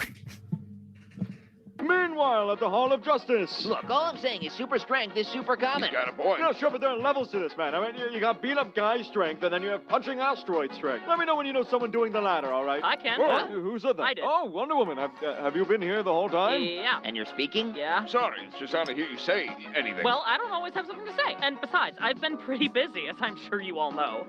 You guys don't know anything about me, do you? Of course we do. Just give us the spark notes, Diana, and take your time saying it. I'm still adjusting to the whole woman speaking thing. Well, I'm really no different than any of you boys. I was born from clay, raised to one day become queen of an island lost to space and time, and I'm often at odds with the ancient Greek gods. Honestly, you and I have a lot in common, Superman. Superman, you are a clay baby too? What? A clay bee, if I may. Oh, that's good. Super strength, super speed. All right, Wonder Woman, I know you're very strong, but let me know when you're strong enough to move a planet. Been there. Yeah, but can you outpace a speed strength? Been there. Hang on, this is great. Very strong, but let me know when you're strong enough to move a planet. Been there. Yeah. God damn it. Let's go back frame by frame. JLA Volume 1, number 58, 2001. Yeah, but can you outpace a speed strength? Done that. JLA Classified number 19, 2016. Get a job at Taco Bell? What? What does that even mean? Hey. Wonder Woman Volume 2, number 73, 1993. She got a job at Taco Bell. Hang on. I have to look this up. Tangent time. I'm gonna need to make a little alarm, like a little clip. Tangent time. Or maybe I'll just think about it and say I did. Let's see. Wonder Woman Taco Bell 1993. What the fuck? Okay. So yeah. It's not Taco Bell. It's a fast food place called TW. Why is it canonically? Hang on. Open a new tab. Share tab. All right. Get the fuck out of here. Goddamn Reddit. But that's the point, Quinn. My mother sent me into Patriarch's world to lead people by example. I am supposed to help the poor, the powerless, to show women how to be strong without violence. But now all I can think about is money, money, money, and how to get a job. Welcome to the human race, babe. And don't be too worried about meaningful employment. We all end up with our snouts in the slop. One What job is that guy wearing? I don't know. One job's pretty much like another. Just be glad you don't end up slinging the refrieds at Taco Whiz. Yeah, Taco Whiz. I worked there 3 years to pay for school, and it's a pit of the universe. It was Diana had decided too cold for centipedes or cockroaches, so it was either a large mouse or a small rat. What? Somehow it was very important to identify it precisely. She recognized the irony. Okay, whatever. Taco Whiz is what it's called. Not the same thing. Actually. Hey, so if you're so strong, Is there still audio? Yes. what are your villains You know, like? he's right. I have Luthor, Bruce as the Joker, but kryptonite to my head, I could not name 5 villains of yours. I'll have you know my adversaries are most ferocious. There's Giganta, who gets really big, Mouse Man, who gets really small, Baroness Paula von Gunther, Baroness Paula von Blue Snowman, With a corncob pipe and a button nose? and 2 eyes made out of coal. You got anything else? Angle Man. Angle Man, what does he do? He's got angle power. What does that mean? Like 90 degree, 45 degree, all the angles. Okay, great. So you're super strong, you fight, but what's the catch? Come on, what's your weakness? None. Really? Not fire, magic, special stones, bullets? Not even bullets. Thanks to my trusty bracelets, I can stop them from hitting their mark. And if you don't? Huh? Like if you don't stop it with your bracelet and it hits you, then what? But it hasn't. Oh, there it is. All right, so you're not You're bulletproof. the only one that is. Everyone else can get shot, but they don't, right? Because we're superheroes. I don't think it's that crazy to point out only one of us' ability to survive a bullet is dictated on their wardrobe, all right? I mean, God forbid you don't bring them that day. What happens then? Well, then I become a god. You become a what? Oh, these aren't just for show. They're power inhibitors. If I take them off, I wouldn't be able to control just how strong I'd become. I'd be unstoppable. Well, even then, Not even you could, Cal. In that scenario, I might accidentally rip you apart. All right, Dinah, calm down. You're not No, gonna... no, you'd be dead. All right, Dinah, point made. You don't I'd have to fuck keep... you up. All right, but luckily we won't have to find out because you're gonna keep those on, right? Wait, if they're both power inhibitors, and if you take off both, you become so powerful you'd lose your mind. What would happen if you just take off one? Oh, shit. Don't give the woman ideas. Women ideas don't mix well. So you sure? No other glaring weaknesses? Well, if I'm bound by man, I lose my powers. Bound Did by the a voice man, actor I lose my what I- powers. If I'm bound by man, I lose my powers, okay? What in the fuck? Bound? Like with a rope bound? Yeah, bound like with a rope. Not like with a special kind of rope. That is or true. if certain conditions are met. If you guys read Wonder Woman comics, especially in the early days, it's very clear that it's just illustrations by a fetishist who's into bondage. Because every episode, her or someone else, some other hot woman gets tied up with rope or chains or something. Any guy, anything. If I'm tied up, it's just gone. Does this have something to do with your powers, or because you were made out of clay? How the fuck would I know? Yeah, glowing space rock doesn't sound all that embarrassing now, huh? Or sliding on ice, right? No, that's still No, sucks. that's really bad. Oh. Okay, so if I understand this right, if I were to take dental floss right here, and if I were You to can't tie run your on wrist together- ice. Well, I got nothing. That's gonna be the dumbest weakness ever. How have I You never tie her heard up of it? with dental Cal, why floss? didn't you know I fought fucking mouse people and protractors and that I was born out of Play-Doh? There's a lot you guys seem not to know about me. a lot of words for someone who's got invested in my dental line. Yeah, well, let's see your dental floss meet my blade. Surprise, surprise! The princess of the Warrior Islands got a sword! Diana, be honest, is that really necessary? Yes! Are you kidding me? It's a fucking sword! It's an immediate bonus! Honestly, everyone should have some sort Is of there a weapon. There's no pool? good reason not to. I mean, I've got batarangs. Oh, that's cool. A big fucking What a sword! dick. Not to mention my most glorious weapon of them all, the lasso of Hestia, the lasso of truth! Whoa, what's that do? What are you, a fucking idiot? Okay, damn, I'll show you guys are wondering why Green Lantern doesn't show up these anymore. It compels whoever is bound by it to tell me the truth. None can deny its power. Have you tested that against a Tibetan monk? Oh, you want to give it a try? Oh, I'll do more than that now. Come on, give me your best shot. What is your true name? I have no true identity. The truth of who I am died that cold night in what warmth my mother's blood could suffice. I never fully left the alley. The ghost of Midas and still reliving the horrors of its demise every night I promise sitting. I hope one day to find that boy, wherever he may dwell, even if it be in the darkest depths Oh, of... sorry, my bad. Try again. What, I'm Batman. trauma dump? It was set to trauma dump. Here's the problem. This thing was Even if it be in trauma the dump. darkest depths Oh, of... sorry, Fun facts or trauma dump? Trauma's misspelled. my bad. Try again. I'm Batman. Well, that was fun. Fuck you guys. Now that I've laid it all out, you've got to admit I'm a lot more interesting than you thought, no? Honestly, I have to say, I think the spotlight has been very unfair to you in recent time. I'm sure now that we've had this discussion, we can try to shed more light on your colorful past and open the doors to even more fantastic journeys Hey, in who's the... that, Pooh? It's just I went out and found some old pics, and you were fighting this gigantic racist egg guy, and apparently you still do. Is there any reason you didn't mention that? And there it is. Bruce, that might have been the most time you've ever spoken to a woman before. What the fuck do you mean? I'm great with the ladies. I wake up to a different one almost every night. Yeah, maybe when you're not sharing a bed with Robin. Well, that was wonderful. Get it? Anyway, this video. Oh yeah, we watched another video from this guy before. We did. Solid JJ. Good job, JJ. Good job. Oh, here's now I should be able to play this. This is Bob Odenkirk from Mr. Show with Bob and David, but this is when he was on the Ben Stiller Show from 1992. This is Manson, which is a Lassie parody with Charlie Manson. Manson! You seen this, dude? No.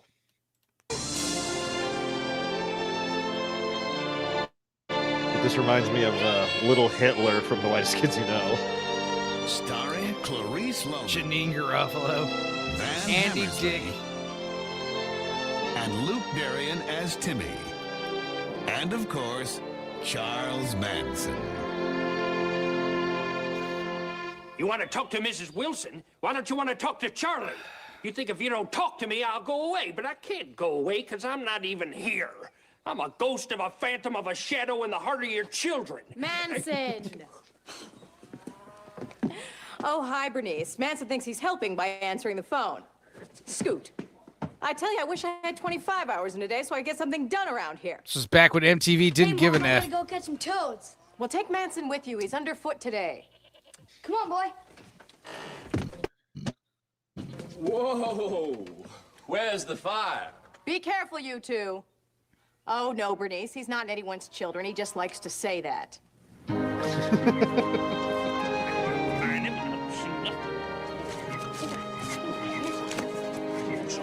Darn that big old toad. Can hear him, but I can't find him. Manson, you lift up this rock, and I'll try to swim out from underneath. Ribbit, ribbit. I was raised in a prison. I don't know any other way. I like it. Prison's my mother. Come on. Prison is my mother. Oh, been bit! Quick, Manson, run home and tell Mom and Dad that I'm bit. I've been bit too, and I like it. The truth don't play no favorites. Better call Saul, folks. Saul Goodman. Poison starts working in. Hurry, boy.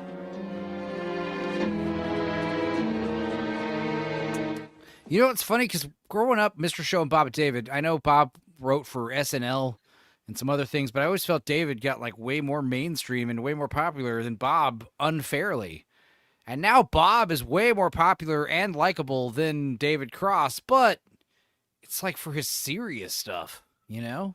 Yeah. And I'm like, yeah, he's a good actor. Now he's like an action star. It's fucking weird, but the guy is fucking hilarious. When's dinner? I'm starved. Bob Odenkirk directed two of my favorite movies, favorite comedies anyway, The Brothers Solomon and Let's Go to Prison. Let's Go to Prison, so fucking stupid and hilarious. I love it. I love that movie. Baby Duck Wine. Your horses, mister. Yeah, David Cross is a lefty weirdo, and I imagine Bob Odenkirk is too, but David Cross more so. But David Cross, dude, The Pride is Back. That's such a great stand-up comedy special that kind of aged poorly in my older late days. It was something I thought was really funny in my middle school, high school days, you know? Yeah, there's some good ones in there. That's where I learned how to do my Stephen Hawking impression, you know? Hush, Manson, I'm fixing dinner. I'll fix brain stew for dinner when I'm the cook, Jack. What has gotten into you, boy? And where's Timmy? Timmy? I don't know. I got the eye of the tiger, and I don't know who to kill first. You trying to tell us something, boy? You can lock me up, but you can't block me up. I'm so insane, I'm sane. Good Lord, he's trying to tell us Timmy's in trouble. What happened, boy? Did Timmy have an accident by the lake? Accident? There are no accidents. Don't give me that jive, Jack. There is only the plan, and everything else is Jack. Timmy got bit by a snake. And the poison's gonna start working soon. But we don't have time. We've got to get there. Show us the way. Show us the way. Javelin will be lurking out until he passes out. Good night, buddy. Thanks for hanging.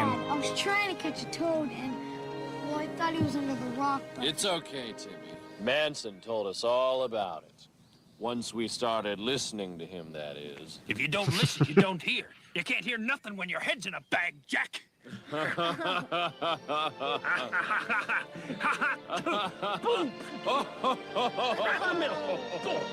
That's pretty good. Clean it up, lay it down.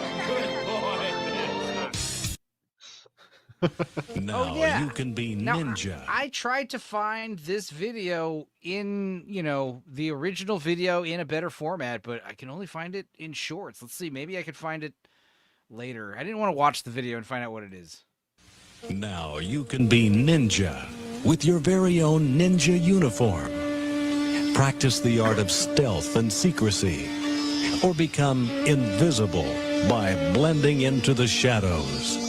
This top-quality uniform features a head wrap, hidden pocket for throwing stars, hand forearm sleeves, drawstring waist, and tie-downs on the pants. Oh, this is actually pretty neat. This might be a new intro video. I don't know. Let's see if it passed the tests.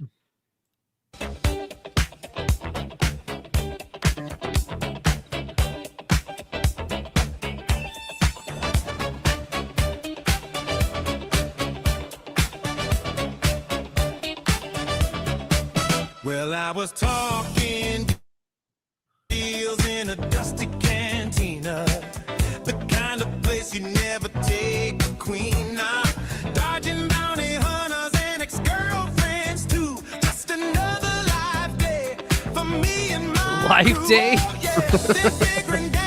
the cantina band kicked in with a brand new sound and even shook that jabber right down to the ground. But that bass line kicks It like passed my test as soon as I saw he walked security guard. Wookiees ripping arms off, troopers starting to shout. The kind of groove you read about in Rebellion magazine. Yeah, the war is over, if you know what I mean. Bro, that was a sick little chord progression, though.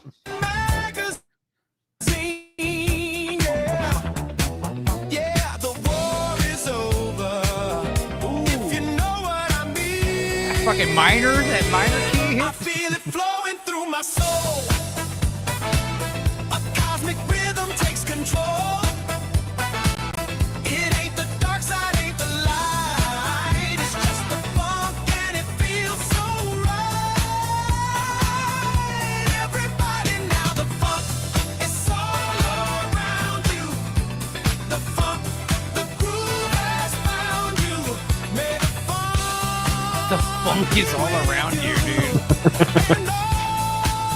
Jamiroquai found working again. Jamiroquai, he's still touring. That band is still a big thing. Like, And his troopers came walking through the door, just as Luke and Leia hit the middle of the floor. The tension in the room got thick, you could cut it with a knife. Everybody's wondering who's gonna lose their life. Oh no, hands on their blasters. oh, now we got all the bad guys. I see what's happening. Trading evil glances 'cause the Sith they keep it mean. But the DJ saw the trouble and knew just what to do. He dropped the beat so heavy it shook R2-D2. That rhythm broke the tension, a funky intervention. The Sith Lord and the farm boy, the center of attention. His foot starts tapping in that big black boot, and Luke starts shaking in his flyboy suit. The only force they using is the funk, and that's the truth. I feel it flowing through my soul. A cosmic rhythm takes control. It ain't the dark side, ain't the light. It's just the funk and it feels so right. Everybody now, the funk, it's all around you. The funk, the groove has found you. May the funk be with you, and also with you. Woo! Lando's dealing high fives to a Jawa clan. Chewie's doing the blue milk. with the Biff Band man. C-3PO's doing the robot. R2's blowing the fuse. Even Guido's back alive and shaking in his shoes. You see, it ain't about your blasters and it ain't about the war. It's about that one true power that gets you on the floor.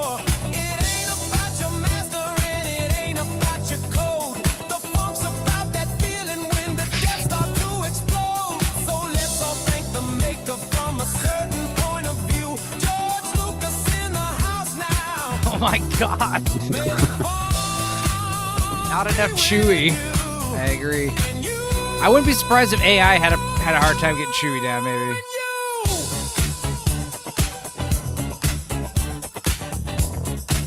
Yeah, guys, it ain't about the war. It ain't about the blasters. It's about that funk and that groove. I love how the clothing just fits. Just the vibe of Star Wars. There's Chewie. Yeah, Adam hates this. I understand. Still, it's, you know, it means well. I do like this Chewie throw. There you go. There's Chewie. Fucking. Like Jawa pulling the gun out of the Lost and Found. I mean, that was a catchy tune. And I gotta give it credit, like right here, where was it? Where was that fucking sick key change? That sick minor chord? Bro, that was good.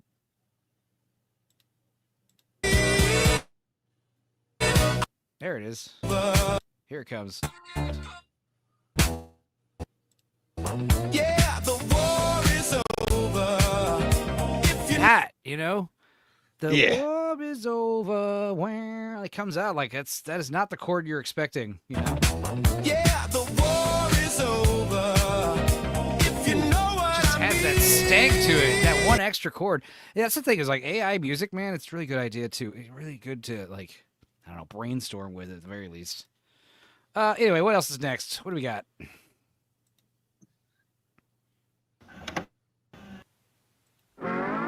Okay, I don't know if this is allowed to watch, but it seemed interesting. A new Sylvester the Cat cartoon from 11 days ago, but it's by someone named Reiko. Ryak? I don't know.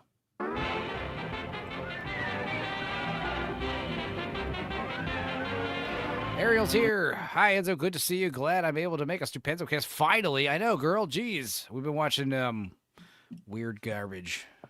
You missed For the Love of Dilfs.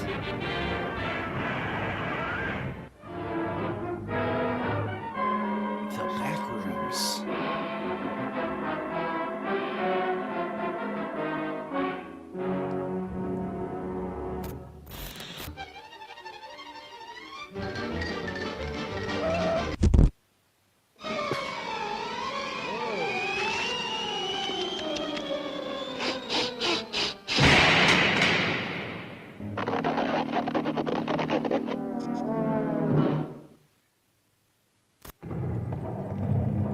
Is this like a parody of those like weird horror games? Yeah. Okay.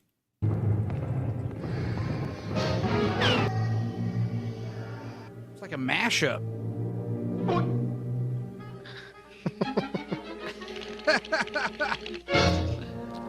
Like falling through the game map. Scary.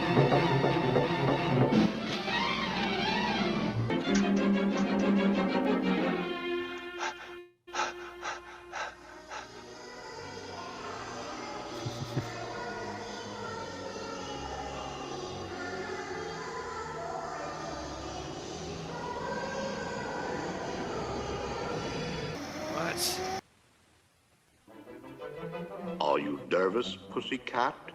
Yep. Why don't you try reading? That always helps. Yeah, that's a good idea. And besides, reading is good for you. Once upon a time, there lived 3 birds. A mama bird, a papa bird, and a cute little blue-eyed baby bird. Ah! If you don't stop that pacing, you'll wear a groove through the floor. Shut up and mind your own business.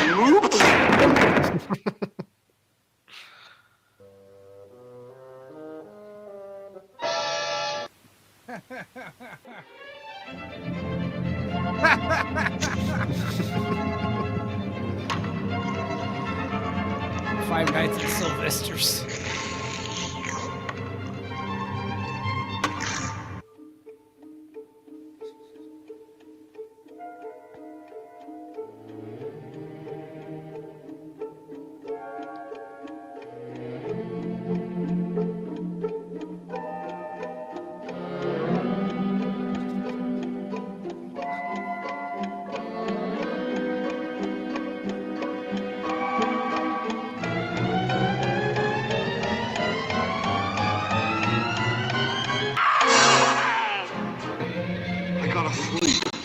gotta get some sleep.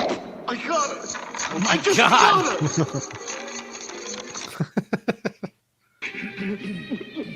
I can't take it anymore. I just can't. After all, I am a pussycat with normal weaknesses. Other pussycats have eaten birds. Why pick on me? Why? Why don't you give yourself up? What was that? I said, why don't you give yourself up and accept the consequences? Yeah, I'll give myself up. I'll throw myself up on their mercy. I did it. I'm guilty. I can't take it anymore. I give up. I'm the killer.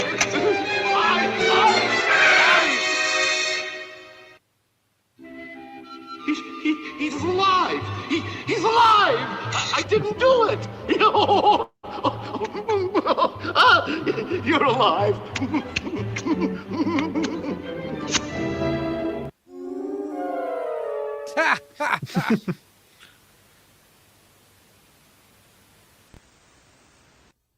Baffling.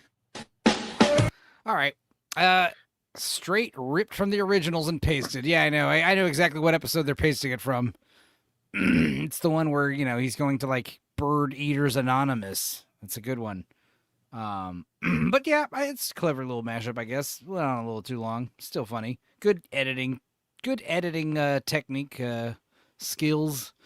Here's Don's Guns vintage commercial.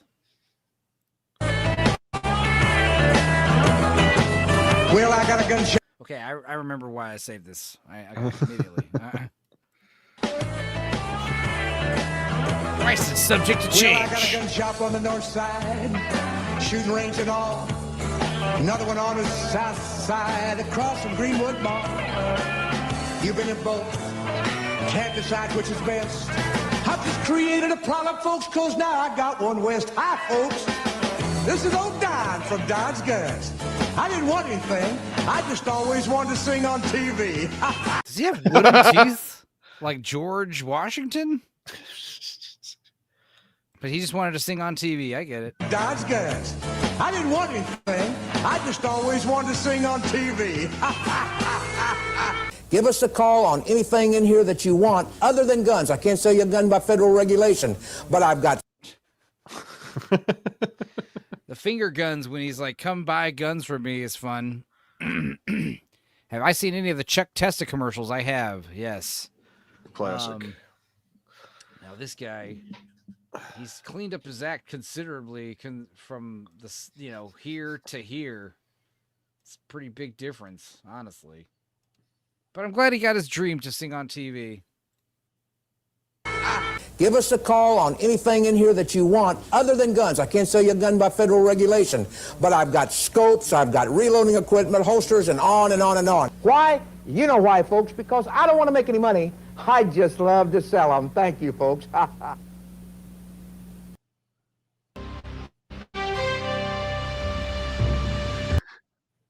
The Oakland Raiderettes workout video. Guys trying to lose some weight. Girls who trying to tone up. Here you go. Thank me later.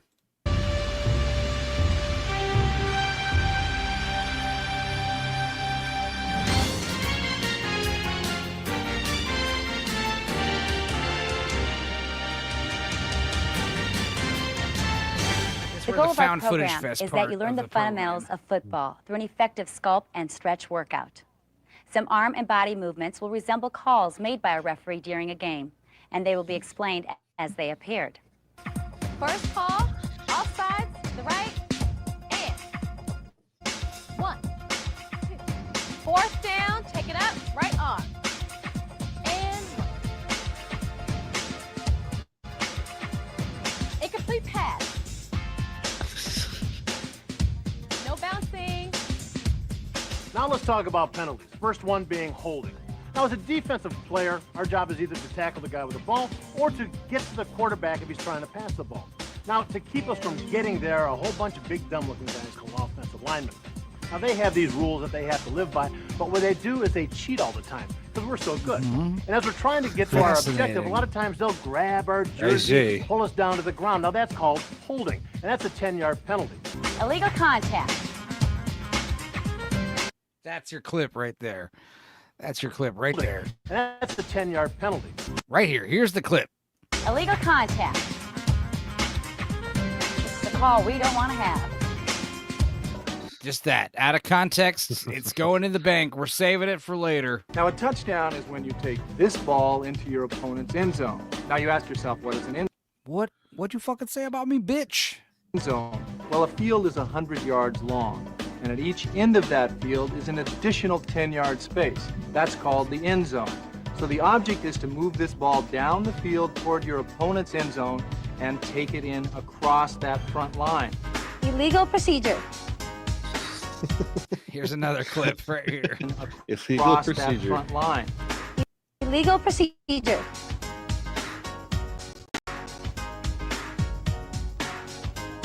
Unsportsmanlike conduct.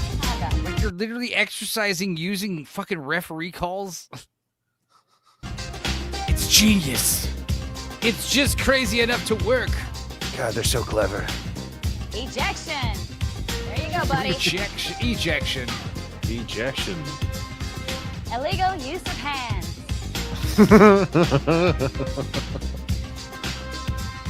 Game over. To understand in the 90s, there were so many mail-in workout tapes that you got for $9. I don't know. Who is this even for? I don't know. I don't know, Adam. It's a good question. It kind of reminds me of the whole, like, what football is a woman's perspective, video we watched. Secretly lesbian housewives. Yes.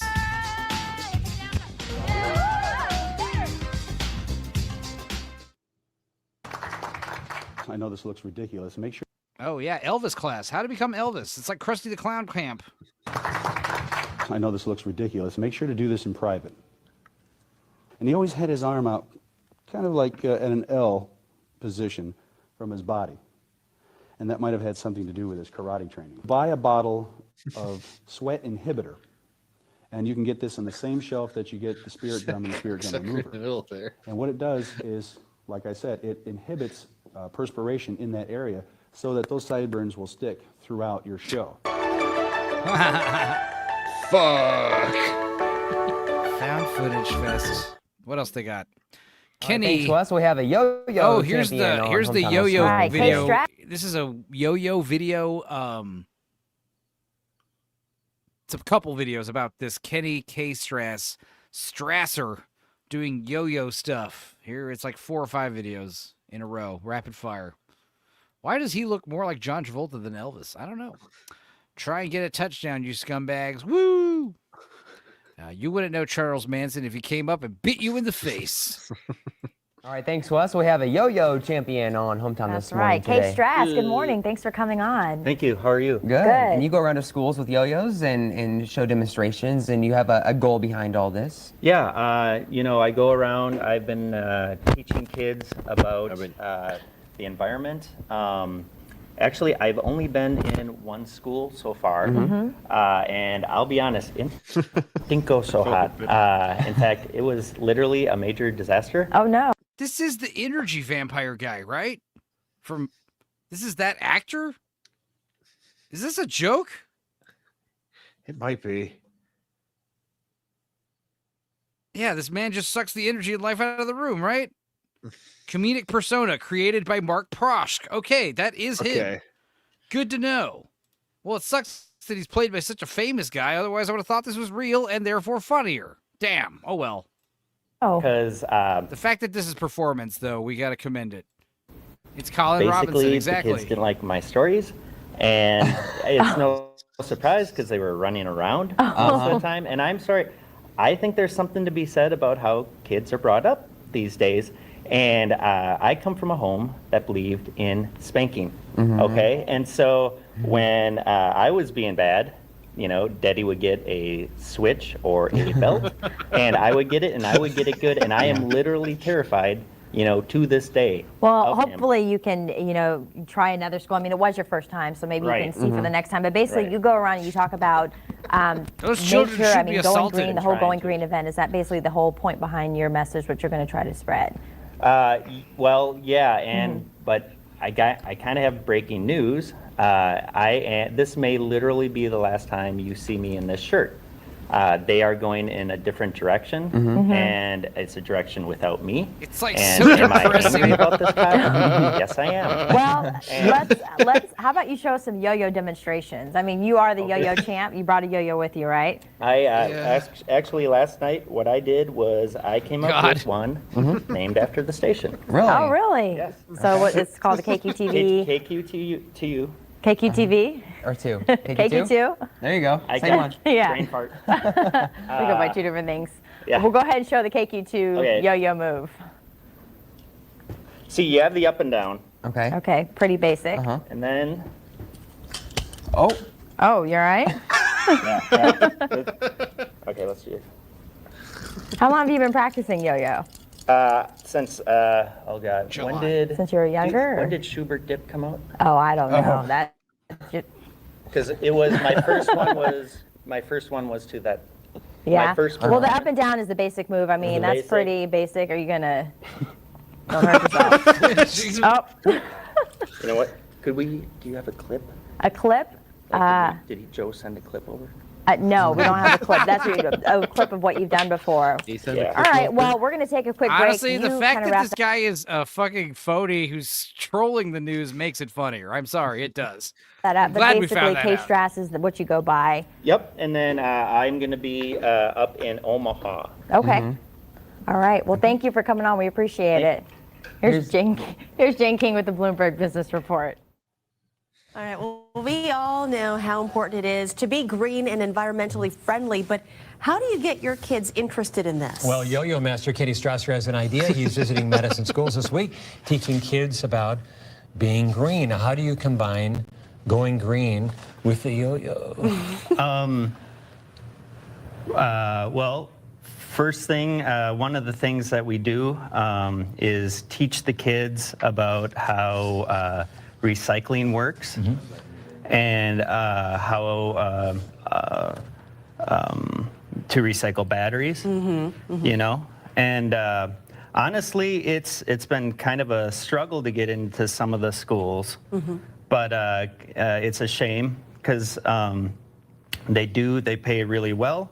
But then when you get in, you need to, first thing you need to do is stop at the office, sign in, get a badge, not like Gunsmoke badge.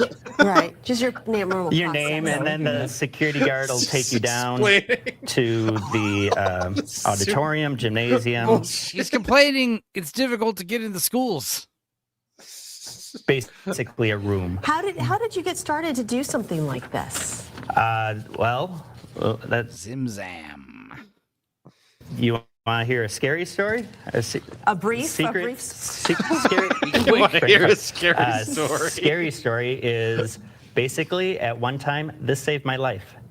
I was Yeah, Peter literally Venkman in fan the site is gutter, almost right. and it You was don't recycle batteries or gambling, toss them at people. You throw them in the drugs, lake. Women, Throw 'em in the lotto. ocean. Well, that's basically gambling. But I was looking the Grim Reaper in his eyes, and I was at a door, and it was locked, and I needed a key, and this was the doorknob, literally. And you know how when a drug addict gives it their all? That's what I did with this. Can you show us some of the cool tricks that you can do with it? How about we Live. This is live in the show each morning other news. some tricks? Oh, so gosh. I'll go first. I was gonna say you first. Okay, this is the simple up and down. And when I'm with students, what I say is, you know, life has a lot of ups and downs, and And it certainly does. See, these yo-yos are great for the environment. Not so great for yo-yos. This keeps happening to me. Okay, and how many schools will you be visiting this week? This week I am at Stoughton, and I'm going up to Milton also. Okay, sounds good. All right, once again, he is visiting Madison schools this week. If you'd like more So information over on Kenny and being green, you can check out Zimzanginc.com. Zimzam Inc. Let's check it out.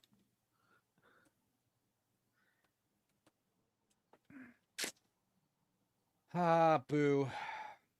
is blocked by an extension. Good. I'm not. I think the ad block saved me there. .com. Welcome back to Good Morning Four States. It is finally Friday morning. Kay Strauss is back. Leonardo DiCaprio, man, he's a versatile actor. Ariel says, this reminds me of that show at Adult Swim that would come on really late at night. Be more specific. It took me forever to find the name of it. It's called Check It Out with Dr. Steve Brule. Of course, everyone knows that. John C. Reilly, right? Yep. They would have had better luck getting Tom Baker in his Doctor Who costume. He knew how to walk the dog, says Peter Venkman fan site. Peeper says, you would think he would get a better yo-yo. That, I think, was the joke, but yes. With this again from Zip Zap, we thank you for joining us this morning. See, I You've remember got your hands the full. whole yo-yo scam coming to my school, and the whole object was it's like, hey, check out these cool yo-yo tricks, and now we're going to sell you overpriced yo-yos. This is the speed yo-yo, and it's $15, and this is the fireball yo-yo, it's $20, and this is another, these are all the cool tricks you could do with these individual yo-yos. It was like a book fair, but more stupid. And then all the kids had yo-yos, and they're bringing them to school, and they're getting taken away because they're fucking doing yo-yos in school. It was a terrible idea. I'm sure someone got fired for agreeing to let the yo-yo people come do their demonstration / sales pitch to all these kids. Maybe the funds went to some kind of benefit or something that would make sense, a charity. I've never been clear on that shit. Yeah, we got our yo-yos for free. Lucky. Yo-yos right now. You got, what, 4 yo-yos per hand, right? Right, and what I do is, it's called the Blue Flying Angel. Okay. And it's like... Do I need to get out of the way for this? Yes, you do. What we do, or I'll do, is the kids, I'll get into the room and the kids will be running around and they'll be all excited. And so I try to start things off on their level and try to hook them with something like a rap. Okay. So it's, and it's kind of clever because it includes me. Okay. And it goes, hey, they're up in the sky. It's the Kay Strauss, the yo-yo guy. And then I do the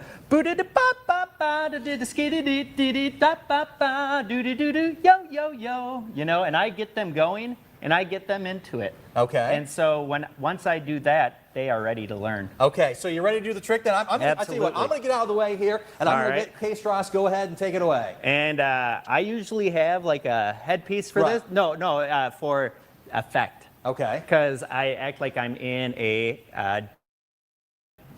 Blue Angel. Okay. So I say, air traffic control, we are ready for takeoff. All right, 10-4, guys, let's roll. Same here with the yo-yo dough. Fuck yo-yos. Sleekies are where it's at. So you get that one going.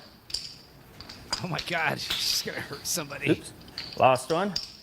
And then we're going and we get worrying. And we're like, all right, everybody, let's take it down to the ground and we'll get into a Huey. And we get going. Oops. Shit. What should I do? What should I do? What do I? All right, everyone. We're gonna switch it off here and let's bring it back home for a clean landing. 10-4. The sound effects. You okay? Yeah, I got very dizzy. Okay. You want to continue where you're at, or can you do that? Okay, because you've got all 8 yo-yos in there, but actually we got 7 now. So, honestly, I think I'm going to give up some of the yo-yo stuff because I don't have the muscle memory. Okay. Well, anyway, but you do go on out to schools, and again, let's talk a little bit more about the Zip Zap and what they do. Like you said, this is actually for it's a nonprofit. It's a nonprofit. They're based in Minneapolis. I met them at the Burlington Yo-Yo Championship in Wisconsin. Okay. And they've just been sending me around, and I've been in schools. Tomorrow, I'm all the way down in Arkansas. Okay. Well, again, thank you for taking the time. You were in Omaha yesterday, so you've been on the road quite a bit. And, of course, we'll put the information about Zip Zap on our website. And, of course, it's zipzapllc.com, correct? Zip Zap, yes, LLC.com. So, again, we'll put all that information on our website. We're going to draw to find out who is going to be winning barbecue from Richard's Hog Wild. That's coming your way next on Good Morning Four States. All right, thanks, Justin. I'm here with a big-time yo-yo champion, and he's from the app. Son of a bitch.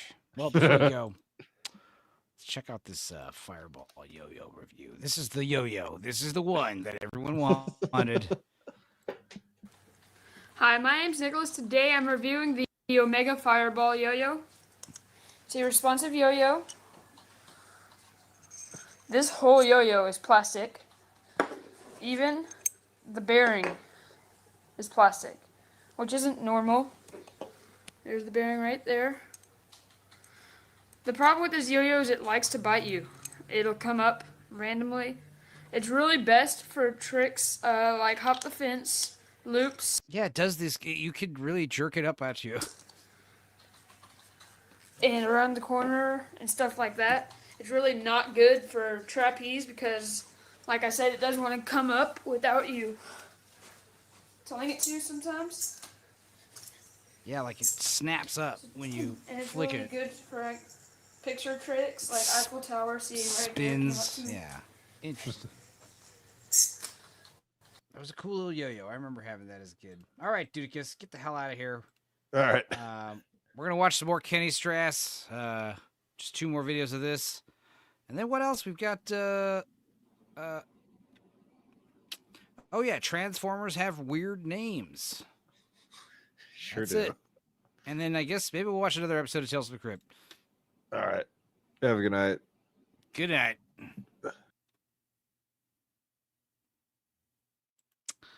All right. Well, let's share this tab back to this. Here All we right, thanks, go. Justin. I'm here with a big-time yo-yo Dudicus wants champion, to and he's watch from the Bebo. Appleton area. Kenny Strasser, good morning to you. How are you? Good. Okay, we had a little miscommunication, so we're not going to get a lesson, but that's all right. But we're still going to talk a little bit about what you do. What makes you a yo-yo champ?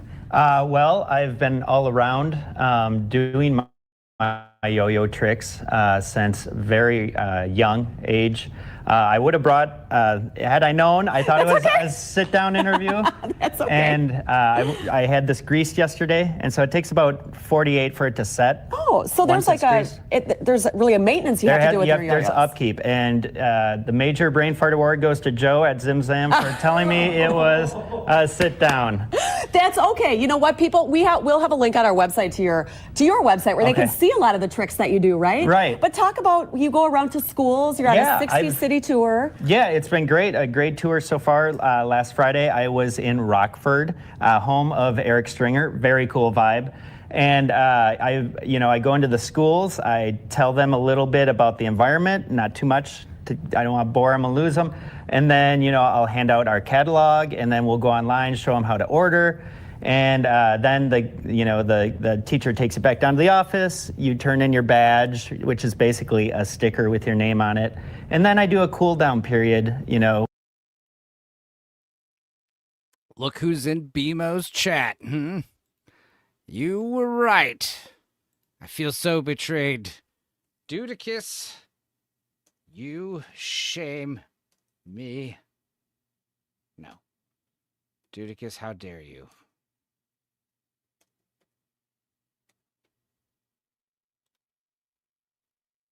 I was so close. Oh, I got stick bugs. Yep, there he No, is. I got stick bugs again. There he is. You motherfucker. Well, you've broken my heart, Fredo. Which is usually just walking around like the football Shoot a field for kiss. 10, 15 minutes. And then I get a check, which is great. Shoot a kiss. I like checks. All right, we're stealing that shit.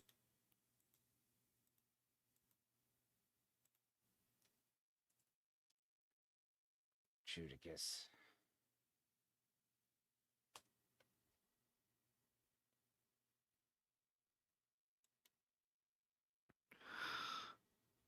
Doing good, BMO.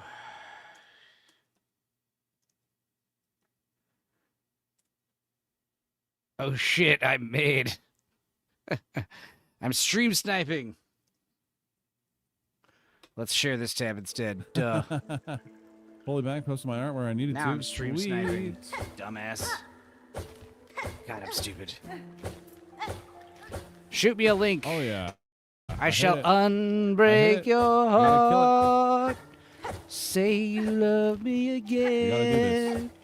It's because I'm just getting so good. If you didn't see Cindy's stream last night, you don't know what I'm talking about, Hunty, and that's okay. Unbreak my heart. That's just a quest item, by the way. That's okay. I must do it because I know that I can. The heart wants what the heart wants, Skull. I know you think I'm wasting my time, but damn. Who is Hook? I gotta do it one more time. Hunty, oh boy, Hook. We miss Hook. I like Hook. Hook's funny. Let's see here. All right. Enough of this. Share this tab. Yeah, and they don't take out the taxes. So right away, they do eventually, though. So you also do some juggling, and you also do some other things for your act, right? Or... I don't know why he puts that in there because I don't juggle. I've never. All right, Joe. juggled. We both have issues with you now this morning. No, I never have. It's all yo-yo stuff then. It's just yo-yo. Okay. So what kind of tricks do you do? I do quite a few. One of the ones that I usually start with is called Gone But Not Forgotten, and that is for my late uncle, actually, who died in... Not what Hook said in Cindy's stream. Are you saying what Hook said in Cindy's stream wasn't funny? What was it? Tell me. What year did the Challenger explode? Oh gosh, I think I was in high school, 86 or 87. So it was a year after that, 87. Okay. So, and they like that one. And then I do another one. Do 2 streams it's at a once. Michael Jackson-based one. Oh. But I came up with it long ago. It's called Neverland. And I came up with that in 84. Okay. Dude, because I don't need you anymore. Because I have Scooby here now. How's it going, Scooby? I'm just kidding. Hi, Scooby, all right? sweetie. Yeah. Hello. I'm doing good. All right. Well, are you enjoying the Yo-Yo Man? Oh, yes, very much so. He reminds me of my many failed attempts to learn how to use a fucking yo-yo. Keeper says it was horribly racist. Elaborate. Even private message it to me in Discord if you think it's something you can't send on YouTube. I want to know. Send me the screenshotties or just paraphrase. Whatever's easier. I want to hear the racisms. Okay. So that'd be... It's going to be funny when it's like, he said this insane racist shit. And I'm going to look at Peepers and be like, I completely agree. I think it's... I got called a racist today. By whom? For what? Some random person or other. I was putting some stuff up for sale for my mom. And one of them happened to be of this black couple holding each other that were in love. And somebody sent me a message saying, how could you sell this statue? It's of a black couple being loved by each other. Do you hate black love? Are you racist? How could you have sold something? I'm like, what the fuck did I do wrong? Everything and nothing. 2 years. So you've been before doing the this a Challenger long exploded. time. Are kids Yeah. very responsive to this? They are. Let me really do one care more about for this you. shit? I do one where it's all of my fingers. Okay. And I shoot out with the left hand first, and I'm not yo-yoing, but I'm whirling them. Okay. And then I do the right hand, and nice. it gets going, and it makes a loud whirring or buzzing sound, and it literally feels like you are in the cockpit of a blue flying angel. Oh, fun. Flying over fun. Lambeau Stadium, waving down to Brett Favre, who just threw a touchdown pass to... Feels like you're in the cockpit of a fucking flying weapon of death. Oh, fun. teammate. So you would have thought that up a while ago, too. All right. For more information on the tour or yo-yos, head to WFRV.com, click on Sunday morning, and then today's date. Thank you so much for being Thank here you. this morning. Good luck with that. Thank you All very right, much. We'll be right back. All right, last one for the yo-yo With us this guy. morning, Kay Strauss, a yo-yo professional. Kind of an interesting line of work, to say the least, but it's nice of you to make the trip and to come in this morning and act. Well, not all of us can be a fancy fucking news anchor. You want to fight? Actually, I understand. Actually, you lost a friend just recently. Yeah. Which camera? Is the main one? You're right there. I had a great entertainer, actually.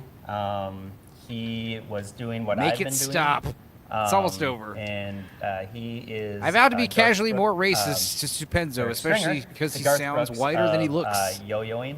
Just because I enunciate like a he white was person. a mentor, not literally, but he was a class act, and so I can turn it you off. just I take can a do that ghetto second jab. of Know silence. what I'm If you saying? want to, sure. Know what I mean?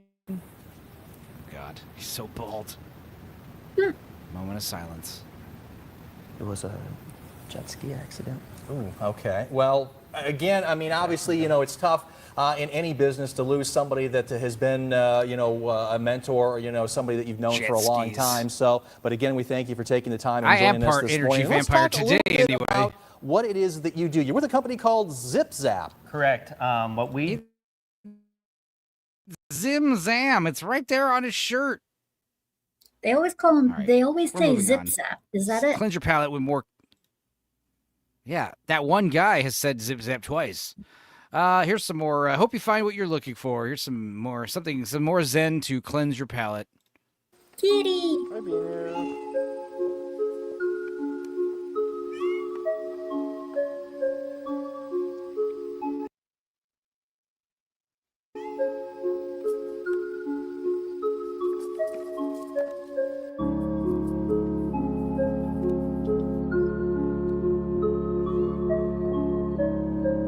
Kitty.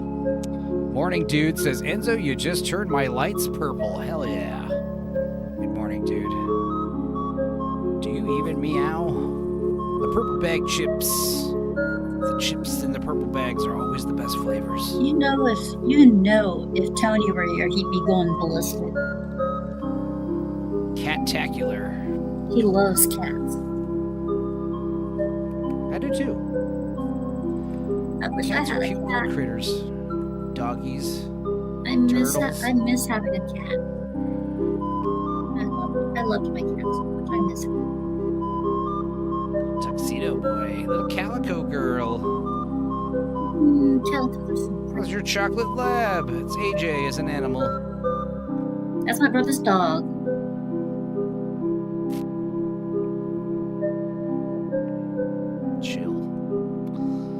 Chillville. What is she looking for? Meow. All right. And then I think next we've got that flute guy again. We're not going to watch that. Oh, yeah. This is last video on the request docket. It's, Transformers have weird names. All right, Autobots. We're just about ready to assault the Decepticon outpost. Decepticon outpost. Cats are the best. Well, it's funny because we domesticated dogs because when did I become a mod? A while ago. This is Dudicus. Dogs, we domesticated dogs for reasons, because they help us out and stuff. They have purposes. But we domesticated cats just because we like them. Just because they're cool little animals and we like having them around. Yeah. Cliff Jumper. Yes, Optimus, I'm right here. Bumblebee and I will get the soldiers ready. Say, Scoobs. People got a problem with domesticated cats. Well, they're allergic probably. You and Reach Around scout ahead for a clear path so we avoid any detection. You got it. Wait, but what? We roll out at 0600. If there's enemy patrol, give us the heads up and... Hold. Reach Around who? Huh? Oh, Reach Around. He's a new recruit. I want you to take him along for... That's really his name? Tiny wolves and lions. His Exactly. name is Give Reach us Around? Yellow Man. Yes, his name is He's Reach inside. Around. Who names an Autobot Reach Around? What's wrong with a name like that? I mean, it's just, it's just a bit of a strange name, don't you think? I wouldn't say it's strange at all. Reach Around. It sounds strong. Powerful, even. You really don't know what that word means. What's there to know? Do you know what a Reach Around is? If I had to assume, it's when you reach around something. Which is what we're going to do to infiltrate the Decepticon base. Okay, no, that's that. Oh, jeez, how do I even explain this? Look, if you're going to be weird about it, I can send you with someone else. I'm not saying I can't work with him. Well, you seem really distracted by this. And to be honest, we can't afford distractions right now. Morning Dude says, Enzo, do you have a cat and or dog? I had 2 dogs for like 12 years, and then, they passed away. And then I had no pets for a while, a year or two, and now and then I got a cat. A little gray mackerel tabby. She's gray and black. She has green eyes. Her name is Miao Yin, and she's a sweet little girl. And she's a vicious killer. She's a very, very formidable huntress for her tiny size. She is kind of a little runt. She's got a very big bushy tail, like a squirrel. She's a little green-eyed squirrel. She's like a little muskrat. And dude, her gray and black hair, she camouflages like so fucking well. It's insane. I love cats. Cats are great. But the thing about Miao Yin, it was like a thing where my aunt Helen had a litter of kitties that were under her shed. And okay, big deal. 4 cats and a mom. I hope they find a home. And then out of nowhere, the mom just disappeared. I guess it was like killed by like a dog or a coyote. And it was like, oh, well, now someone has to get the cats. We have to give away the cats. And I'm like, that's sad. I'm not interested. And then I came up with the name Meow Yin, which apparently other people have thought of. Green-eyed cat named Meow Yin. It's a reference to Big Trouble in Little China. So it was like, damn, it's a good waste of a fucking name. It's a waste of a good name. So I got the cat. She's a sweet little girl. But the thing is, we overestimated how old she was, underestimated how old she was. She was like a month or 2 older than we had suspected. So she went through a heat cycle, and then we got her fixed, but it was too late because all of a sudden this big fucking male tomcat showed up. And it was this kind of cat where I have on video the first time he showed up. And Meow Yin's like on the couch inside looking out the window, like rolling on her back, like looking at him, and he's like laying out there. Hey, kitty, how you doing? Big yellow cat with blue eyes. He's huge. He's built like a pit bull. He's a 20-pound cat. And the first time I ever saw him, I was like, this cat is huge. I do not want to fuck with this cat. Please leave, Mr. Cat. And then, it's one of those things where he came around a little bit. And I remember, like, one time he showed up, and he was not looking good. He looked like he got his ass kicked, and he was living on the streets, and he hadn't eaten in days. And he was all dirty and wounded. And I was like, Jesus. I felt very sorry for him, and I gave him some water and some food outside. And then he started coming around pretty regularly, and I started feeding him outside regularly. And then he started just, like, walking in my house, like, helping himself and eating my cat's food. So I started feeding him inside. And it was like one of those things, well, we probably live somewhere else, and he's stopping by, whatever. But then he started showing up every day. And then eventually he started sleeping in the house, and then he just kind of moved in. It was one of those things. And now he lives here. His name's Yellow Man. So I have 2 cats. And, they're cool. My mother loves Yellow Man. He's basically my father reincarnated. And Meow Yin, she's like our little stupid wild child. She does like to go outside and murder things, though. It's bad. Argentum has 5 cats. We did not intend to have 5 cats. Yeah, same. Growing up, I had 5 cats in high school. We had 2 cats. No. Yeah, we had 2 cats. And one of them had... we had 2 cats. That's right. Male, Smoky Persian, and then Calico. And they were chill. And then we had... what's it? What do you call it? You fostered a pregnant Siamese cat, and she gave birth to 3 kittens. And then we kept the kittens. So it's like one of those things where all of a sudden we had 5 cats. Jesus.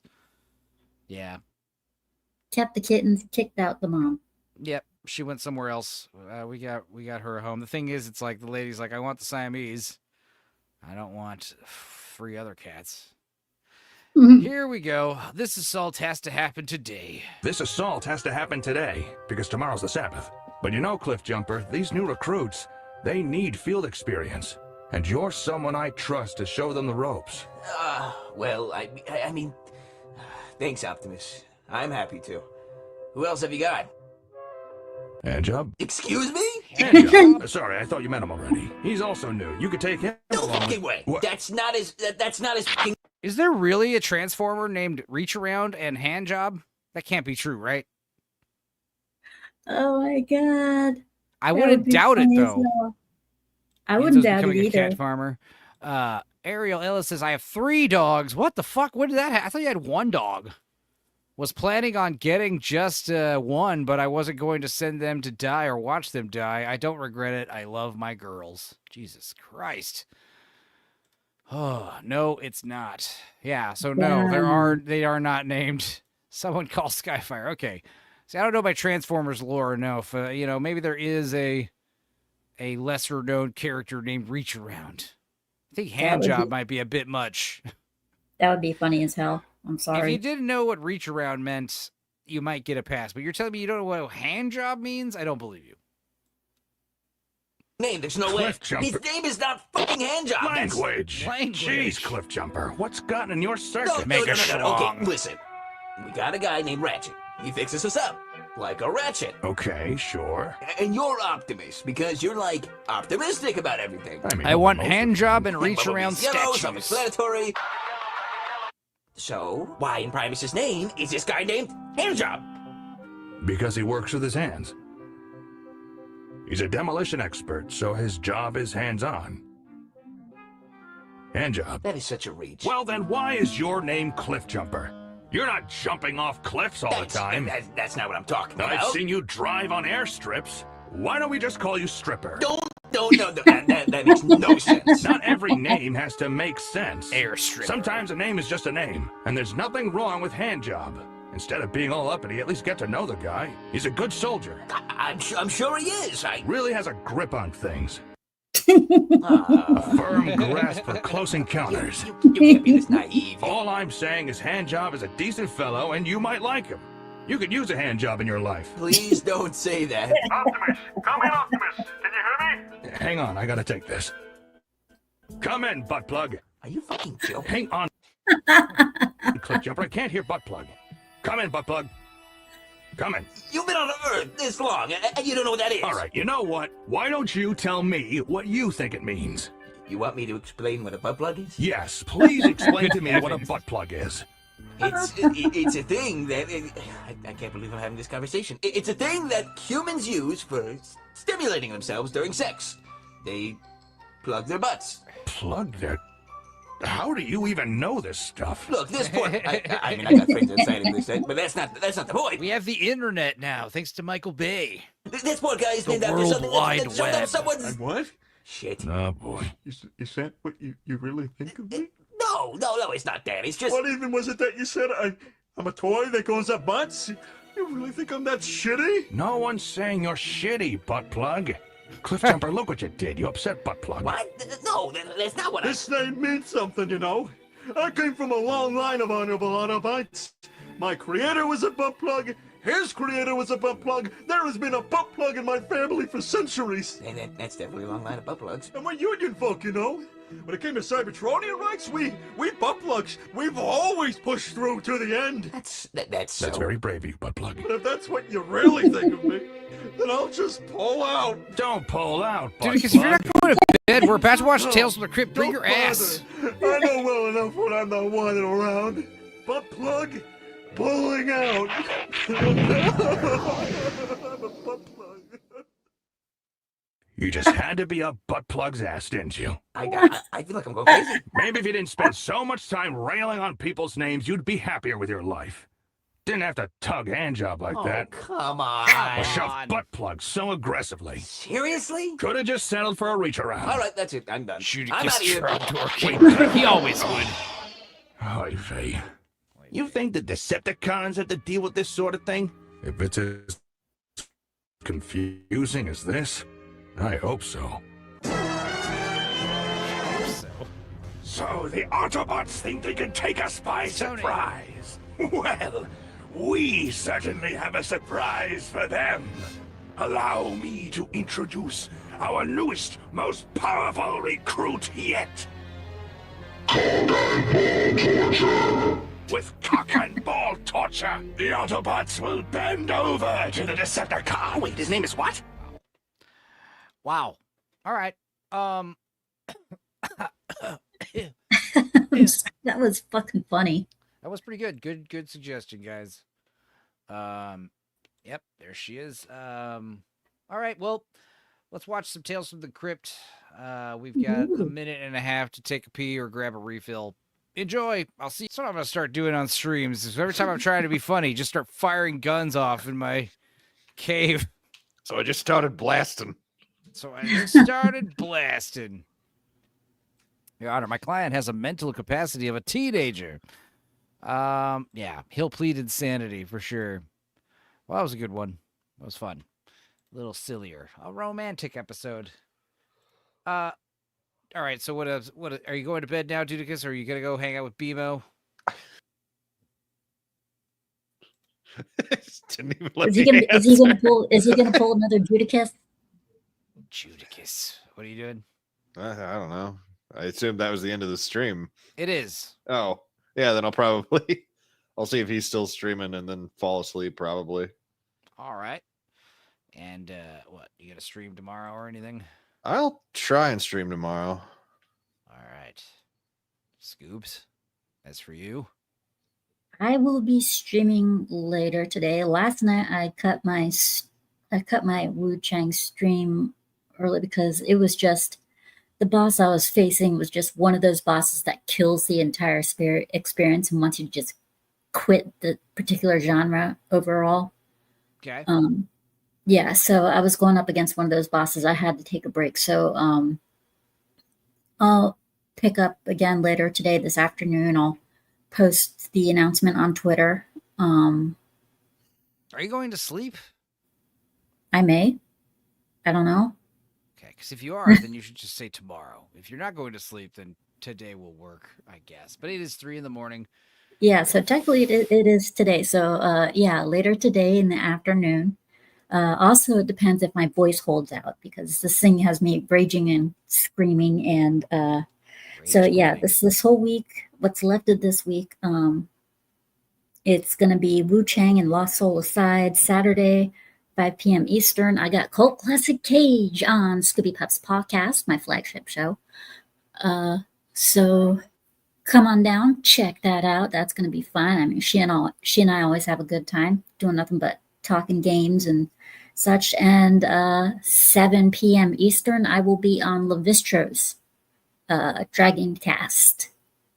Cool. All right. Well, today is tomorrow. Yeah, I guess we just did My Mom's a Werewolf that released today. It's very funny. Check it out. Me and Patty and AJ and Dudicus watched a really stupid 80s werewolf movie. It's very horny. Very horny It's family remarkably film. horny. Baffling, fun, great time. Check it out. Yeah, and I guess we'll see you guys Sunday here at Tales from the Dork Side after Gooch and Gang, and I will probably be on Sammy's news show. And what else? Anything else? Maybe pop in on Circle of Jerks if I get an invite. I don't know. We'll be around, hanging out, and we'll see you guys later. Thanks for everyone hanging out. Who sent super chats? Philly Phil with his gifted membership, and Morning Dude for $10. Thank you very much. Appreciate it. Also, I am like 10 minutes. I mean, not 10 minutes. I am 10 subs away from 500. getting 500. So if you haven't checked out my channel, please do her there. subscribe. Yes, help me out. And I am 1 sub away from 60. Hell yeah. Doing that gradual, slow, natural climb. The way to do it. Irwin Scented Potato, Peter Venkman's Fanside, Adam Gray, Morning Dude, Argon Blue, Peepers, Obi Dean, Watcher X, Jamalama, Jake Martin. Was he here? Molly Coddle was here. CFH90. All y'all fuckers. Keep it real. See you guys real soon, all right?